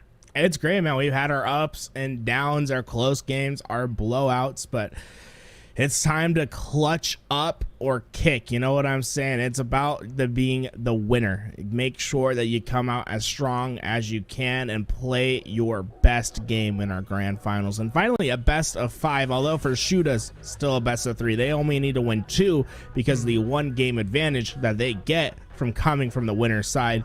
Now in the lower bracket was UNSC, who made their way through after finding revenge on Dirty Davis and the boys after they lost to them in match 1 up in the semi-finals. But honestly, it's been a fun tournament. We've been able to see some of the great talent in the scene blossom before our eyes, and we've seen great adaptation from teams like UNSC. We've seen shooters really come to their own and show how dominant they can be. I just really love to see all these players showing their love of gaming today over at the Patrick Space Force base. I'm so happy that we're in the grand finals, but at the same time, it's almost bittersweet. Like, it's coming to an end. Like, I mean, we like you said, we saw shooters dominate. We saw UNSC have that incredible comeback to make it here to the grand finals, and then we are potentially 2 or 3 games away from crowning a champion here. Luckily for us, we get to see all these competitors over towards San Antonio, and I'm excited to beat them. I want to put some faces to some of the names. To get started here, game number 2, because we do have a bye going in favor of shooters, is going to be Oddball Live Fire. We talked about that tower control. We talked about possibly having, I guess, a less powerful A-side control, but sometimes the way the spawns work, with the way you're able to cycle off kills, sometimes you end up over towards that A side of the map, and then obviously depending on where your teammates are spawning, you could then rotate that ball maybe towards B or back over towards power up, which we rarely ever see in that case. Either way, Oddball Live Fire, normally a little bit of a longer game type, a very good game type to kind of get warmed up with, get yourself situated in, but also a very complicated one at that, because when you have that ball in hands, essentially you're playing a 3v4. Yeah, it's very much being able to coordinate with your teammates, right? Because being in that 3v4 scenario where you don't have a BR up, it's even more vital to ensure that you're not letting players leak through, that you're able to help your teammate when they need help, right? Because having that 1 less BR is less damage output. It's less opportunity to kill the opposing team. And if you get overwhelmed in one area because of the lack of presence, then you're going to find yourself quickly losing your setups. And having a fluid ball rotation, I think, is also key. It's a step that we haven't seen any of the teams take yet, but we could see shooters start to implement that if UNSC starts to take some ground off them in this game, is having ball rotations happen from one side of the map to the next, right? We haven't really seen any tower to B rotations or tower to A rotations. That's one thing I really want to look out for in this game, to see if anyone has any of that fluid ball movement that's so critical to your success. Well, this is the first game that we're seeing on stream here in your grand finals, and it looks like shooters were able to open up hot and already having that double-digit lead right onto the tower side as well. It looks like we're going to have a little bit of a reset, try to figure things out, a little bit of technical difficulties. Either way, when I think of this matchup, the first thing I'm thinking of is the Battle of the Slayers. On the side of UNSC, No Dante really separating himself, showing that he can slay with some of the best of them. On the hand, shooters, oh man, Kabase? I believe that's how you pronounce it, or it could be Kabase. Either way, this man puts up dubs. He is deadly on the battlefield. I'm going to be really excited to watch these two duke it out as the leading slayers of their respective teams. Yeah, and what I'd say is we need to see a little bit more of a speed increase from UNSC if they want to hang into this game. Because what we saw from Kabase is he's all speed, all gas, never going to let off that gas pedal, right? He was always getting engagements. He had over 30 engagements in that Slayer that we watched all the way back in Winners Round 1. And those are the kinds of things that kind of separate your great players from your best players, right? The best of the best are fast, aggressive, know where the spawns are always at, always looking for more and more damage. If UNSC can start to find their way to being pressuring the spawns a little bit more, like getting into the face of shooters and making them earn their kills, then it's a promising look for them. That being said, shooters, they're never going to slow down. You're going to see a lot of fast, aggressive play, especially from Kabase. Well, you know, when I look at Kabase, I think of a player like, you know, Renegade, for example. Renegade hits all his shots, but also utilizes his movement to constantly put his opponents as the victim, always hunting them down and making sure that they never escape while being weak. He has that predator mindset, if you will. But you also need those anchor players. You need a player like Hangdog, for example. He's not afraid to do the dirty work, out there playing the objective, out there getting the assist. He has no problem stepping to the side and letting his Slayer shine, but being that utility type of player. When I look on UNSC, I really think I saw Brash Chango kind of take that role, because no matter what, behind every great Slayer, you have to have that player playing the objective, being that support player, and playing an unselfish brand of Halo. I'm gonna be looking at those two, especially when it comes to those objective game types such as Oddball Livefire and CTF Aquarius. Yeah, there's definitely gonna be some solidified roles that we're gonna witness from these teams where your Slayers are gonna have to slay. They're gonna have to put it up, because, you know, there are players that are just more gifted at getting those final kills.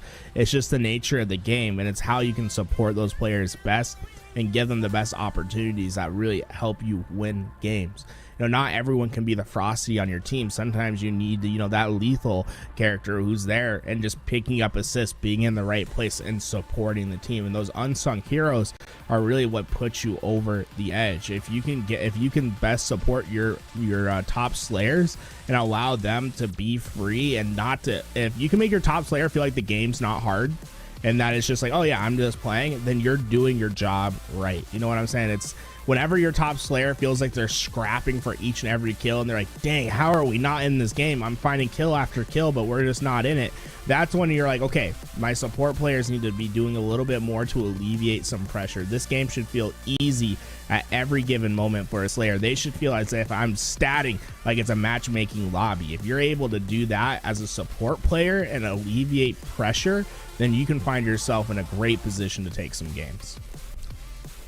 I mean, I think that sounded all good, fine, and dandy, but something tells me that, you know, it's almost like you're trying to make an excuse on why you don't get kills on the map. I feel like all of that round and about, I feel like you're trying to make yourself sound like a good player. I just need you to get some kills when we're playing, Gary. That's all. You over here talking about support, you're talking about objective and this, and that's fine and dandy. Could you get a kill, Gary? That's all. All I'm saying. I need you to kill the team. It's all assists, you know what I'm saying? I'm over there, I'm making sure my boys get their kills. I'm out here, I'm breaking bread, I'm giving out soup, I'm making sure everyone's fed. At the end, you know, I'll get a couple kills, you know, maybe get a triple here and there, but other than that, you know, I'm trying to make sure that I'm like, hey, your overkill's over there. Oh, hey, look, I got this rotation for you. Let me just hold down this spot. I know exactly where they're spawning. I think that's one thing we haven't actually talked about yet, Tony, is how IGLs can really influence the game. I don't know if we've really seen a player step up yet, or like say, hey, they're the clear IGL of the team. But if you can have an in-game leader who clearly understands the position of Halo, of where your players need to be, how they need to push, and coordinate your team to make sure that they're in the right spots, it makes the game so much easier for your team, right? And I would like to see one of these players step up and be that IGL, be that voice that's being heard time and time again. The most vocal player on your team is your in-game leader, because they're trying to coordinate your efforts and once again alleviate pressure from your Slayers.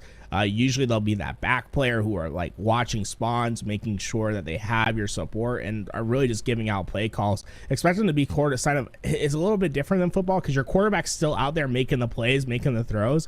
It's like who would it be like in football, Tony? Who would be like the IG, like a middle linebacker, just like coordinating the defenses, right? Like, okay, I need you guys to be in this coverage, I need you guys to shift over here. It's like that sort of coordination is so important in Halo, and it's something that's often not talked about ever. Like, it's like the IGLs can really make or break teams. That's why you have teams like the Kansas City Pioneers who consistently overperform to what people think they'll do, because they have great IGLs in that team. They have confidence and trust in their IGL to make the right play. Well, the good thing is that when we go into FORCECON, maybe a lot of these players don't have that experience being that in-game leader. By the way, when we say IGL, we're referring to in-game leader for those who are a little bit new to the term. But maybe they don't have players that have that experience. But you know who does? Hoaxer. You know who else does? Alumni, Elamite. You got Eli the Sensei. There are professional coaches that are going to be coaching each and every one of these teams that are out in FORCECON. And so if neither player wants to step up and be that IGL, or maybe has not the capability to do so, lean on that coach, because I promise you, most of them are grinders. Like, for example, like Hoaxer probably was grinding more than almost any pro at one point when we were playing that latter half of Halo 5. I know Eli the Sensei is always grinding as well. So not only are they sitting behind some of the best players, watching, learning, and strategizing with them, but they also play the game just as much as any one of us. So I would definitely say when we're going to FORCECON, which both of these teams in the grand finals will be doing, lean on those professional coaches. I promise you, not only will you learn a ton, but like Garrett said, that leader will make the game so much easier for you. Right, and like obviously, like lean on them, have them help you, but the biggest thing to learn is how to do it yourself, right?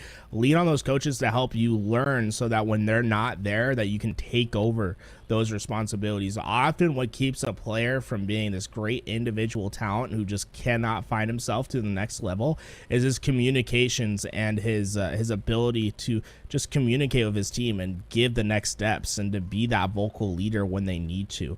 When you have a Slayer like Lucid's a great example, Frosty as well, those two players, yeah, they're the main Slayers for their team. They're gonna go out, but when you go into those comms, they're the ones that are often rallying their team, giving out specific information to try to make sure everyone's on a coordinated effort.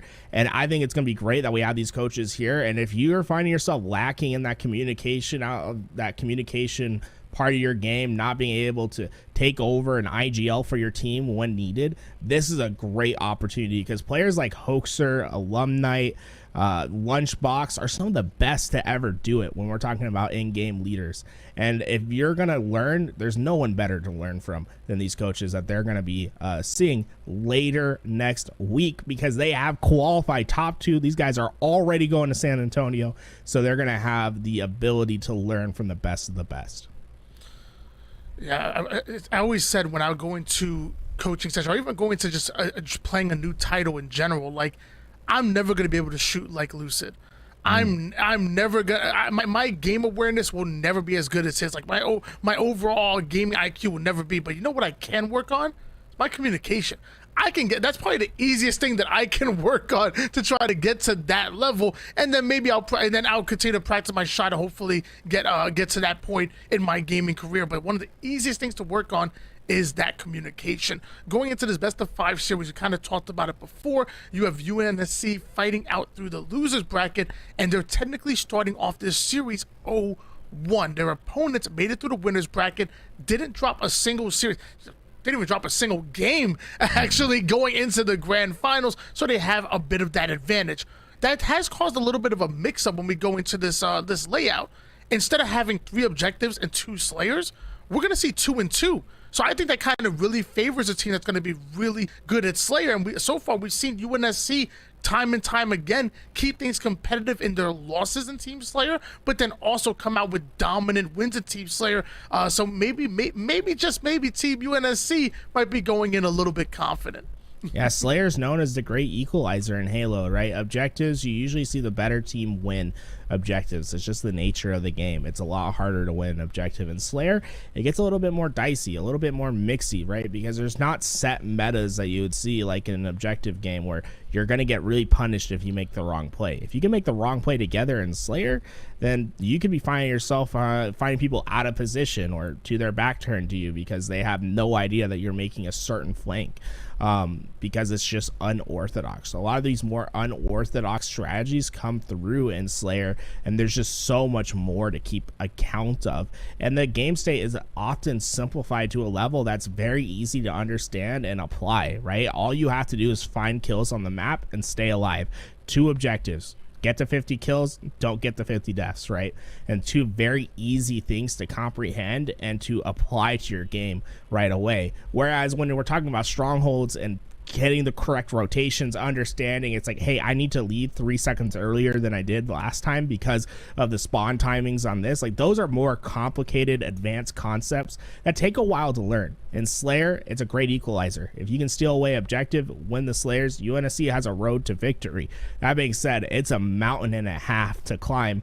They're going to have to strap themselves into a ship and start soaring into the sky because it's going to be a tough matchup. Well, it's going to be a tough matchup indeed. And when we come back after this very short intermission break, we will have your grand finals, the first best of 5 series that we're seeing here on stream. Don't go anywhere.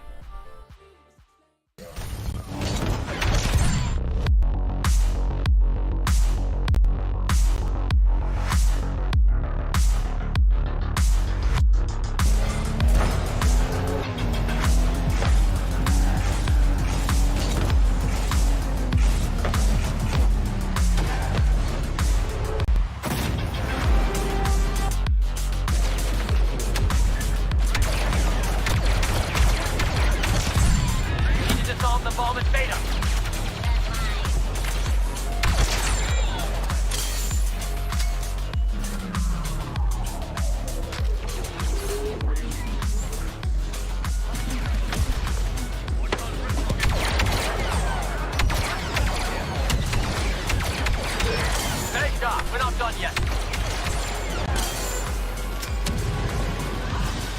Going down.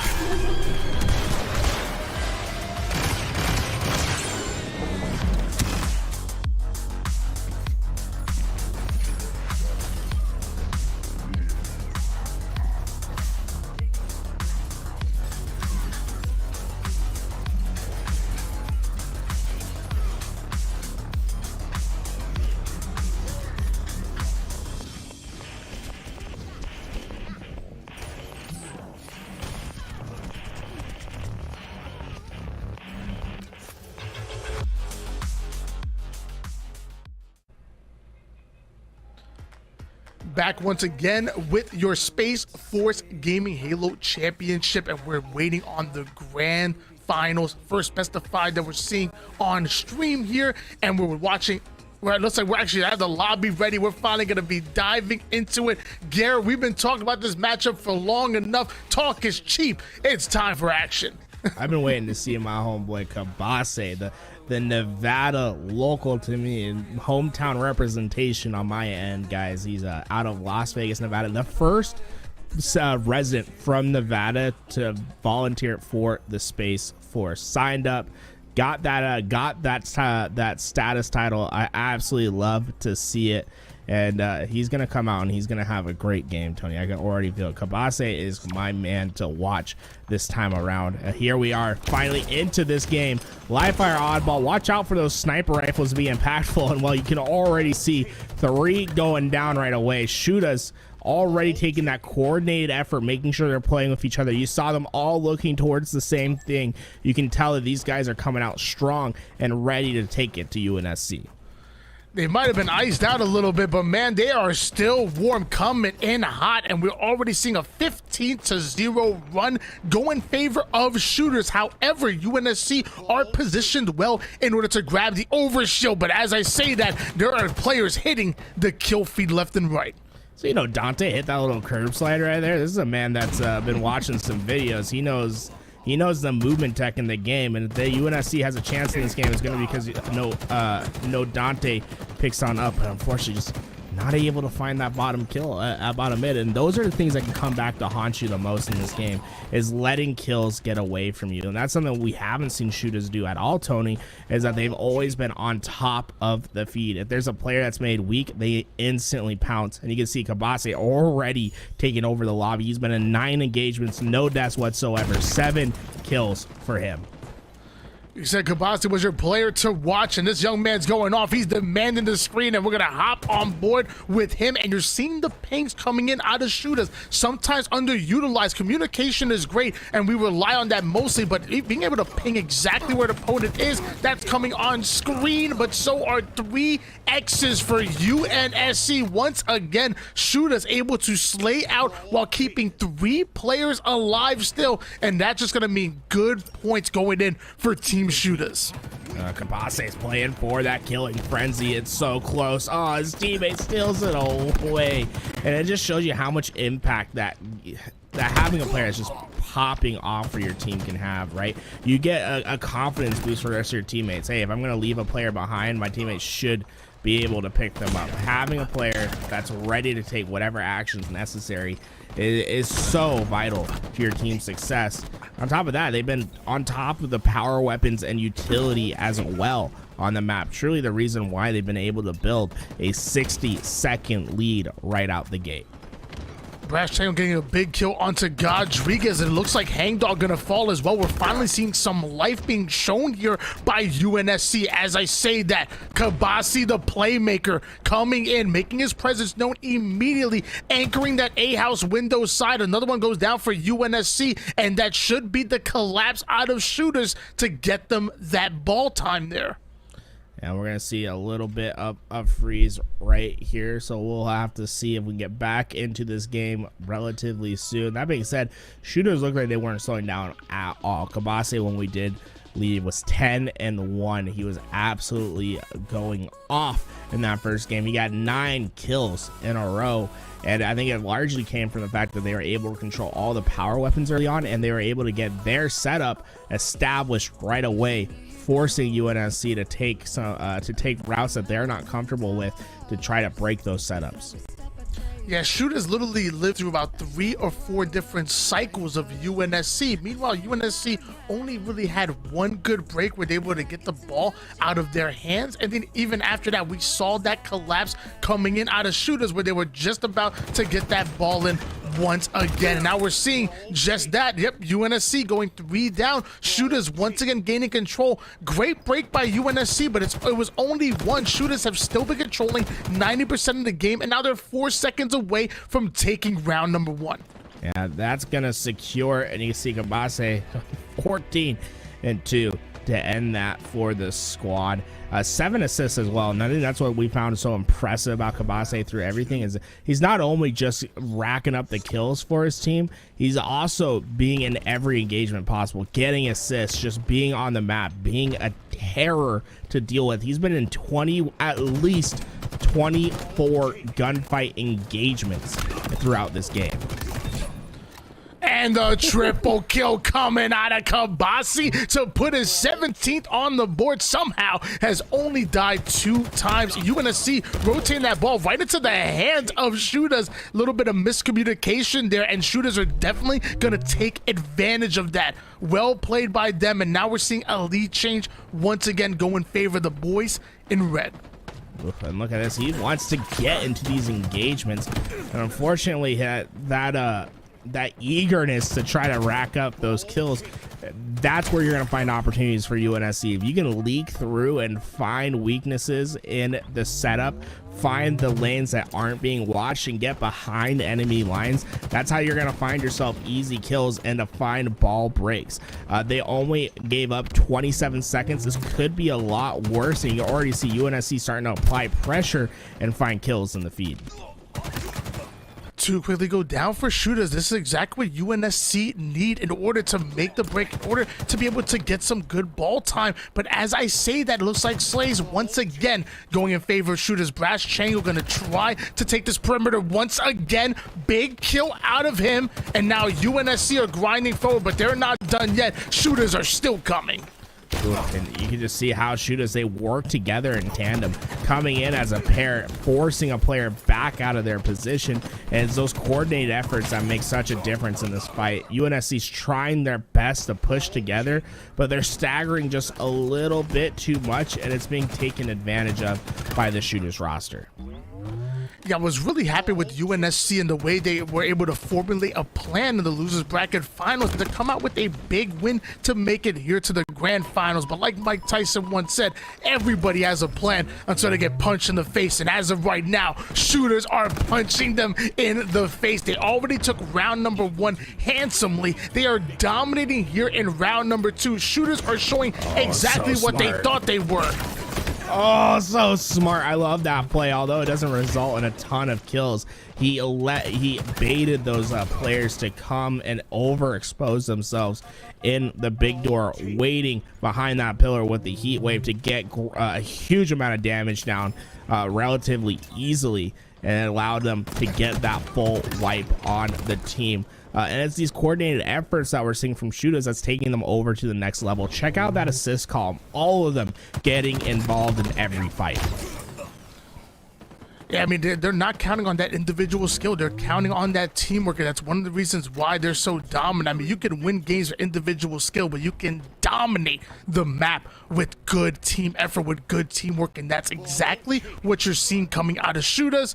We do see BDB trying to find an angle, trying to find some kind of opening, but he ends up running into multiple shots, and it looks like 4 members are going to go down for UNSC. Nobody on the map. This is going to be not only a round 2 win going in favor of shooters, but on top of that, that's going to be a 2-0 lead. Shooters are 1 win away from becoming your Space Force Gaming champions. Yeah, I think UNSC, there's still opportunity for them to be a little bit more competitive in these games. Obviously, taking a map off shooters is going to be a tall task in itself. But what we've seen some very promising moments from them.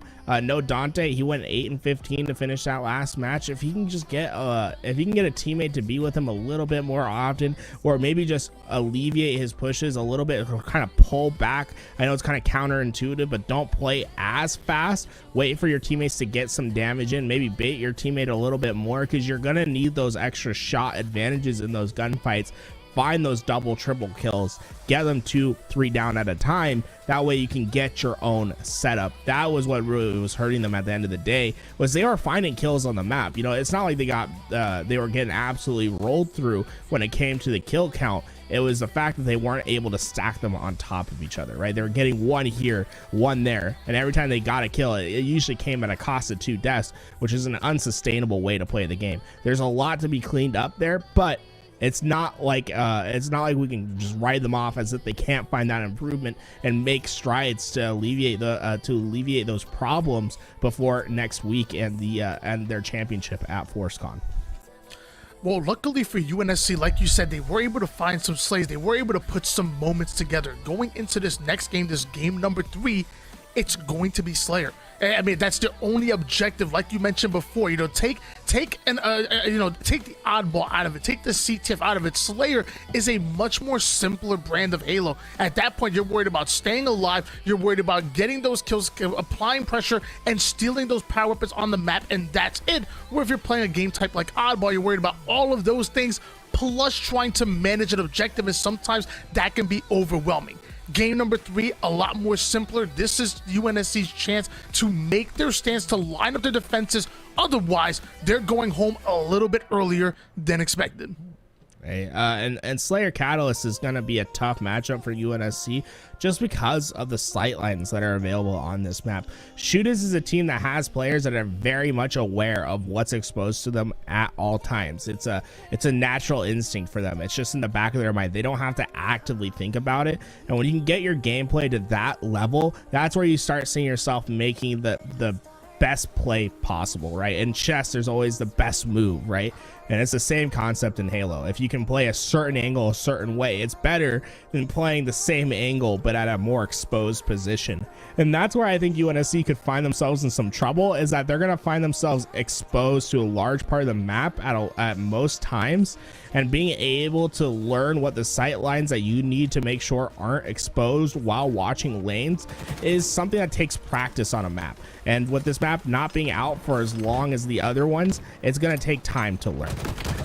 You know what? I think that's a really good point. I'm going to swing that a little bit of a different way. I'm going to say maybe this is UNSC's chance to make a run, and maybe they have a better chance of winning this map as opposed to a map like Livefire, because we know that shooters understand the meta with Livefire. They understand each and every one of those angles that you were mentioning before, where this map like Catalyst is very new. Maybe it's not going to come second nature to them like you were kind of mentioning. Maybe this is UNSC's chance to catch shooters off guard.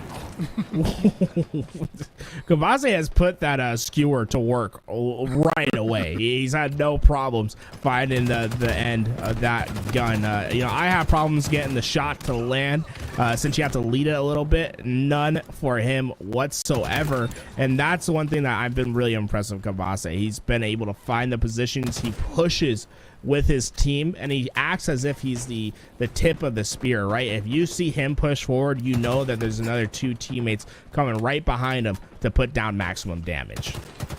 I knew I was going to be good with the skewer when people said that, you have to lead your shots a little bit. I said, oh, cool. So I have to miss my shot in order to hit him?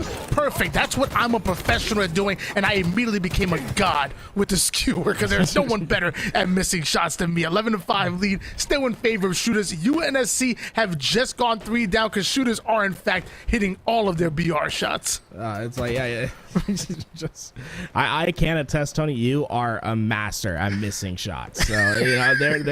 So there is some theory behind that skewer that I can get behind. Check this out. Yo, I love that utility usage, using that grapple shot to move that overshield to you, right? That's the biggest downside of overshield on this map is it's bottom mid, it's hyper exposed. But if you can get to the skewer side where that grapple shot spawns and use it to gank away those overshields and get them for free and not have to waste any of that health, it'll make a massive difference in your games.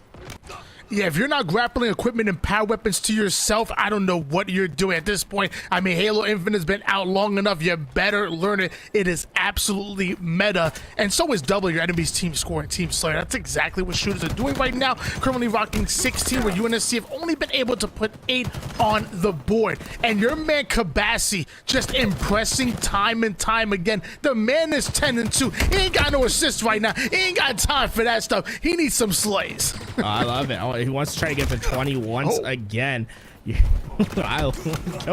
Ghost one-on-one is a mouse and keyboard player, which is something we don't really see at the highest levels of competitive Halo, just because controller aim assist is so strong, and Halo has been predominantly a controller game for so long, right? This is the first Halo title that we're seeing truly be explored on mouse and keyboard, and you're gonna have to find some adaptation there. I'm interested to see what the coaching one-on-one sessions look like with Ghost to make sure that he's playing at his most optimal level come next week at FORCECON.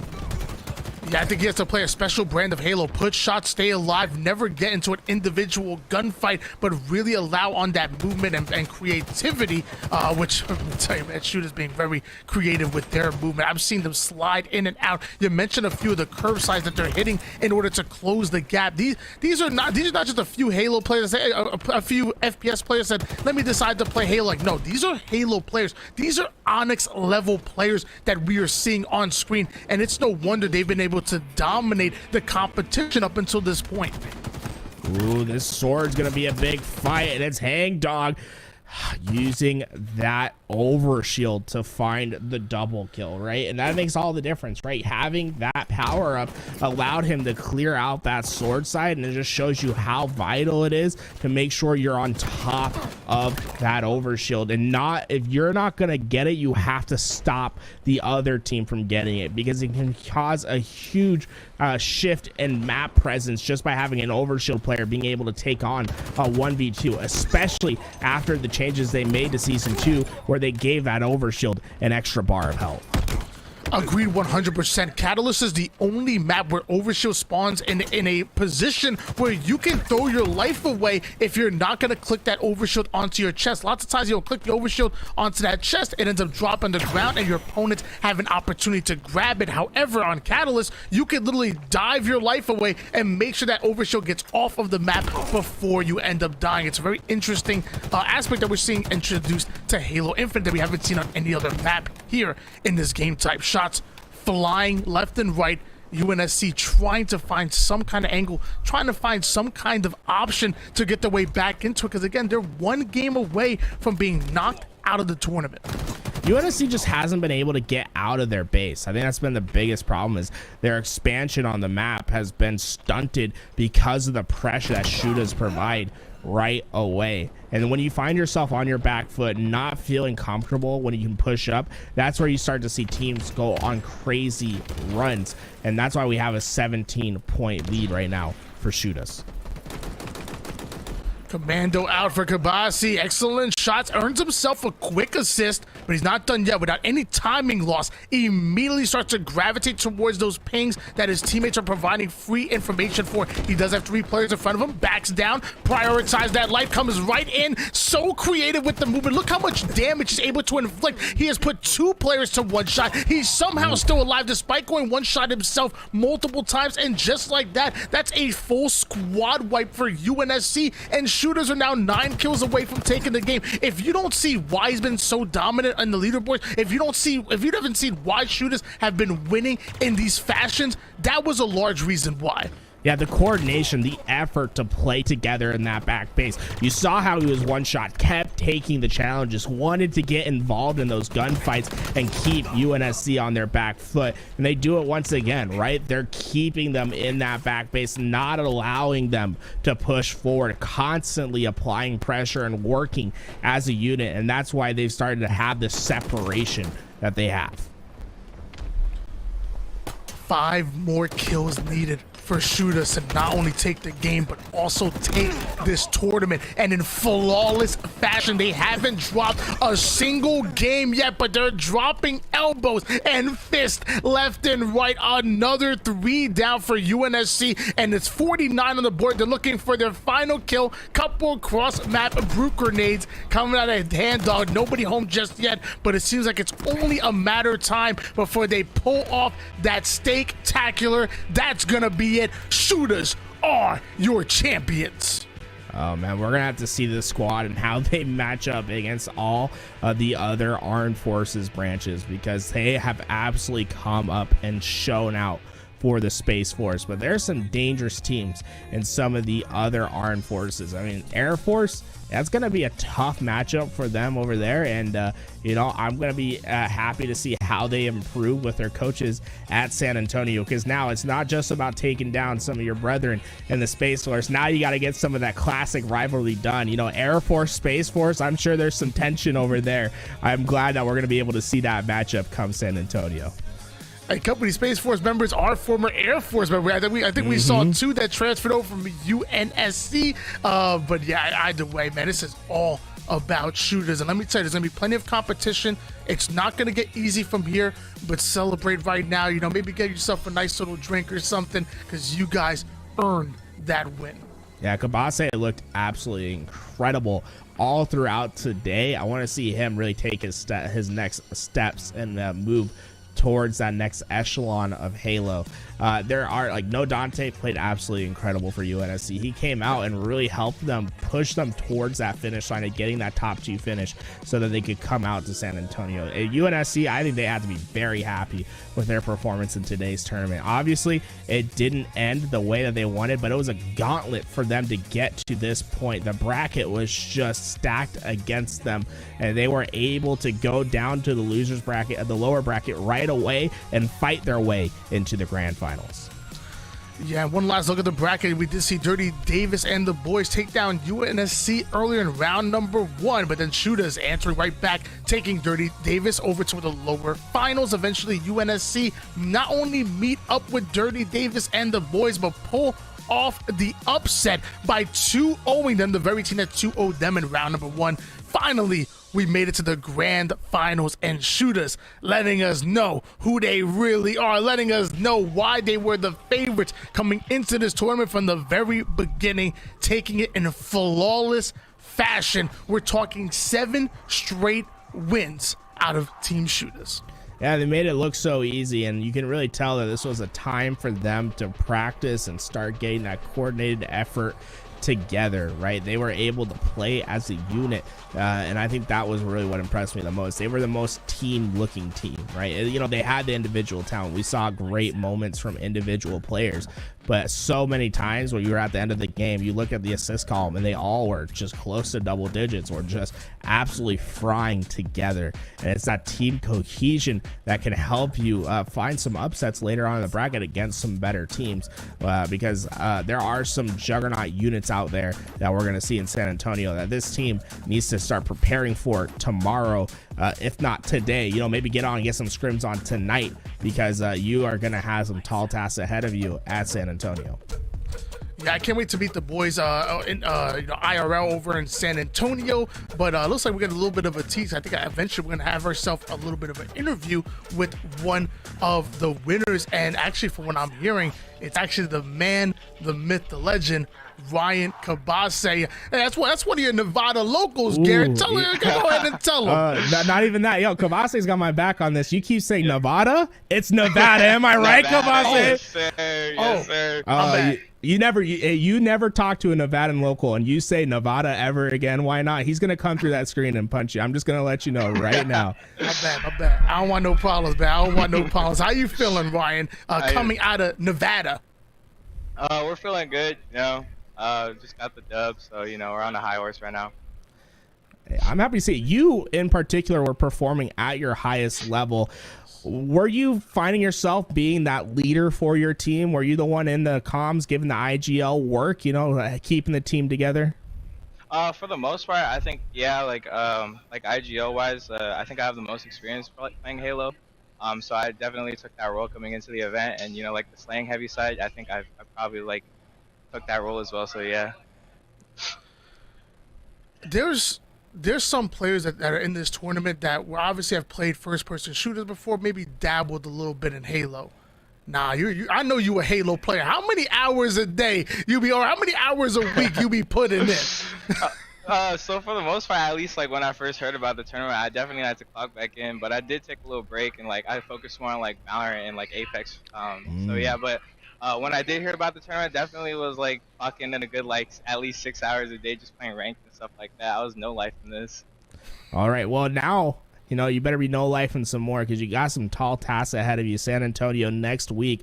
There's some great players that I'm sure you're familiar with in the matchmaking ladder that you've probably seen sometimes. What are you doing in this next week to help prepare yourself for some of the other branches you're gonna have to face in San Antonio?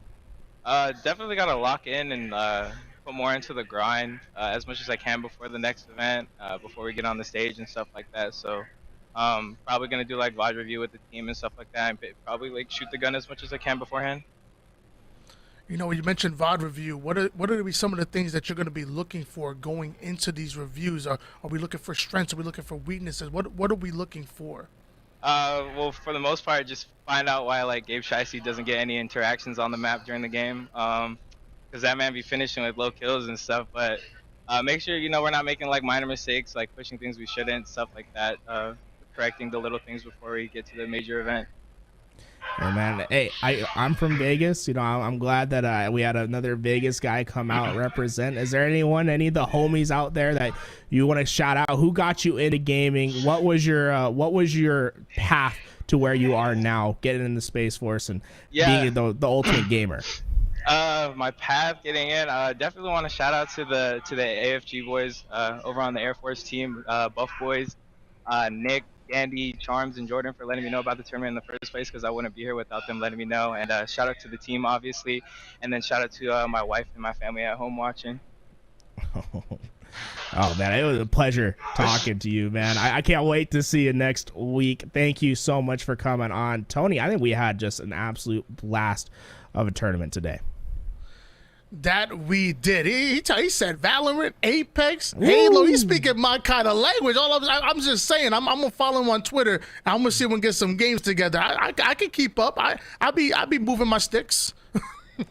Guys, not only if you enjoyed today's tournament, we have more coming tomorrow, same place, same time.